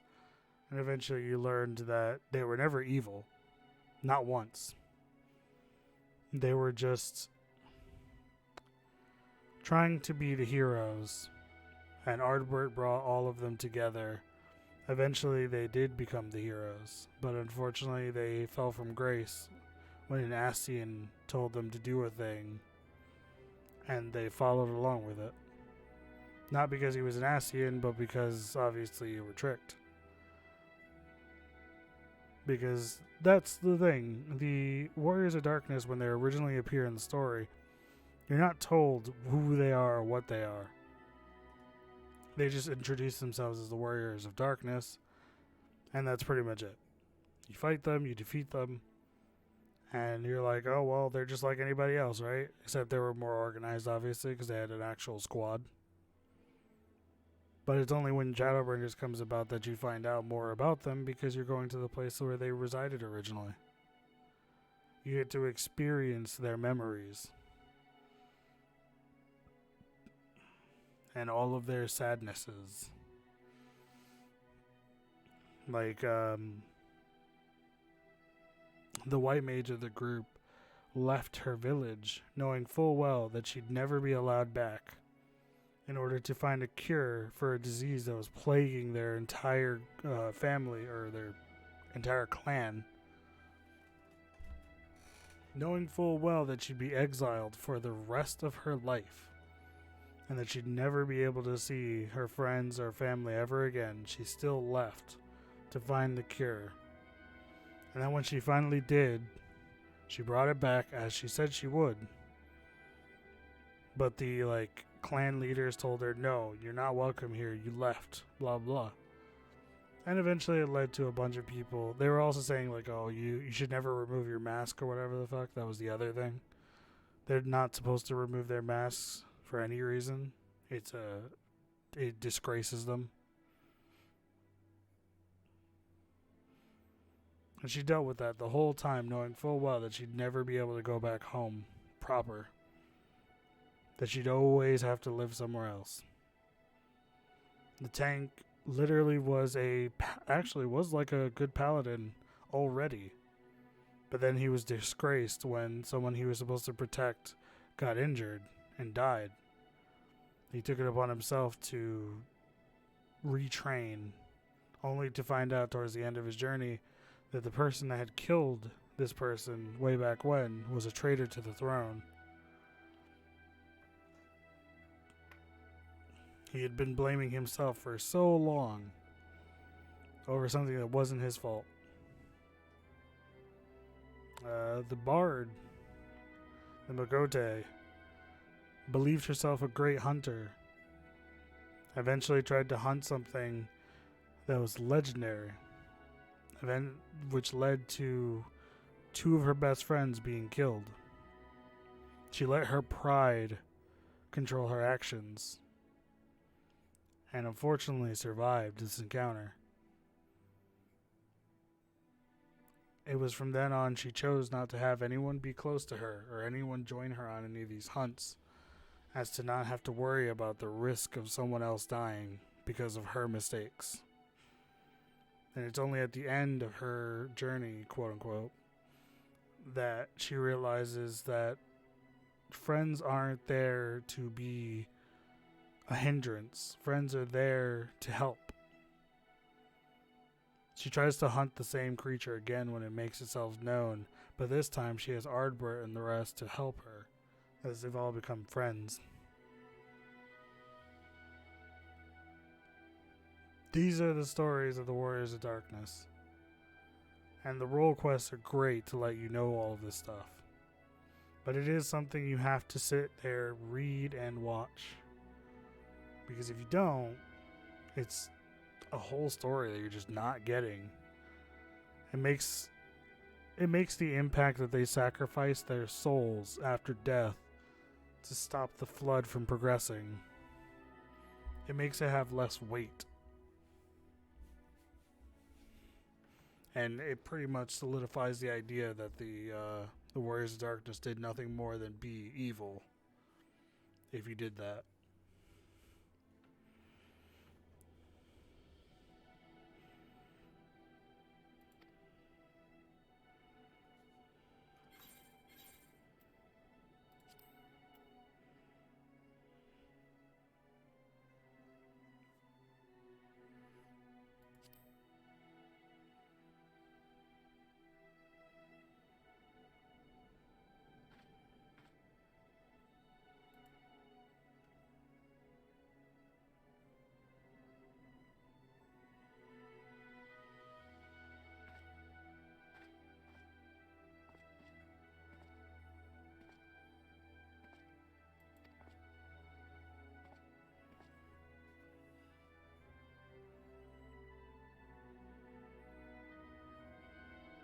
I'm very much glad that this is how they're doing this.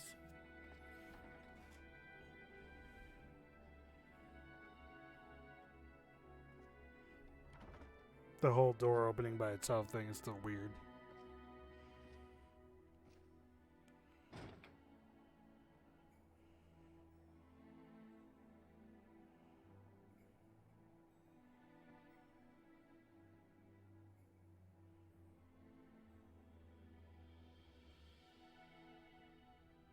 This is part of the reason that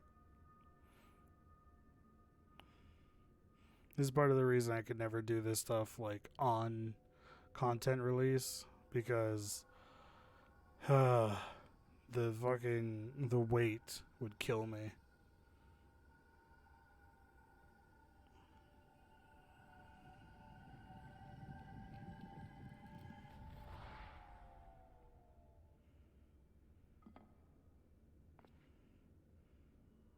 foiled again.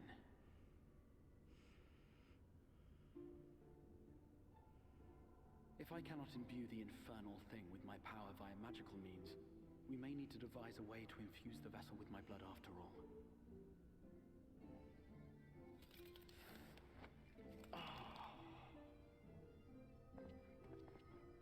Art thou unwell?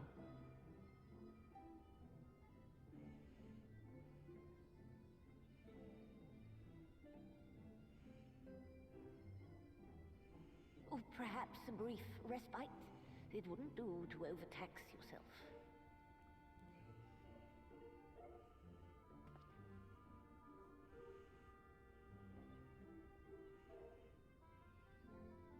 I'm fine.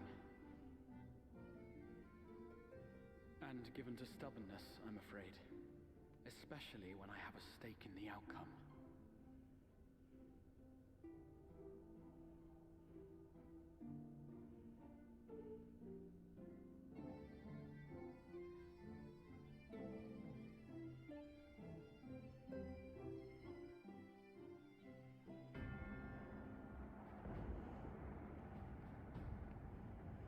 Oh, weird. Why are we being shown this?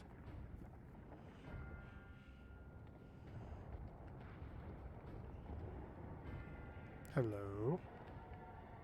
Oh.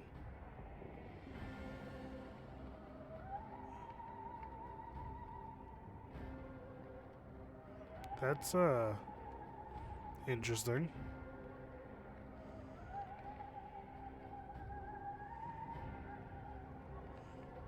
How is it that he's seeing this?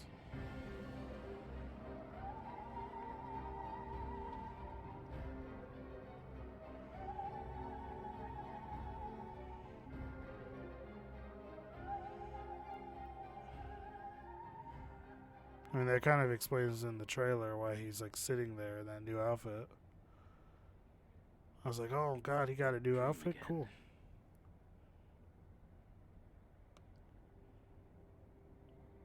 Apparently, it's not a new outfit. He had it already.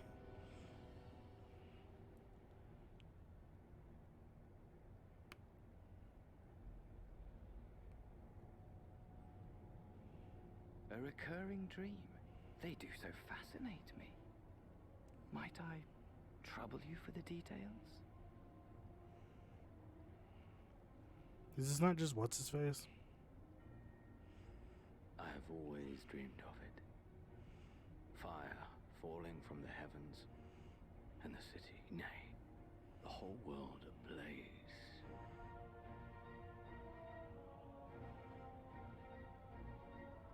Indeed. Could Emmett Selk have found a way? Precious few possess memories of the final days. The final days.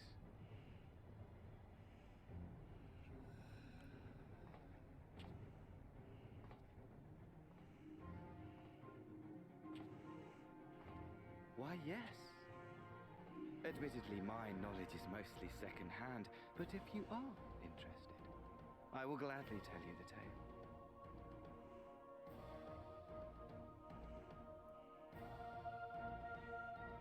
The tale of the world's end.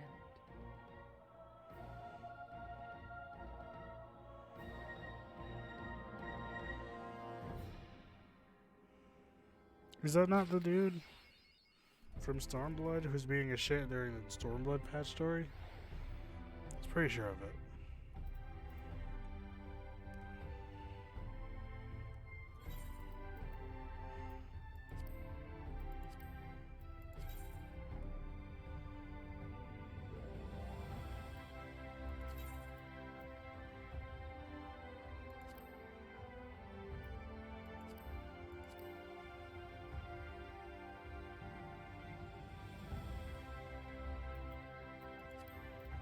Called Echo of Fallen Star. Oh, there's a second page to this. I didn't even know.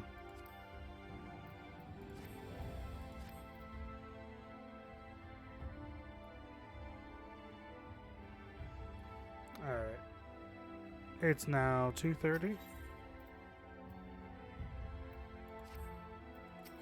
Oh, God damn it. Is there no way to go up to the rooms now? Because I don't want this to drag me into a bunch of cutscenes.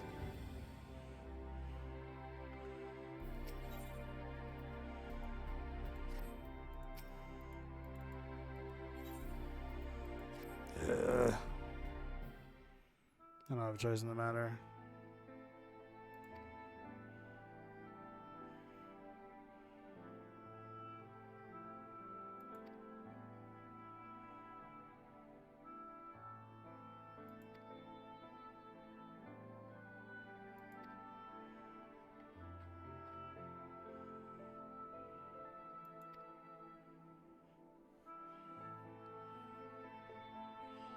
We're actually going to be wrapping up here in a bit.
He doesn't even look alive in these flashbacks.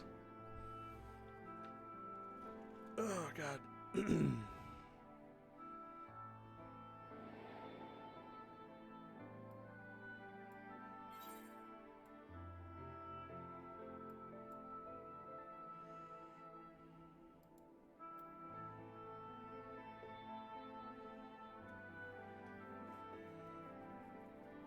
I already know about the Warriors of Light, do I not?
Actually, no.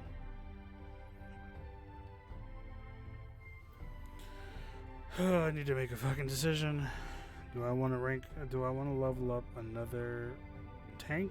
Do I want to rank up, or not rank up? I can't do a healer. I have to either do a tank or a DPS. And as it stands right now, my ninja is 75.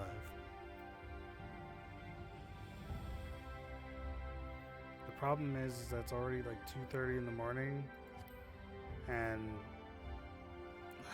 it's probably going to take a long time before I see any people available.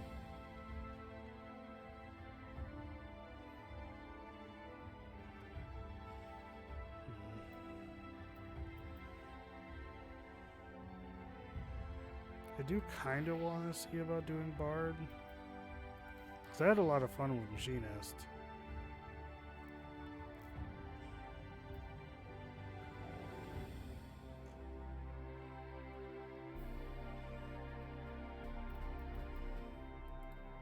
There's also Dancer as well, which I think is actually kind of fun. I don't know. Dancer's only 2 levels away from being able to do Shadowbringer stuff. Ninja is 5 levels away from being done. Then there's also Dragoon, which I've been interested for a while, but I keep going, no, maybe not. And then there's Monk, which I started to level and I got to 50 and then was just like, maybe later. Samurai, which I got almost to 70. Which I had a lot of fun with. I actually have a decent amount of time, decent fun time with Samurai.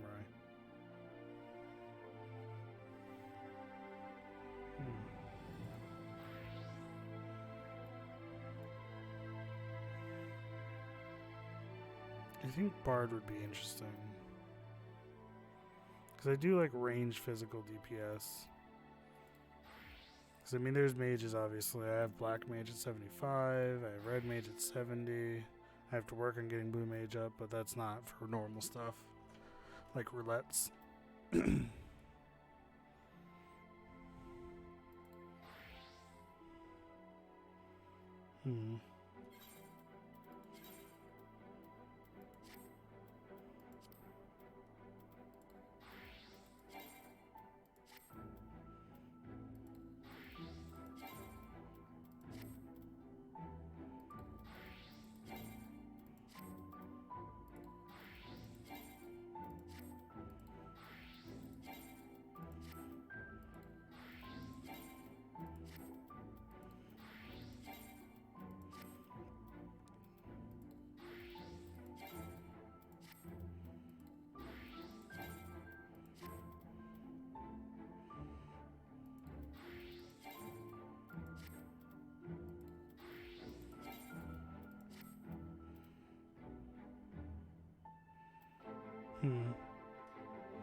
My issue is that when doing DPS, there's always the issue that it'll take a while to get into queues and stuff.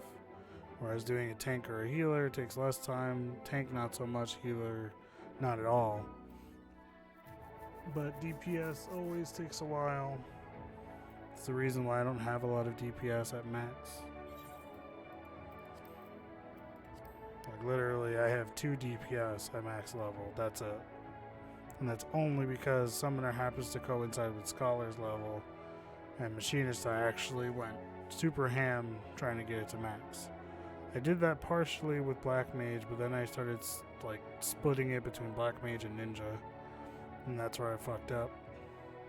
And for my tanks, I literally have both of them almost done, or 2 out of 4 are done. 2 out of 4 still need to be done.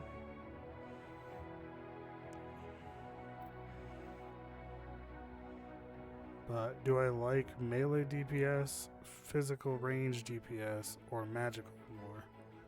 Like I like magical for the big boom spells, because those are fun, and the lack of a combo situation. But range DPS doesn't have to cast the way that magical does, so you can move out of AoEs a bit better. Melee gets very up close and personal. It gets some flashy stuff, which is interesting. So I don't know. I don't fucking know.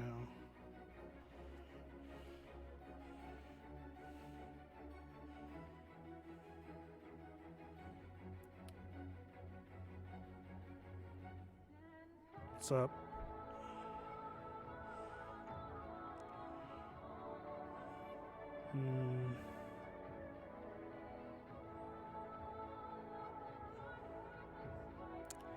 I could do Dancer, get that maxed out.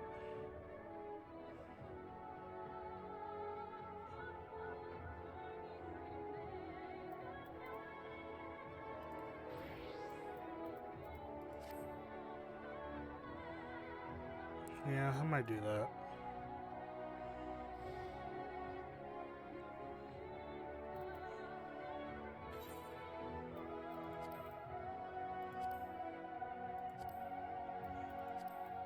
Actually, no, I haven't done my roulettes, that's right.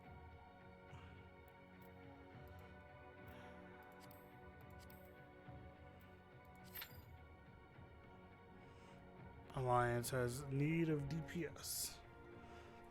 Oh, God. Dancer or Bard? If I do Bard, I can't even do the raids yet until I get a few levels up. So I guess that's fine.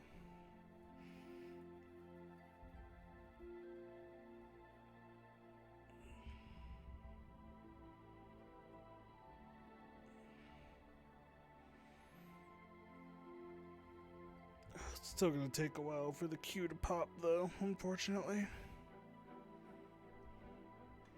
How are you doing this evening, Yin?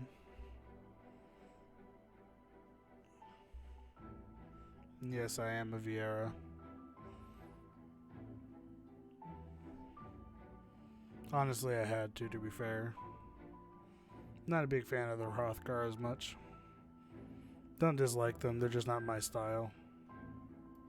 Wanted to make a bunny man, but can't do that.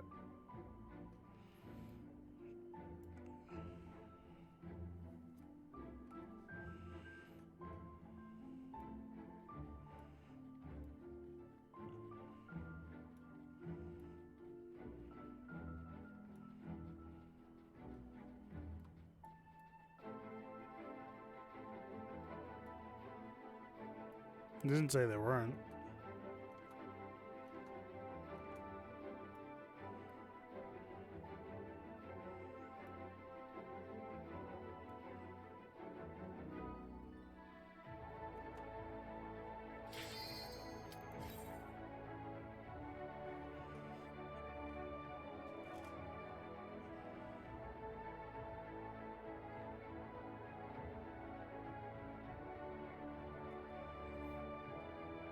This is more so a stating of the fact that there was no other choice, really.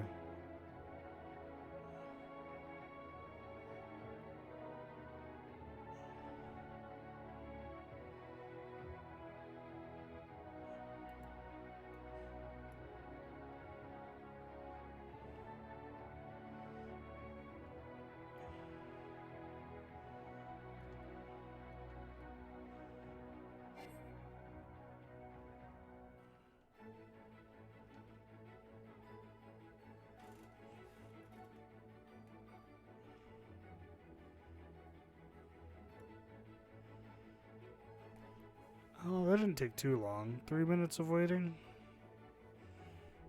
Hopefully it doesn't take that much longer just to find one extra person. Also, hopefully this is a... Oh, wait, no, it's Alliance. Never mind. I was like, oh, hopefully it'll be a short raid as well. But then I realized it's an Alliance raid. Those are all super long. At least I'm not doing MSQ. I'm definitely not going to be doing that tonight. Because it's already late and I don't want to spend a half an hour just going through one MSQ. I don't even know why it's called an MSQ roulette when it's literally always the same two places.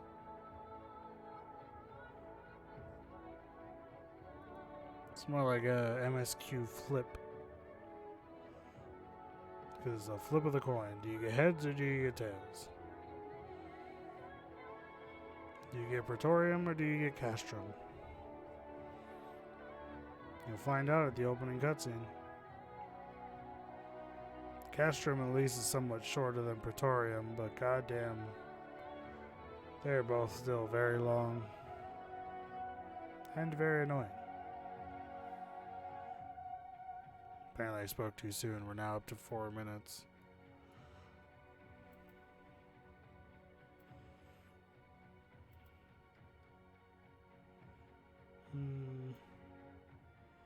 Maybe I do want to have that be fixed.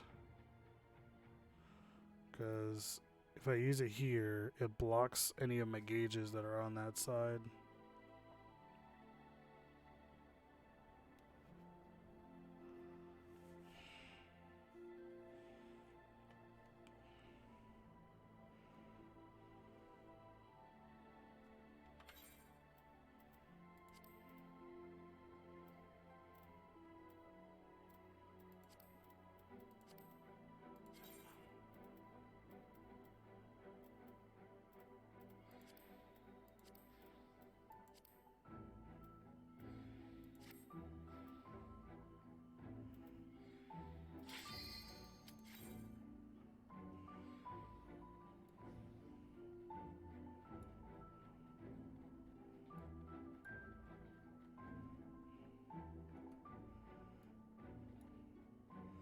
You never answered what you were up to, Yen.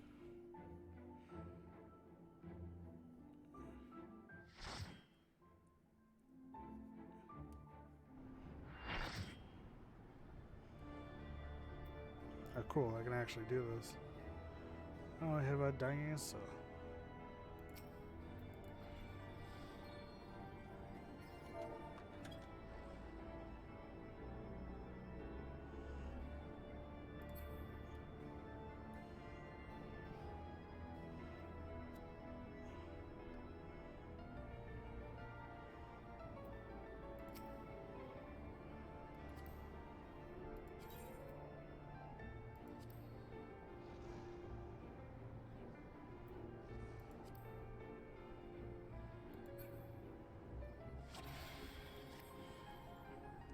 They chose a summoner.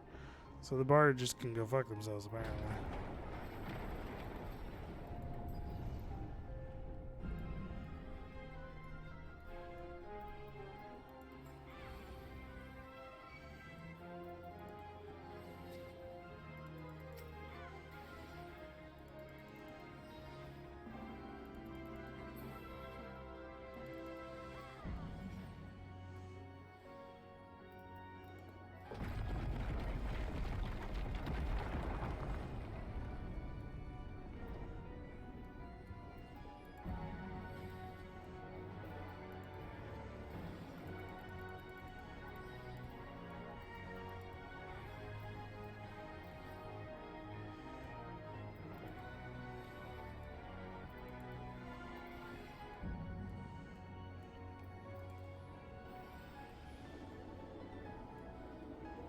Woo!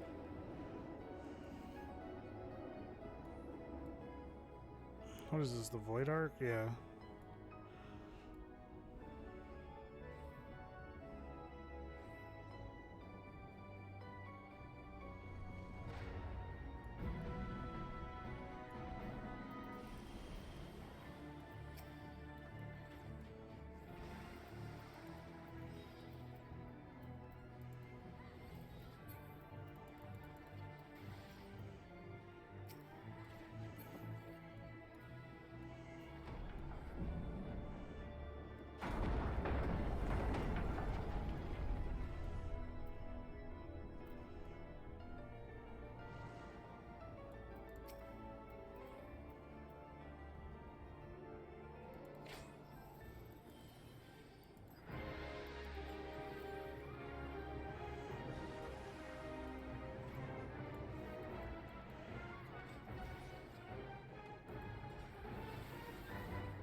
Oh well, at least I have most of my stuff.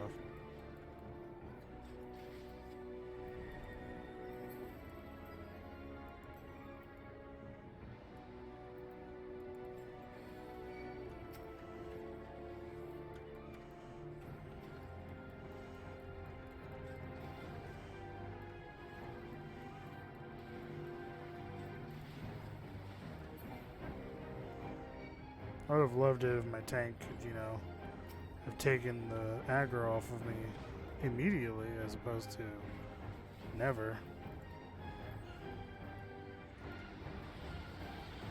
Oh, fuck off. I made it in time.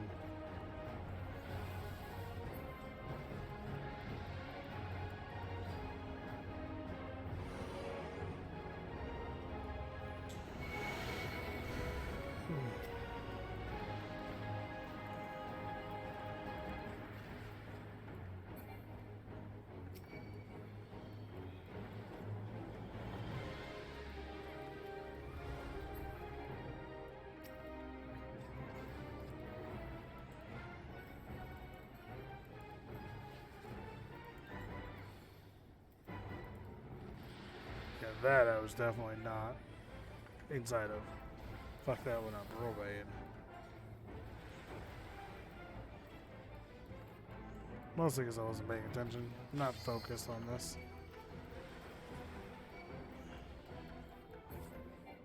Two different healers S-unted me at the exact same time. Alrighty then.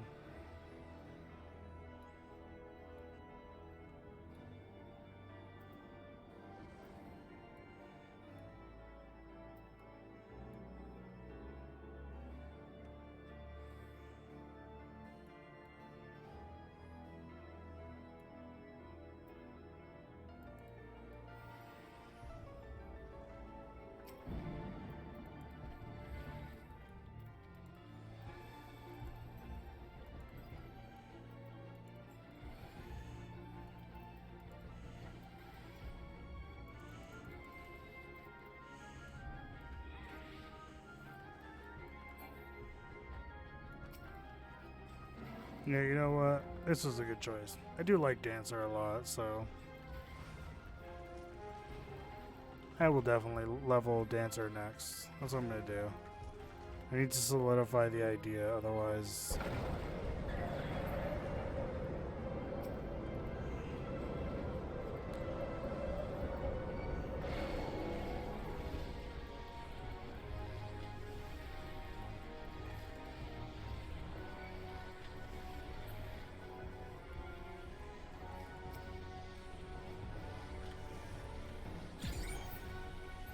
God, that's loud.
I don't like that they're tanking that, like, in that specific spot.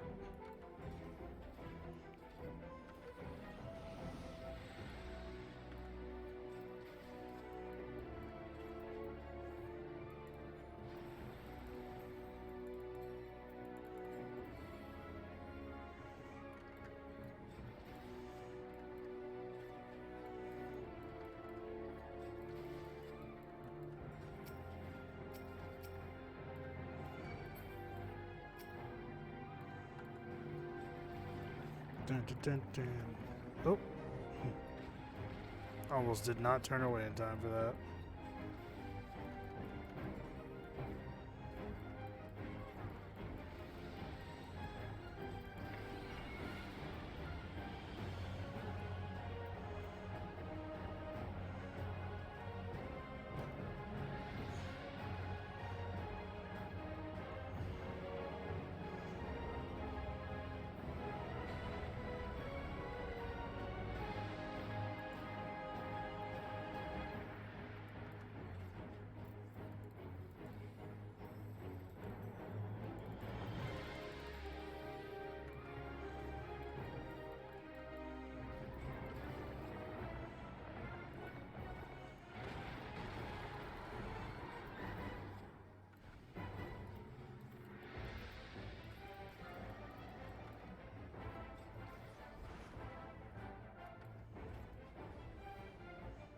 Oh, for fuck's sake.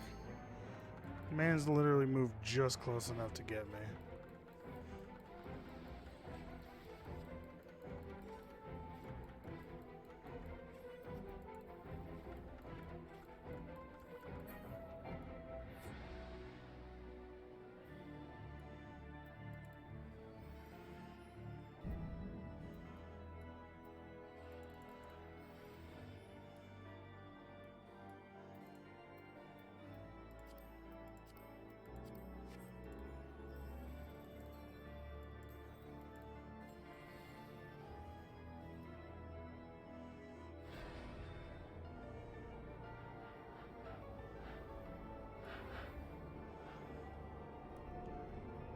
Actually, I just realized, yeah, I haven't been to Dunscape in a hot minute.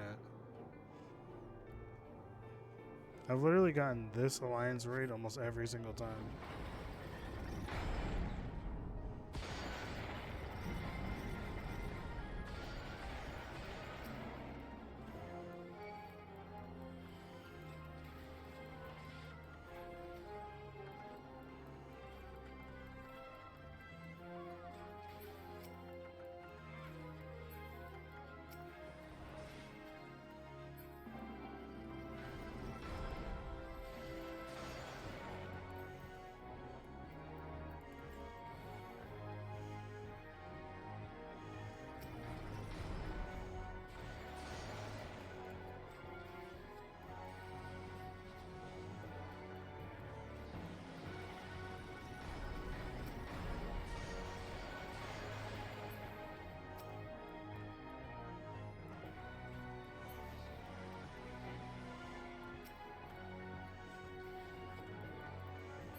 I forgot how much I enjoy the dancer, honestly. I always forget that.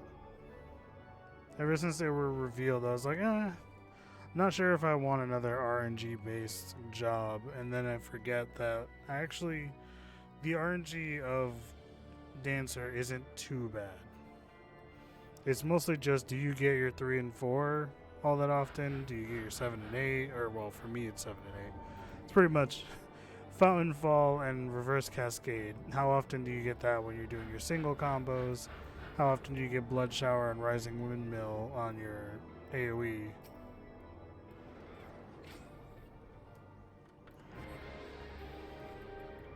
And it's like, those are nice and all, but it's like, there's no real need to worry as much. I think that circle's way bigger than I think it is.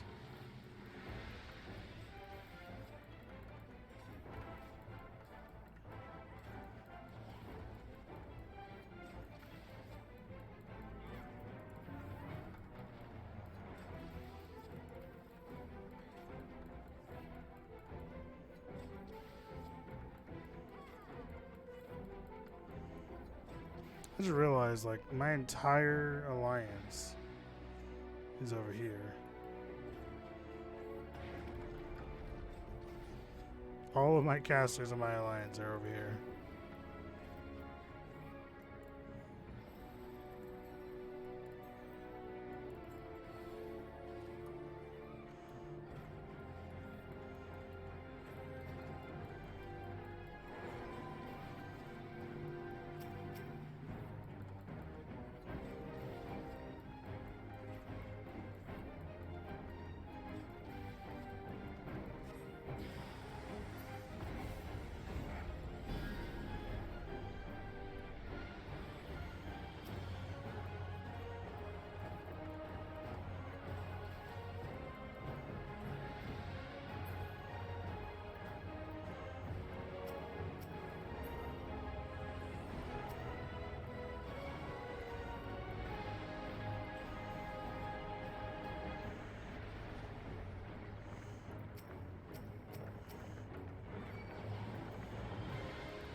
Not close enough for that one.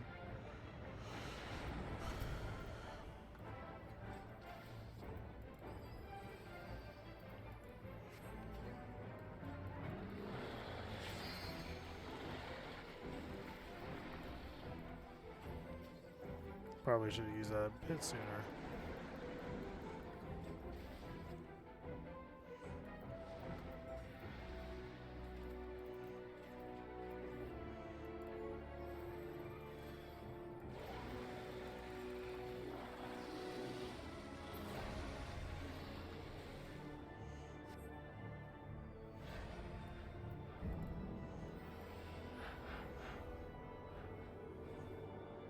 I don't know what everybody else is doing, but I was doing fine.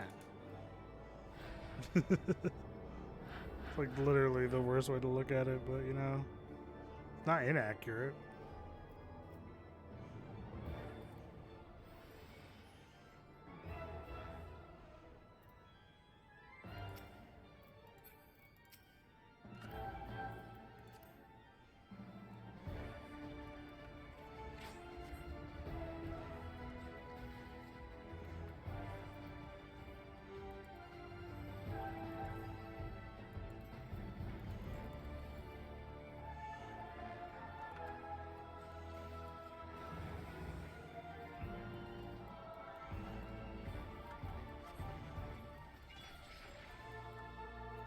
Yeah, this also keeps me a safer distance.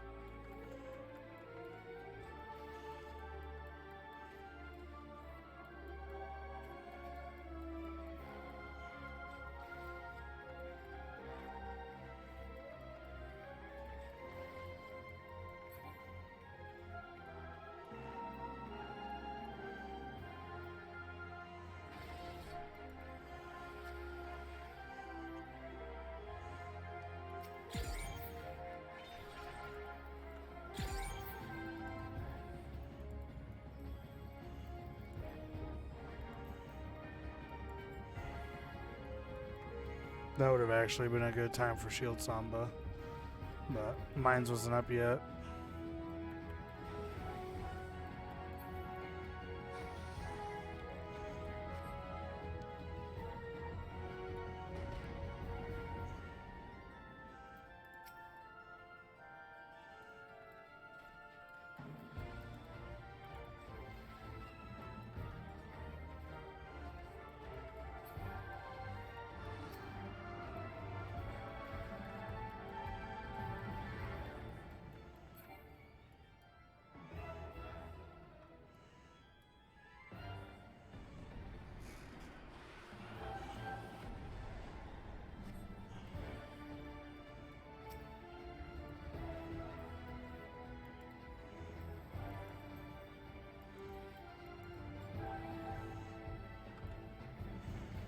I didn't have to move at all.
Woo, all done.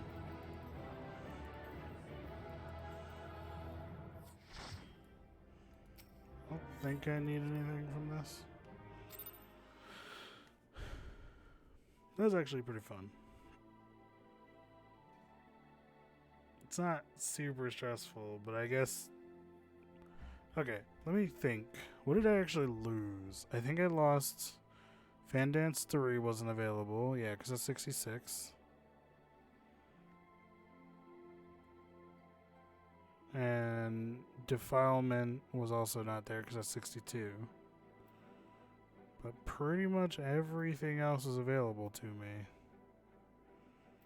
So yeah, I didn't really have too much other than the second charge of En Avant as well. Because obviously I'm not going to have a second charge because that one only has one at 60. If I remember correctly... Oh yeah, you don't even get the second one until 68. Jesus. You get 4-fold fantasy at 30, which you literally start with. Wait, what? Because you start dancer at 60. So you would have both of these traits already unlocked: 4-fold fantasy and increased attack, action damage. I thought this is attack. And at 60, you'd have increased. Yeah, no, you'd have all three of these. Don't even get one for 40 apparently. Then at 68, you get 2 En Avant. 76, you get Esprit. And then you get a third En Avant at 78. Jesus. To be fair, those aren't actions. Though the actions don't seem very much all that crazy either, because like you get Technical Step at 70, Flourish at 72, Saber Dance at 76, and Improvisation at 80.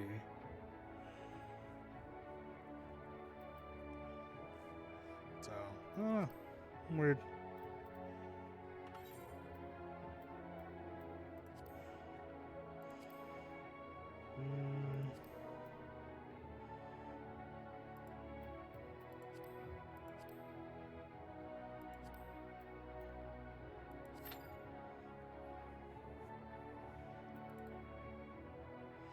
God, it says it's still going to take 18 minutes. Oh, wait, hold on. Is my Duty Finder not upgraded?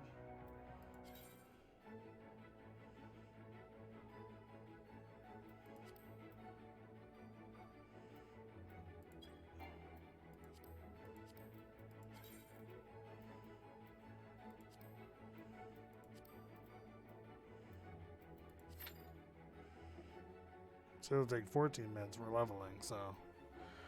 what to do for 14 minutes? Close this. Yeah, you can close this too. Why is this even still open? God damn it, it's already 3 o'clock, so it's like...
I can't even be upset. It's only been 2 minutes and 30 seconds.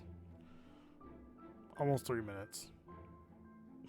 Though, to be fair, I am currently watching YouTube on my other screen.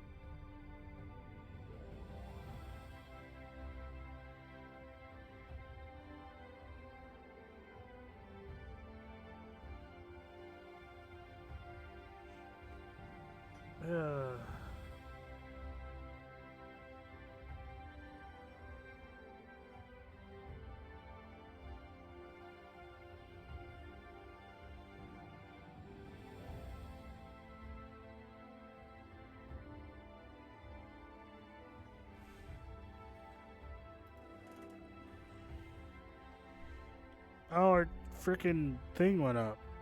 I thought we were like 18. No, that might have been the amount of time. Never mind. Ignore me.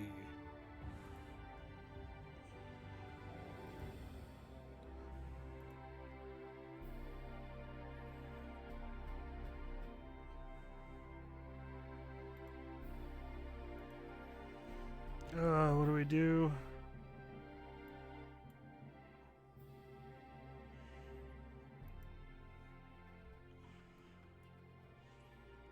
I don't know what to do while we wait.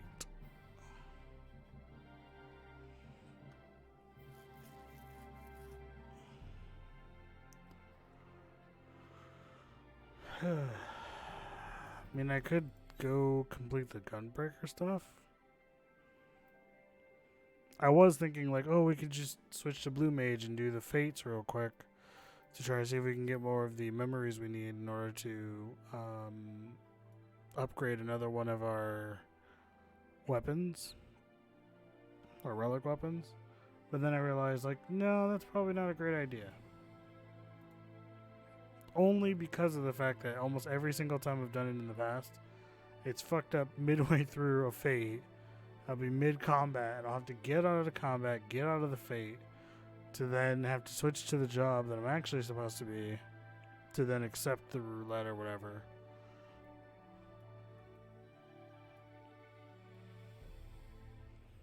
Which always sucks.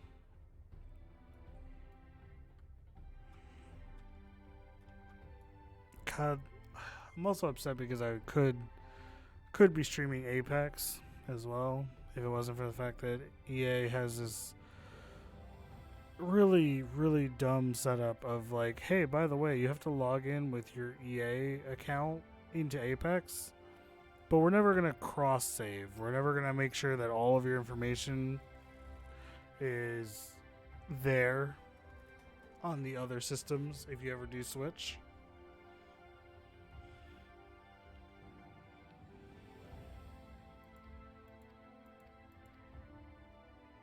What do you want from me, sir?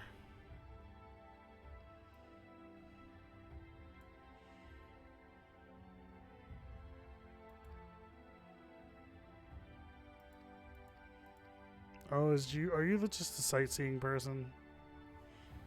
You gonna update my sightseeing log? Yep, there it is.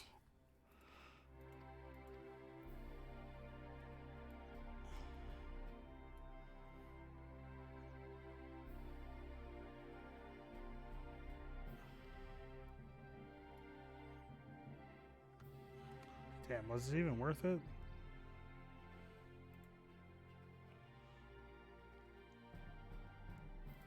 Nah, you know what?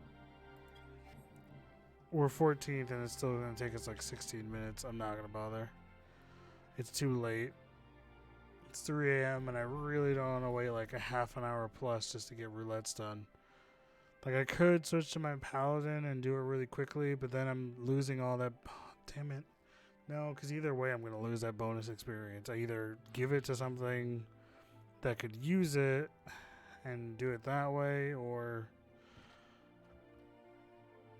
I really don't like that. Because it's like I could give it to my paladin, who I do want to level up, or I could wait almost a half an hour per roulette, which generally always sucks. I'm just gonna have to deal with it.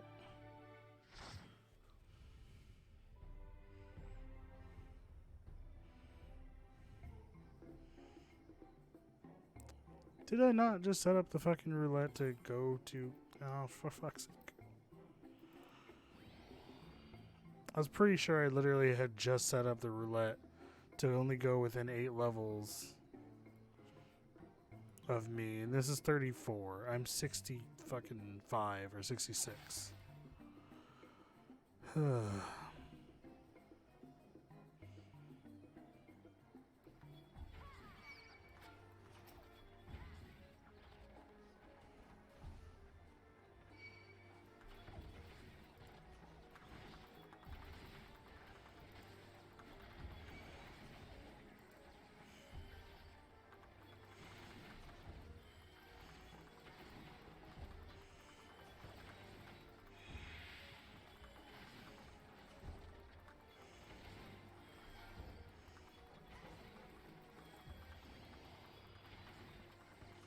Oh, I'm stupid. I thought I popped Hollowed Ground. But then I realized Hollowed Ground hasn't even,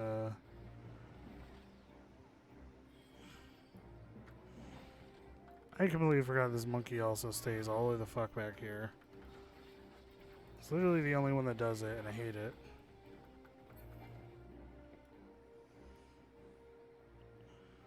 I turned off my tank stance earlier for no fucking reason.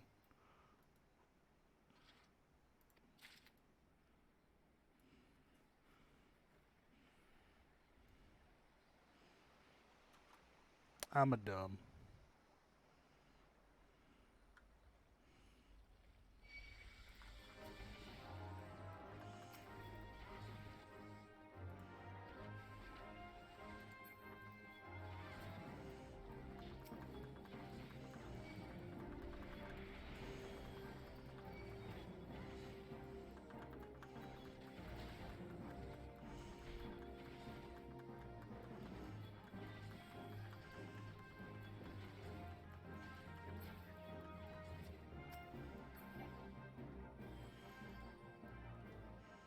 A little concerned about the fact that my healer is like not immediately going to heal.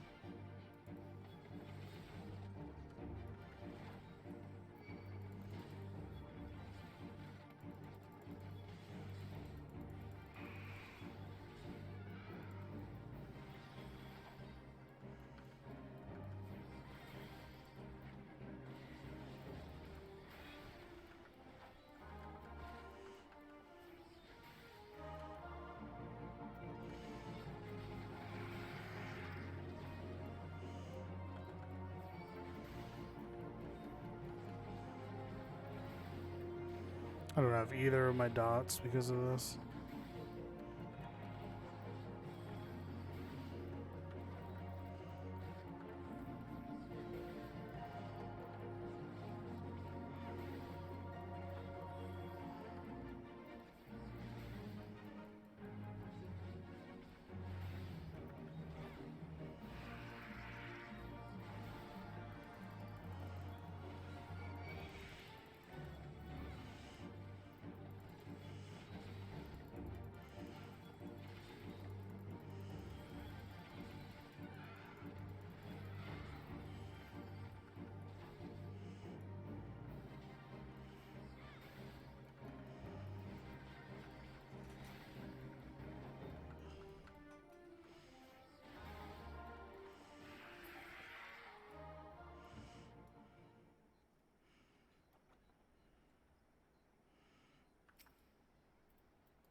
Trying to be somewhat kind to my healer.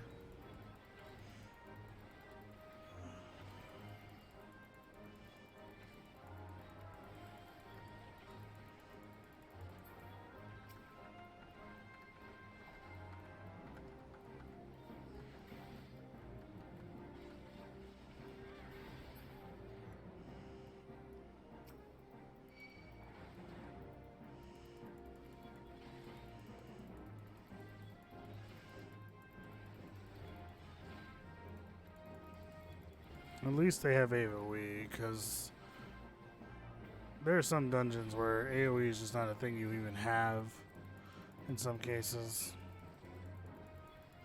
I'm glad that they give you total eclipse at level frickin' 6.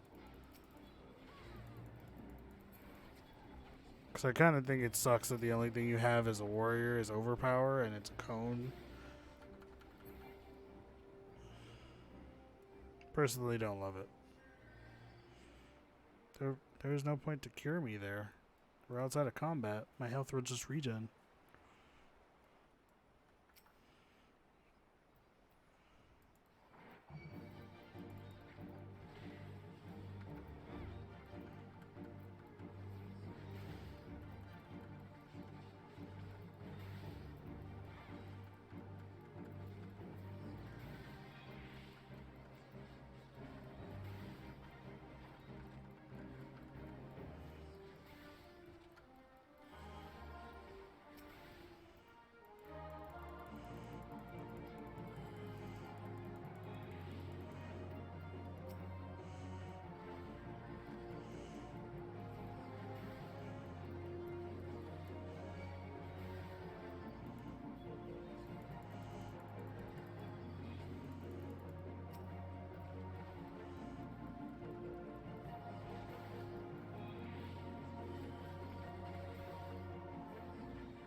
I still have my buff at least.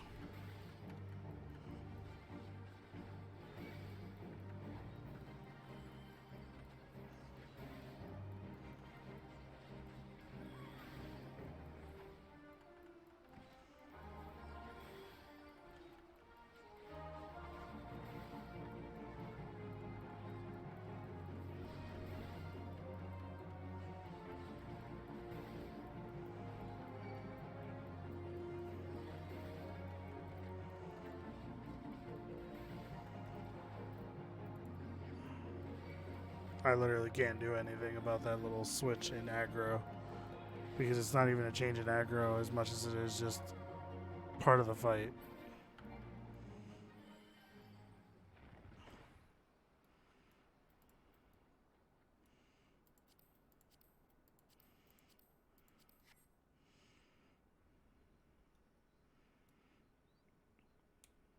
This game looks so good though.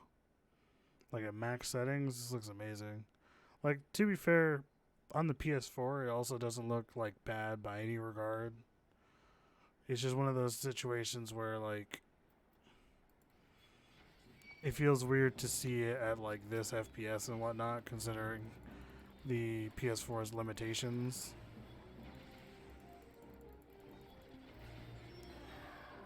Which is partially why I'm glad I'm playing this on PC.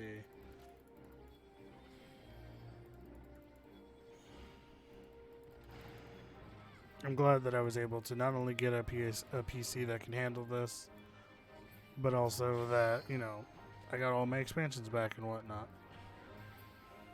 It does kind of suck to have to repurchase them for a different system, but I guess it's pretty understandable at least.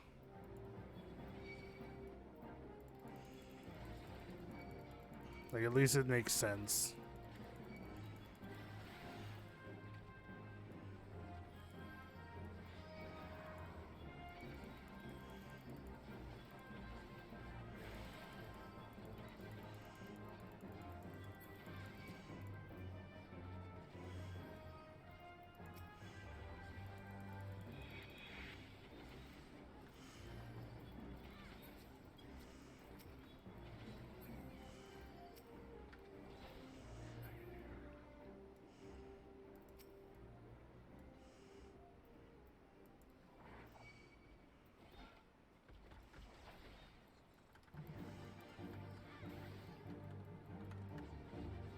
It still feels weird.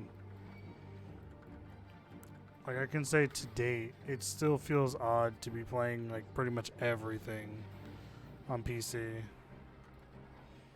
And I feel bad because like there was one thing I always said on console is that if I ever had a PC, that I wouldn't, you know, just neglect my console as a whole. Like, I would still go back and play it, especially considering the fact that like I obviously wouldn't be able to have a bunch of games to play whenever. I don't need to bother.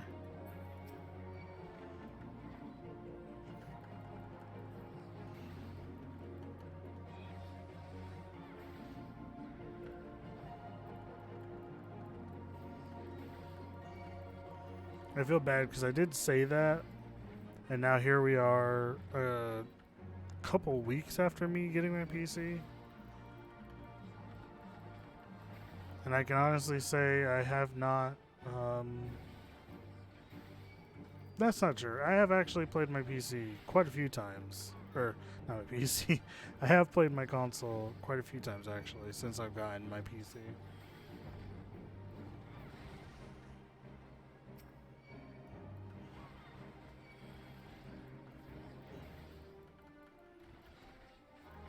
To be fair, it's partially because Apex is still on my Xbox.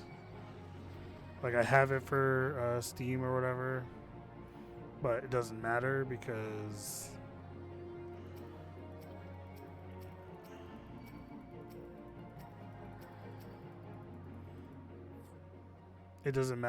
unfortunately the lack of EA cross save has made it so that I don't have any of my stuff unlocked on PC that I have on console.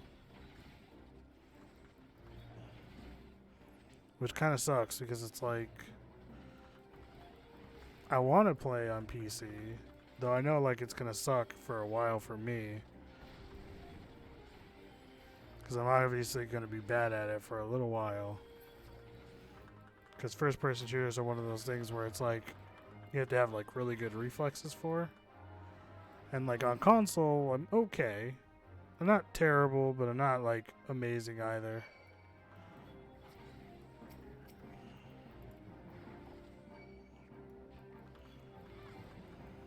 So it's one of those situations where like I know that I could be worse and I know I could be better, to be honest. Like I come in clutch occasionally when playing on console. And I want to get better on PC too, but then I know for a fact like I can't get better because if I devote myself to playing just on PC, there's all the stuff I have on console that I'm just going to be out. Like I literally have all the characters unlocked on console, something that I don't have on PC. I have the Battle Pass on console, which I don't have on PC, obviously. And I don't feel that I want to sacrifice that. I don't feel like I want to lose out on having all the characters or lose out on having the Battle Pass and whatnot just because I switched over to PC.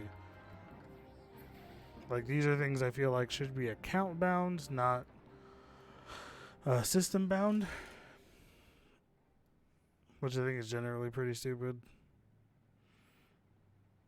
Because, like, what is the point of these things being locked to this particular system? Like, for instance, Apex coins are your cash money coin. Like, that, there's obviously no difference in that regard, but, like, it obviously makes more sense if you just made that universal so that you'd have that same amount across all systems. So if I spend like $100 on Apex coins on one system, why wouldn't that not also transfer over to every other system I have? Especially if I've already spent it as well. There's the other thing. Because it's like, obviously a business or a company will try to make it out like, oh, well, you just use the $100 on one system and then not use it on the other, or blah, blah, blah, whatever. And it's like, duh. That's usually how that works.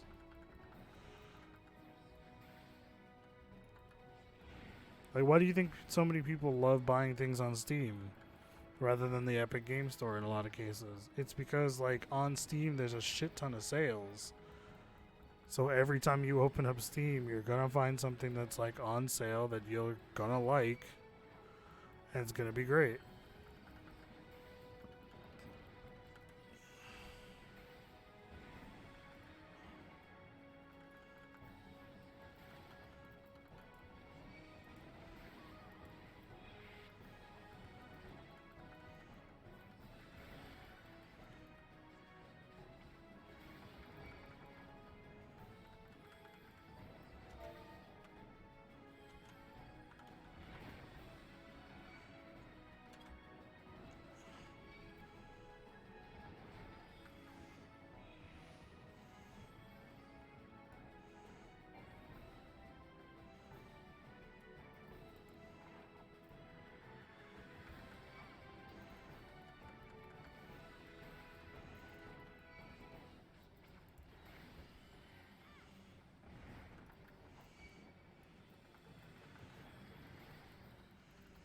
Bro, I am literally dying of poison.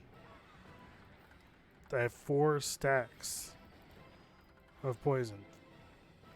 I literally can't get any more stacks of poison. Do you not know how to use Esuna?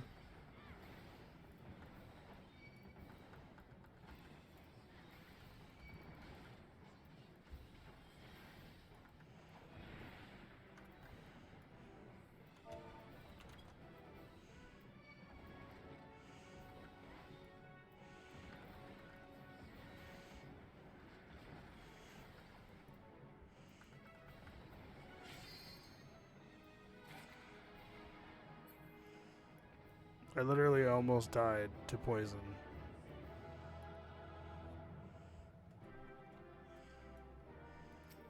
I'm outie. I got 4 stacks of fucking poison. This healer couldn't manage, as a white mage, couldn't manage to use Esuna once.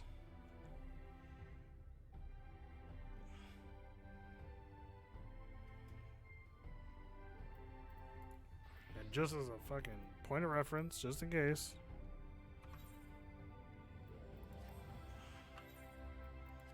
because Esuna is a role-based action, and this is my point.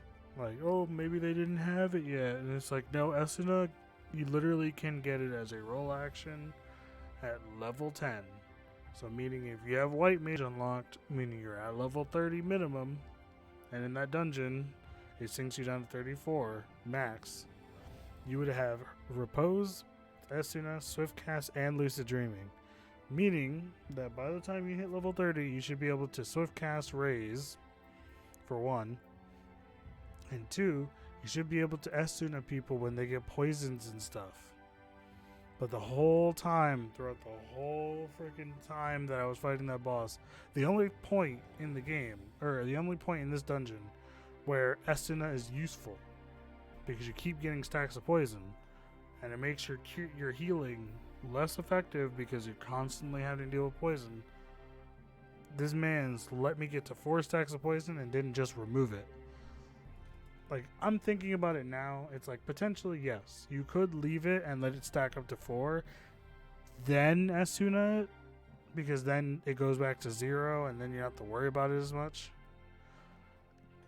There's also the fact that, like, Esuna is a short cast. Like, literally, it takes less than a second to cast it.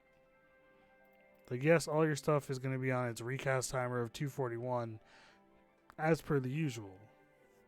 And that kind of sucks.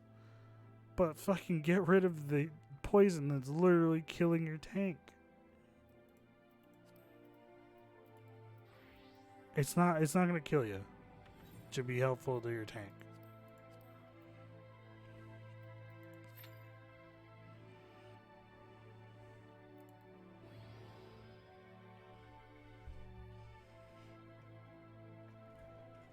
PSA.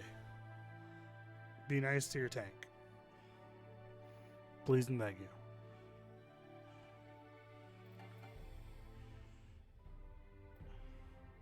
Yeah, like in that dungeon I had this, but I didn't have my Goring Blade, I didn't have my Prominence, I didn't have Circle of Scorn, I didn't have Holy Spirit.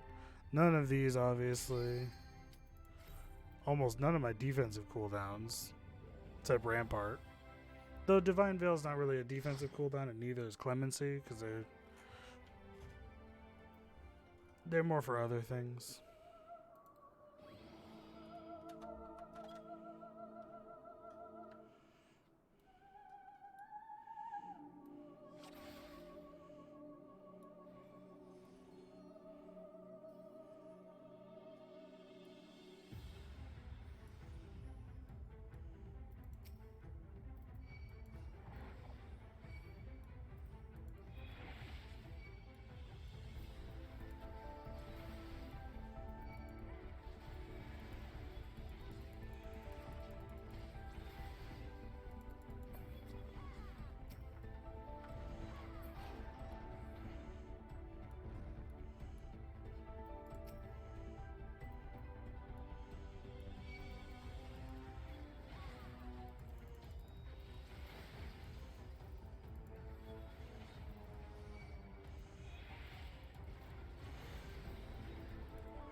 There we go, we got haste.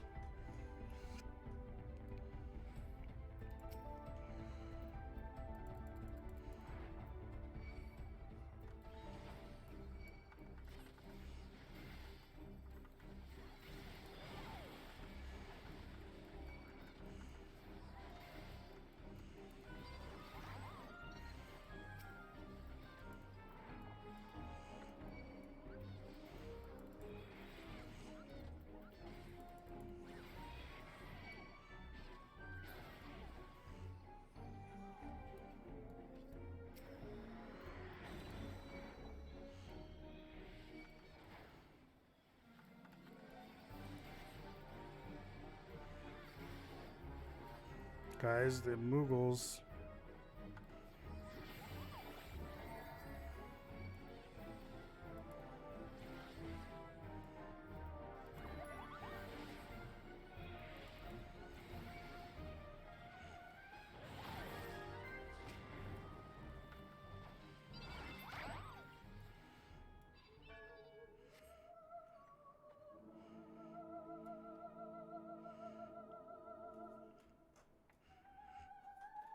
I think if I remember correctly, this one has Pegasus in it.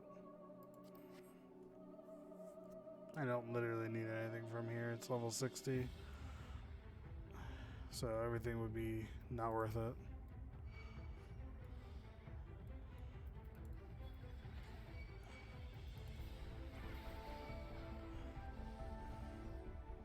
Let's get it moving.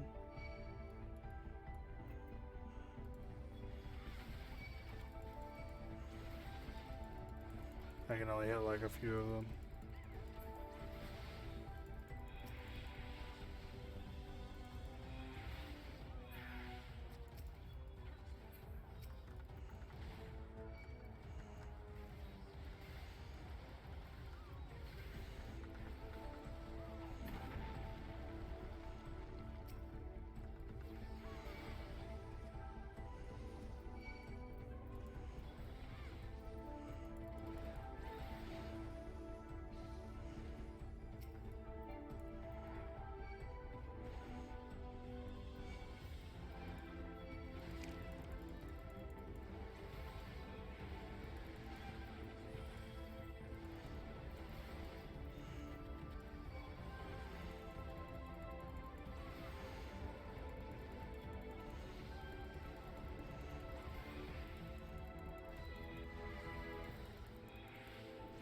So far, so good. I haven't done this dungeon in a very long time, so I'm only trying my best to remember what this normally does.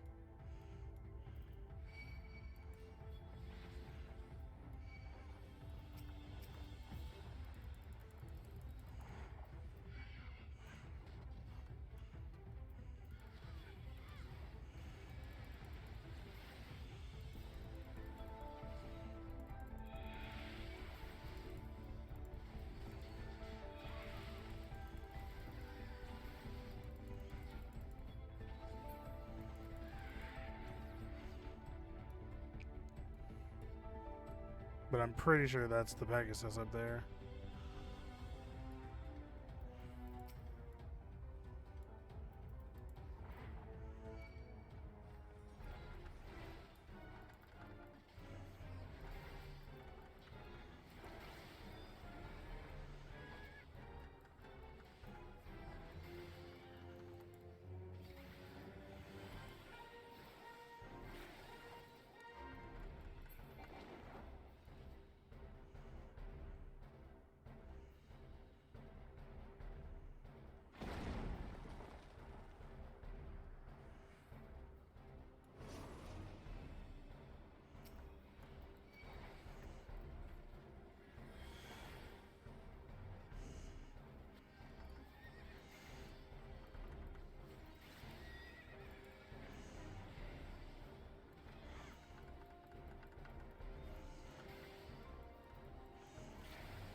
Someone fucked up their cloud placement.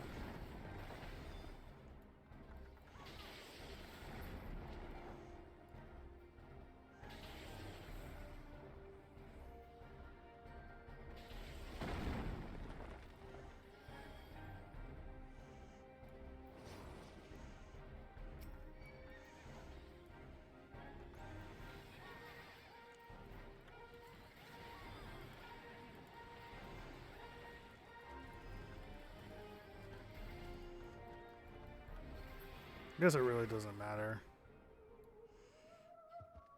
I was like, getting vulnerability at a pretty decent rate. And then it's like, wait, no, never mind. Doesn't matter.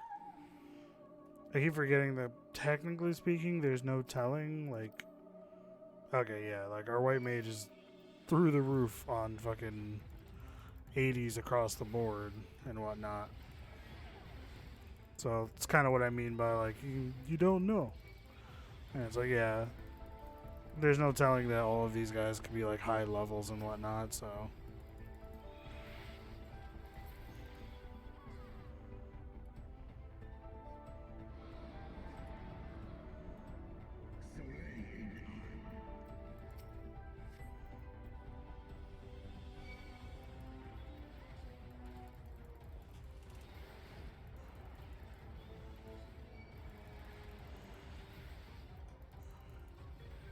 You know, this whole test was super unnecessary. I feel like I haven't seen one Asylum. But given its long cooldown, I guess it's not really necessary.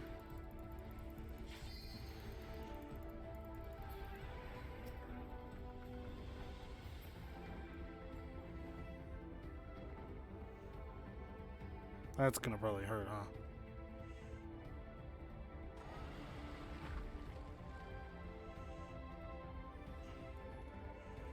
Could have hurt. Wouldn't know.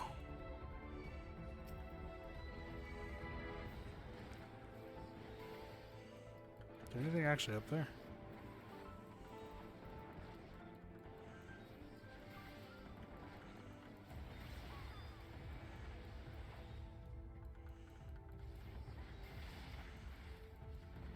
Ooh, that guy got fucked up. Oh, and she bennied him.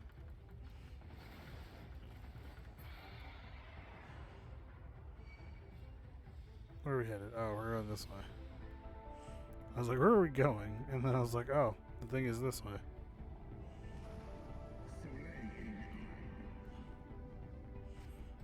He said clemency. That's my ability.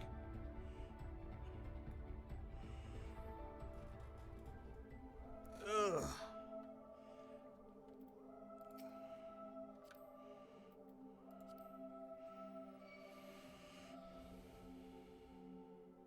Christ almighty, sir.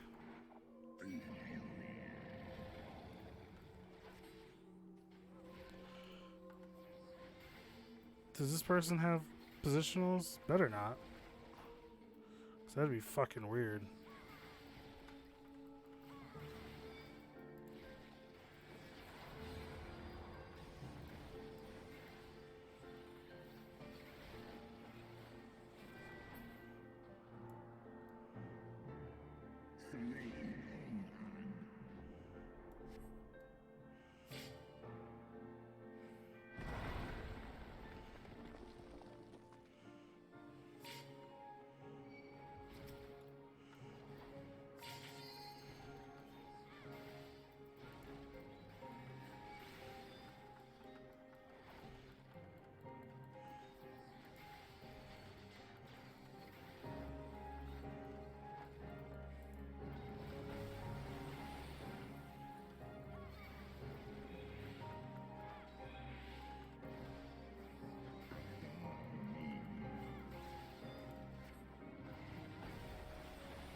No limit break?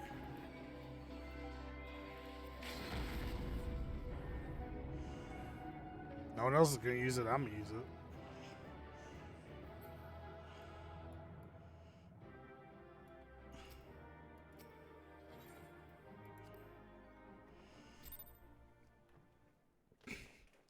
man's just getting down to the 10, like way past the 10% mark, and I was just like, no one else is gonna use it. I'm gonna hit the button. Actually, it got me kind of fucked up because I think it sounded like someone hit the limit break like 2 times earlier on when it was just about to hit the full second bar. So I got kind of fucked up because I was like, wait, did someone actually use it or not? And then I saw that the bar had just reached full, so I was like, probably not, I guess. If I remember correctly, raids is like the one thing where tanks still have like a longish queue. Like DPS tend to have shorter queues, but it's like, it's like 50-50. Sometimes they have shorter queues, sometimes they have longer queues. 9 times out of 10, it's hard to tell.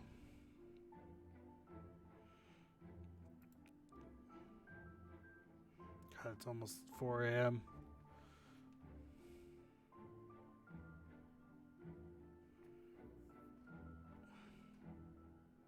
God damn, already?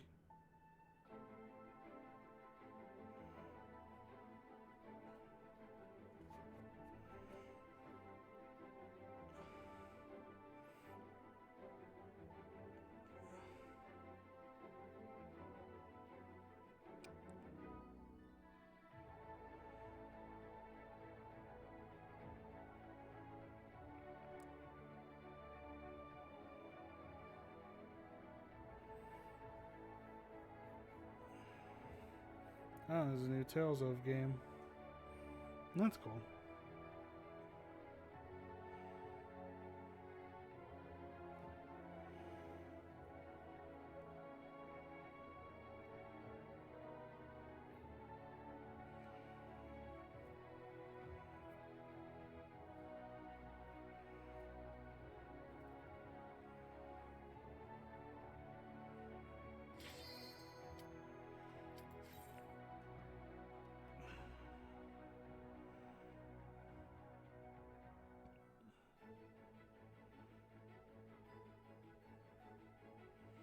Oh, god damn it, I want some cake now.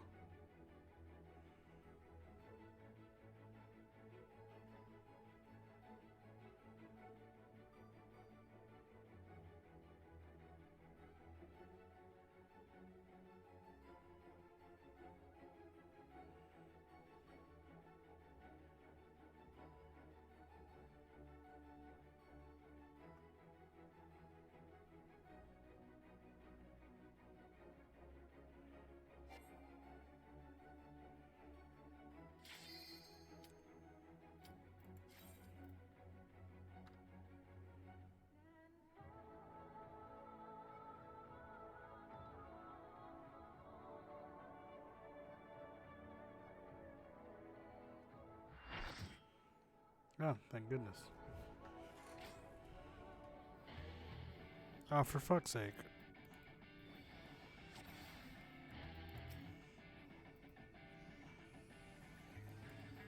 I waited just long enough for the fucking thing to go full out.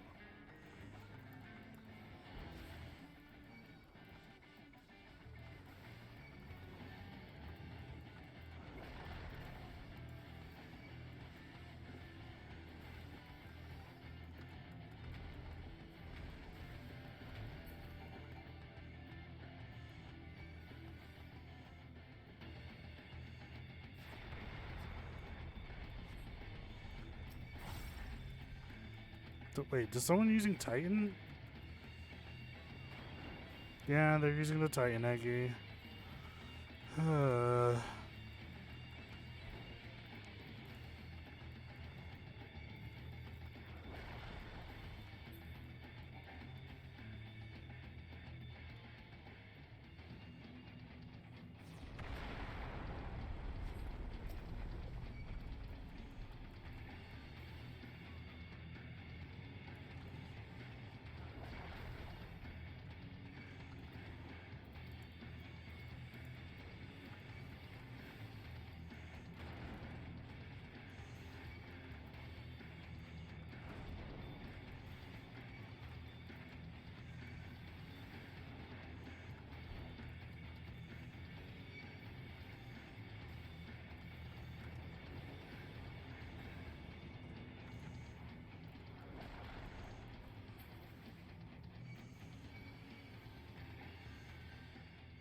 Jesus Christ. I didn't not need like 300 at the same time.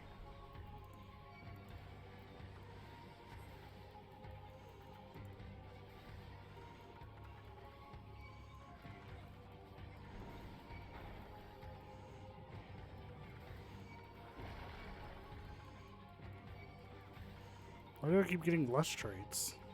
I'm not that low.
That was the wrong move.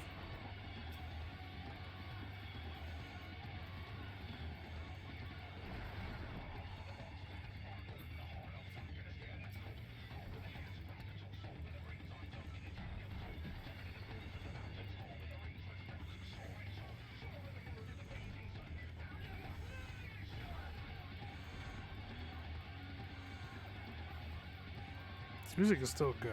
I don't care what anybody says.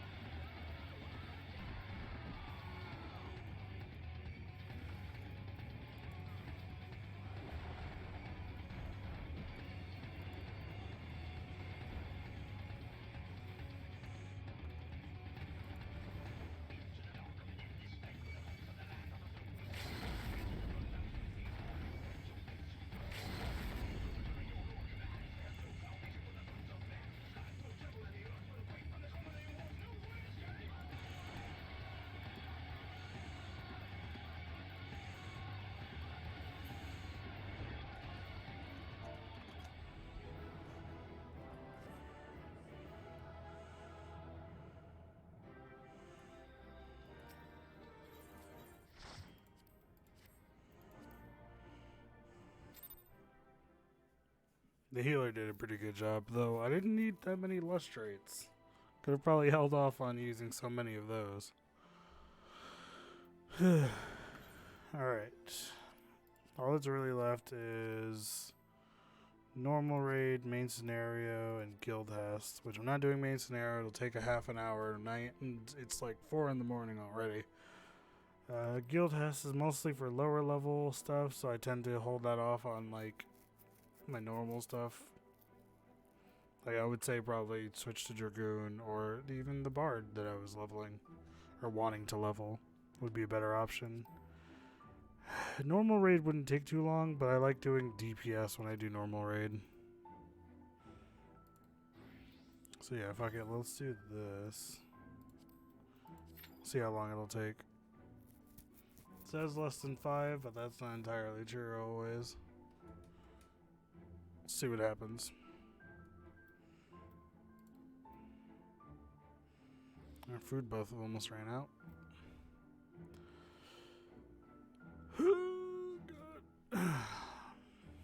If it actually only takes 5 minutes, I will do the guild hast, and then that's it.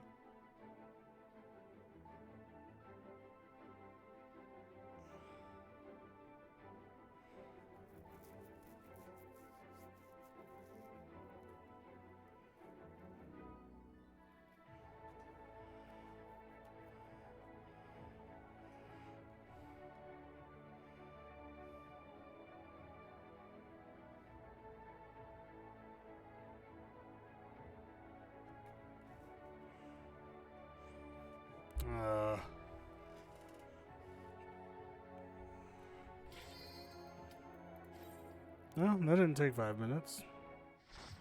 Nice, nice. Oh, it's this one. Big Rufferini, my guy.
Woo! And I knew that one was going to be short, to be fair, though, because guild tests are always short.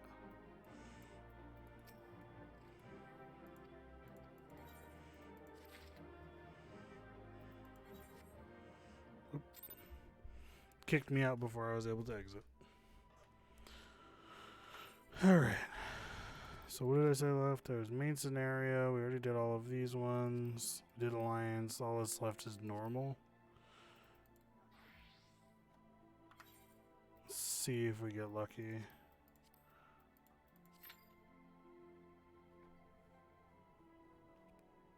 If we get lucky and it doesn't take too long to get in, then I'm okay with that. Otherwise, that'll probably be it for tonight. I mean, we're already at our, like, not really breaking point. But something similar.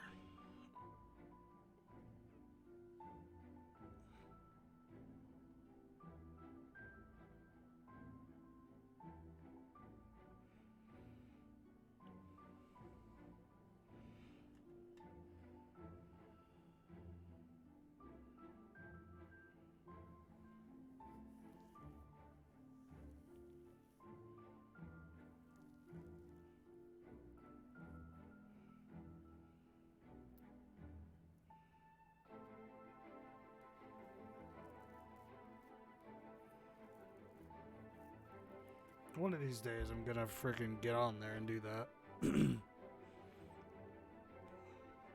Eventually, I'm gonna have to do the raids.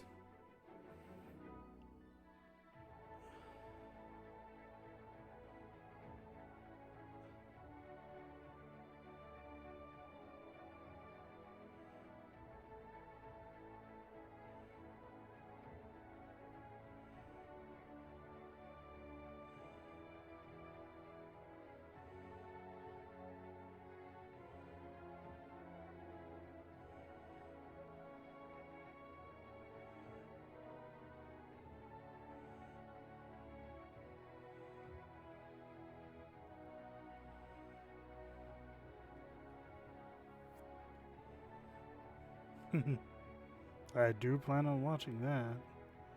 Oh, I haven't seen videos from this YouTube channel in a long time. Jesus.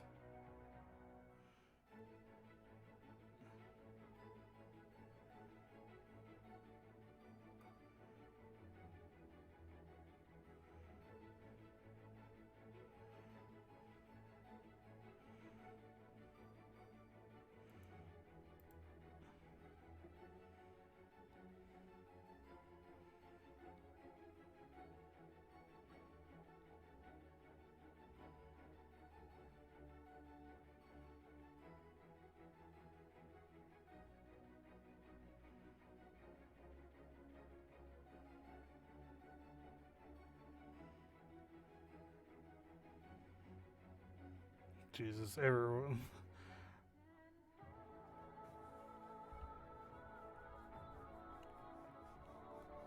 Okay, we're at 3 minutes. But we're only number 2 in line, so we're good. There's already a bunch of people that are talking about the fact that Lifeline in Apex is going to kind of fall off quite hard with her next season changes.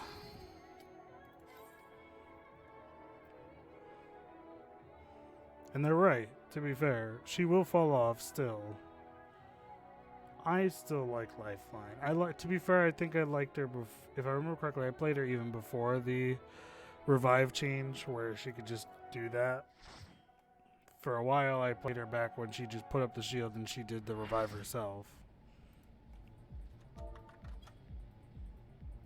So if it's going back to that, then I mean, I don't see the issue.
I just realized, like, haven't been using this at all.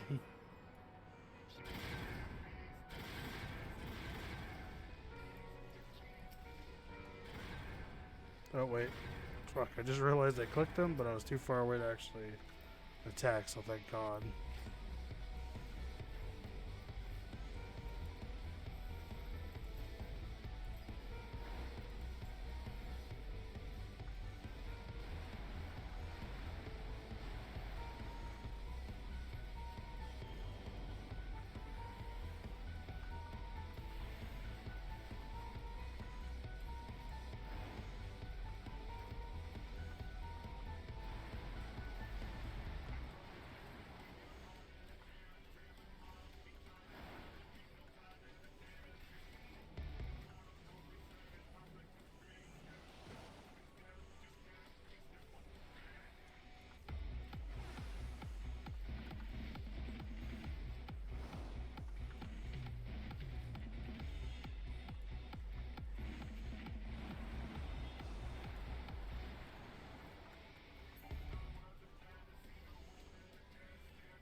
I'll never hate this song.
Had to leave with one little joke at the end.